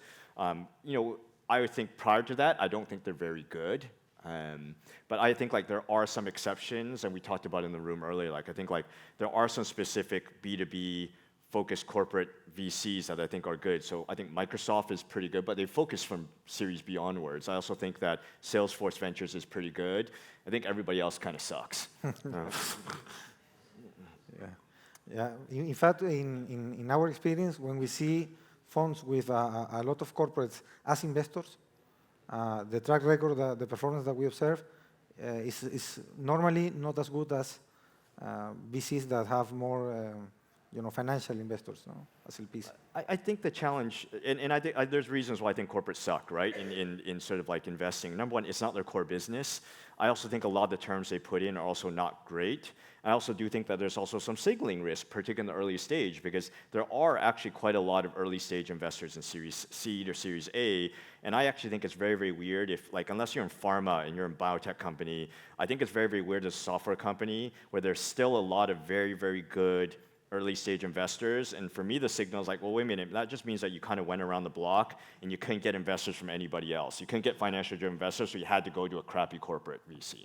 In early stage, for the record. So, sorry, let's Yeah, to continue with the corporate venture capital things, I don't particularly like it. The thing is that there's no rules. Each situation is special and particular to that company and that corporate each time, but what we ask the founders to think about is why do you need this corporate?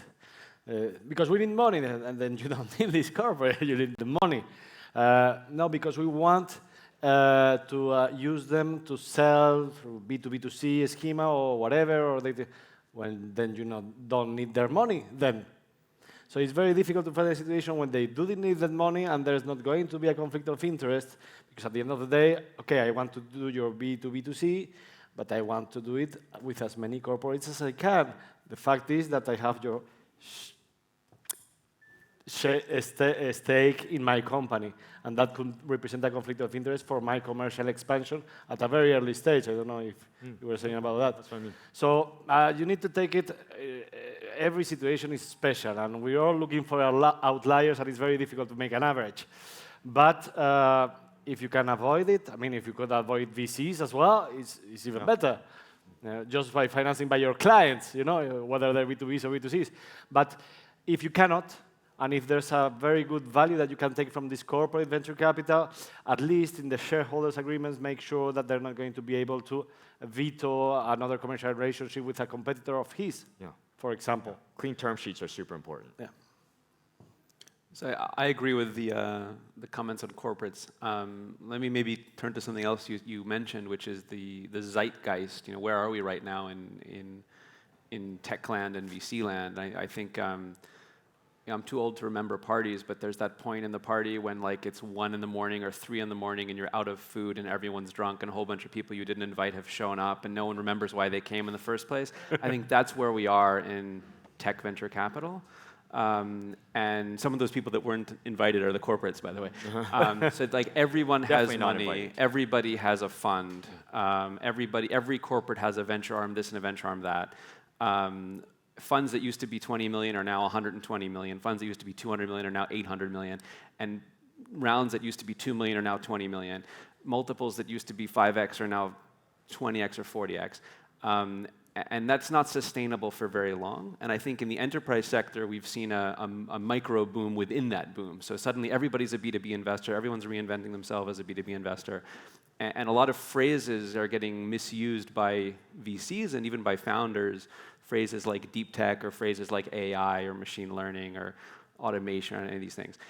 So I think what that means is it actually creates a very dangerous environment, particularly for enterprise founders, because there's a lot of distractions. There's a lot of sources of capital that are not optimal.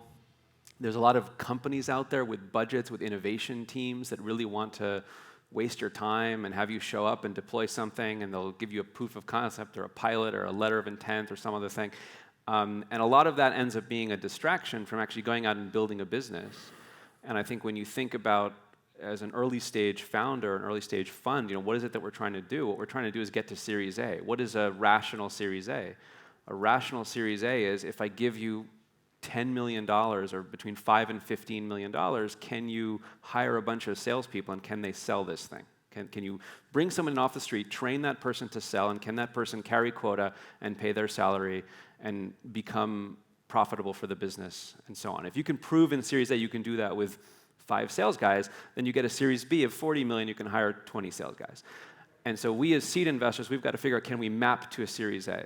And we're in a very dangerous environment right now because people are overpricing rounds and raising too much and over-diluting, do all kinds of strange things that make that navigating that path very difficult, particularly in enterprise. And so that's something that we at Angular are spending a lot of time trying to find founders that are hopefully doing things that are so contrarian or so unsexy or so boring that no one's paying attention to them, and we can actually help them build a real business while everyone else is doing these overpriced rounds. That's kind of, in a nutshell, what we're trying to do.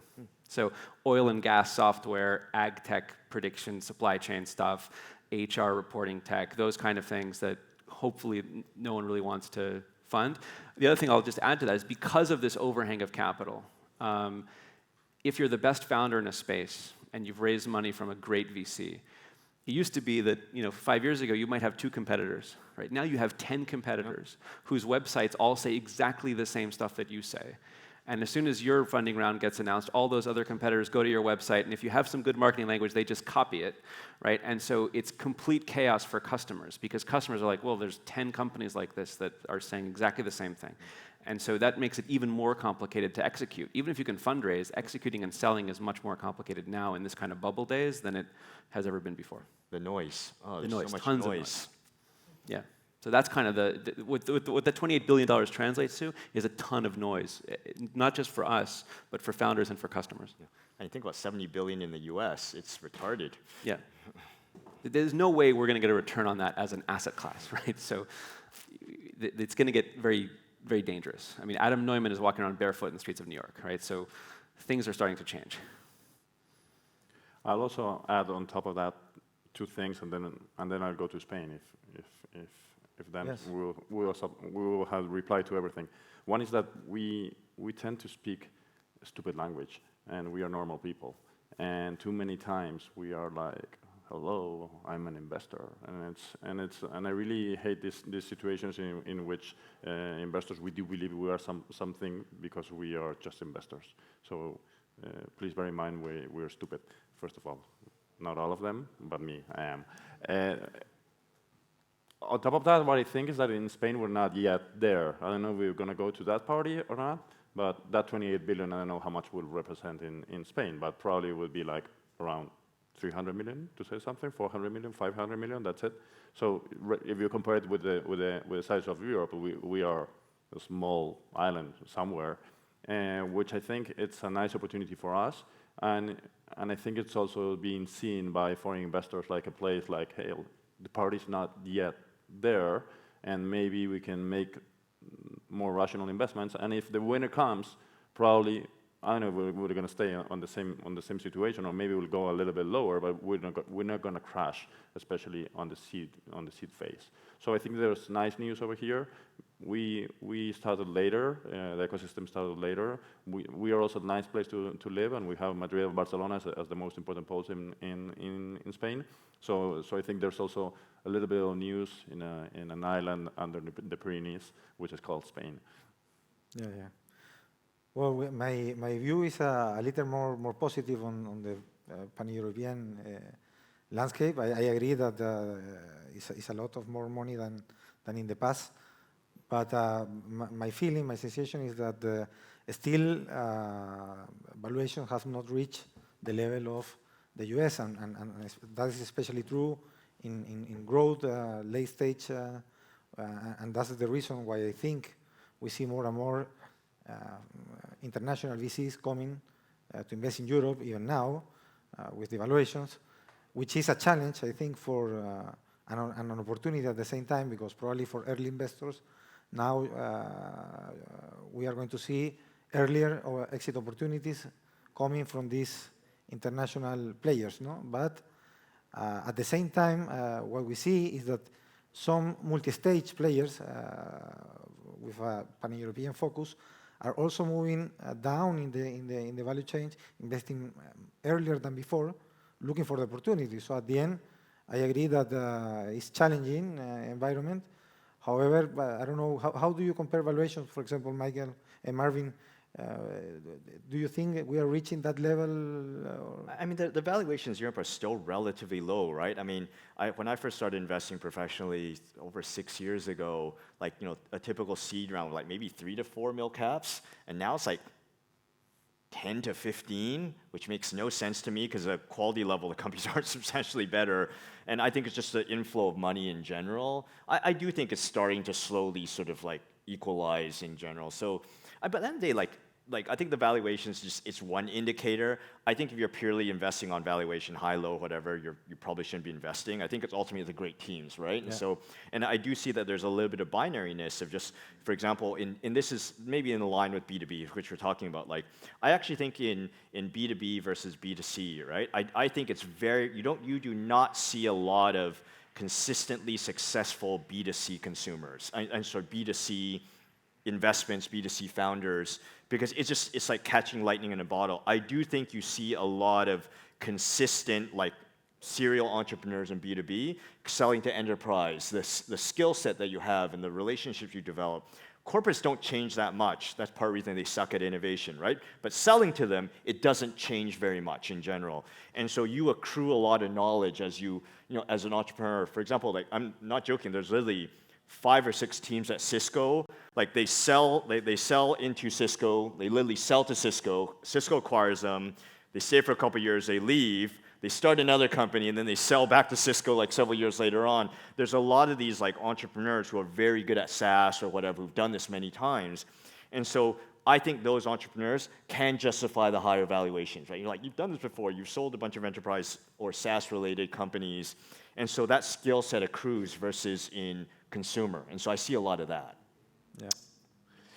Again, I think I have strong views on this valuation thing and the funding and how it is increasing, but I think since it's the B2B thing, I'm going to pick up on his ideas a bit, and it's just a reflection, a thought of this B2C going to B2B, because if you remember, 7-10 years ago, all VC were mostly on the B2C side.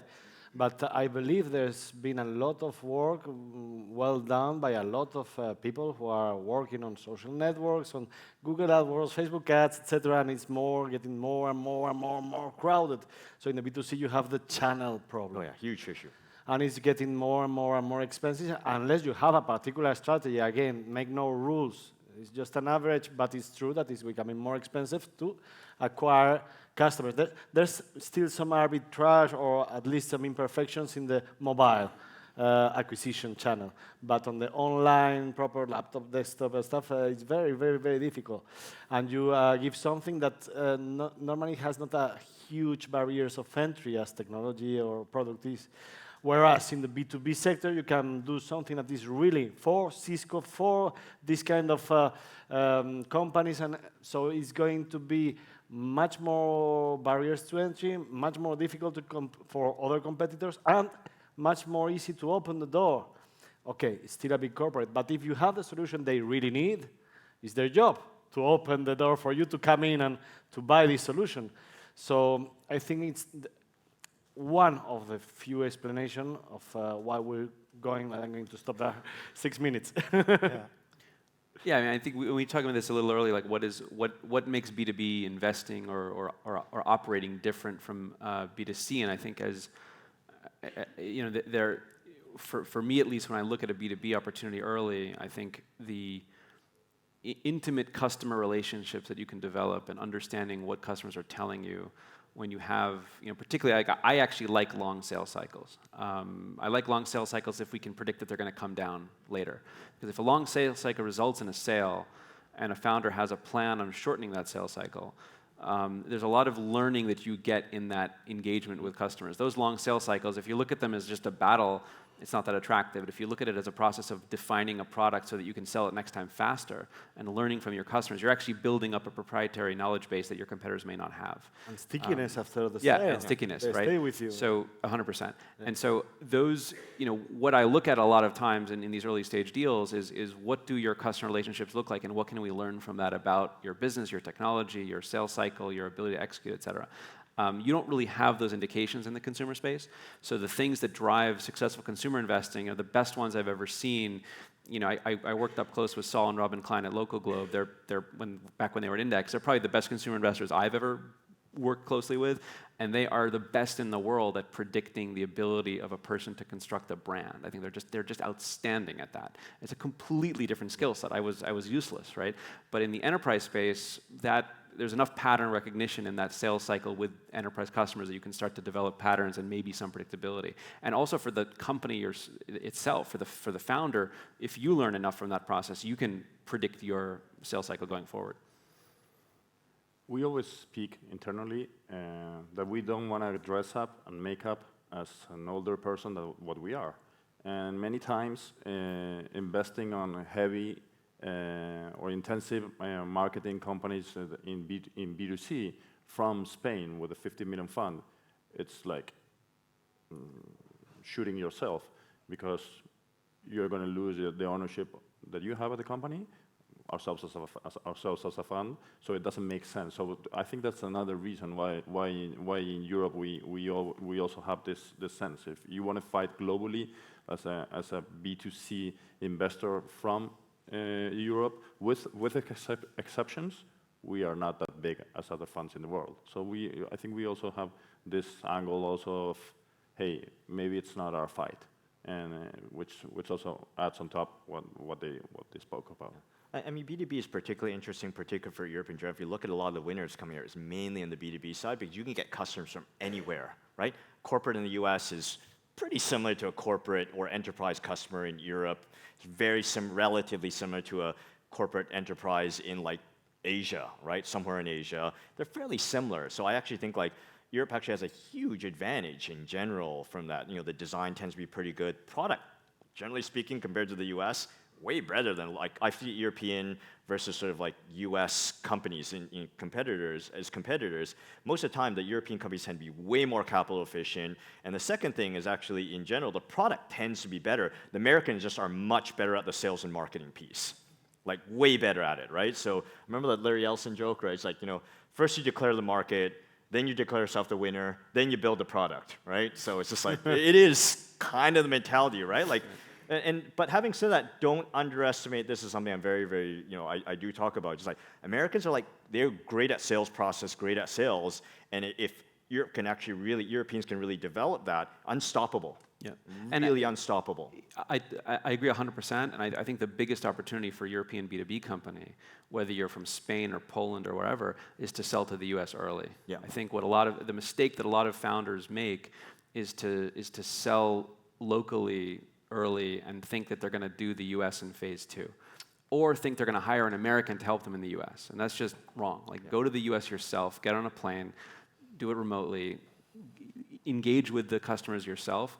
And then I think the proof point that you've generated, if you can succeed at that, it has tremendous significance, both with customers and with investors and with employees and your own learning, right? Once you've got the confidence that you can sell to the US. I met a Spanish company the other day that has no Spanish customers. All their customers are outside of Spain.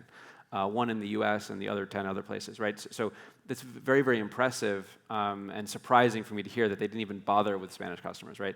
Nothing wrong with Spanish customers, but there's a lot more value in proving internationalization from day one, right? And I give the same advice in Israel. The best Israeli companies have no Israeli customers, and that's been a very consistent pattern with the more successful companies. And we should also add too, if you get, this is for better or for worse, US customers are actually a better reference, it will actually help your sales process actually back home too. 100%. Yeah. And I think it has to do a lot with the fact that Americans, you know, despite Trump and despite, you know, the rise of Europe and everything else, the US is still by far the largest single market for enterprise software. They're the most early adopters, or the most meaningful reference customers. There's the most well-developed exit markets. They're the most acquirers for enterprise technology. They're the most VCs who know what they're doing for enterprise technology. There's just, you know, I've done, you know, a lot of research on this. Over 90% of the exit value of European Israeli enterprise companies had some kind of US footprint, right? Which means if you are not having US footprint, you're now in less than 10% of the pool, right? So you need to go to the US early. And it's also the great leveler. Once you've done that, you're just as good as them, right? And it all is driven by the fact that Americans are ethnocentric, but use that to your advantage, right? The fact that they don't want to buy from you if you're not American, don't speak with an American accent, if they do buy from you, despite the fact that you have a Spanish accent, despite the fact that you're from Malaga or whatever, like, that's amazing, right? They will, you've shown that you're, you know, that you're playing on that level, and then you'll get, your valuation will pop, right? So it's a massive advantage, right? Just play to that advantage, and then there's no better argument that you have the best technology in the world if you have not yet hired an American sales guy, you have an accent, and you can still sell to Goldman Sachs, right? That's super powerful. Yep. Everyone in Silicon Valley will take that meeting. Yeah, right? For sure. I think we run already out of time. We didn't have the chance to cover verticals. Probably that would be for another occasion. Next year. But I don't know if we have time for probably one question or two from the audience. The 20s. We already are behind. One quick question. Oh, it's not a quick question, but Ken Berger, it's my name, Lorem Labs. One big thing I heard is this impending bubble inflation. Do you guys anticipate a pop? Could there be a soft landing? It's not a short question. And what should people do about all of that to prepare themselves for whatever you think it's going to be? Number one, I don't think any of us know. If we knew, I wouldn't be doing this. I'd just be like shorting stuff, right? But I mean, my answer is just make sure you have a business model that works. Make sure unit economics work as well too. Done. Then you're in good shape. Again, I have strong views on this. I believe, that we're wrongly pushing towards the bigger super mega rounds, and this is normal. It's a big size bias in all the investment management industry. I don't think it has the amplitude or the size to be a bubble itself. I think many people are going to lose a lot of money in the biggest funds, but I think when capital markets will become again healthy, hopefully in 4 or 5 years' time, we will not be talking about. The thing is, there's a lot of appetite now, and I mean, all VC managers are also businessmen. So they want to increase their business, and it's normal. So they normally, I haven't seen VC funds that are doing smaller and smaller and smaller funds. Okay? Not by choice. Bigger and bigger and bigger. And therefore, they cannot make seed rounds, 200,000 euros. I cannot. I have a 200 million fund. I cannot invest 200,000. And therefore, my fear is that the seed stage, early stage in Europe, which is not the most prominent area for VC funding, is going to be left a bit outside. And that's my fear, but it's not about a bubble. The bubble may be a bit into the big rounds, but we'll see, and we'll see that into 6, 8 years' time, really, not today. I think your question was, what do founders do given that we might have an explosion or a bubble pop, right? Yeah. So I think you as a founder have a responsibility to your business and to your shareholders and to your employees to run the business as safely and sustainably as you can. And I think the way to do that is to first of all run a business, not an endless fundraising project, right? Don't build your own personal plan on the fact that I'm going to raise $10 million in 2 years, right? Or in a year and a half or whatever. Yeah. Focus your business on, can I hit certain sales targets, and are those, at any given time, you should have some kind of a map to break even if you need to switch to that plan, right? Surround yourself. The other thing I'll say is surround yourself with employees, co-founders, investors, advisors, whatever, that know what they're doing and are deeply committed to the fundamental objective of your business and are not just there because they think that you're going to have some massive markup in 18 months because some fund with too much capital is going to throw $30 million at you without understanding what you do, right? I mean, I had a situation where I was an early stage investor in a company, and a VC fund showed up with a large check, and I asked, and the founder was like, I'm going to take it because it's a good enough fund and I want their money, and I couldn't stop him. But I asked him after the fact, I was like, when they wrote you the check, did they know what you did? He was like, no, right? And that's okay, like, he'll be fine, but that's dangerous, right? Too much of that gets very, very dangerous very fast. Yeah. I will only add on top of what my colleague said, is that the nice news for entrepreneurs, especially when they're starting, is that there's a lot of money, and there's going to be a lot of money for some years in the market. So we need to invest. I don't know if that will take that we'll invest less or less valuation, but there will be money for the best projects. Yeah. Okay, I think we almost achieved. Like, I'm sure people would love to talk to you if you have time to talk afterwards. As it's lunchtime, lunch break now, yes. So we have to. Thank you very much. Yeah. That was.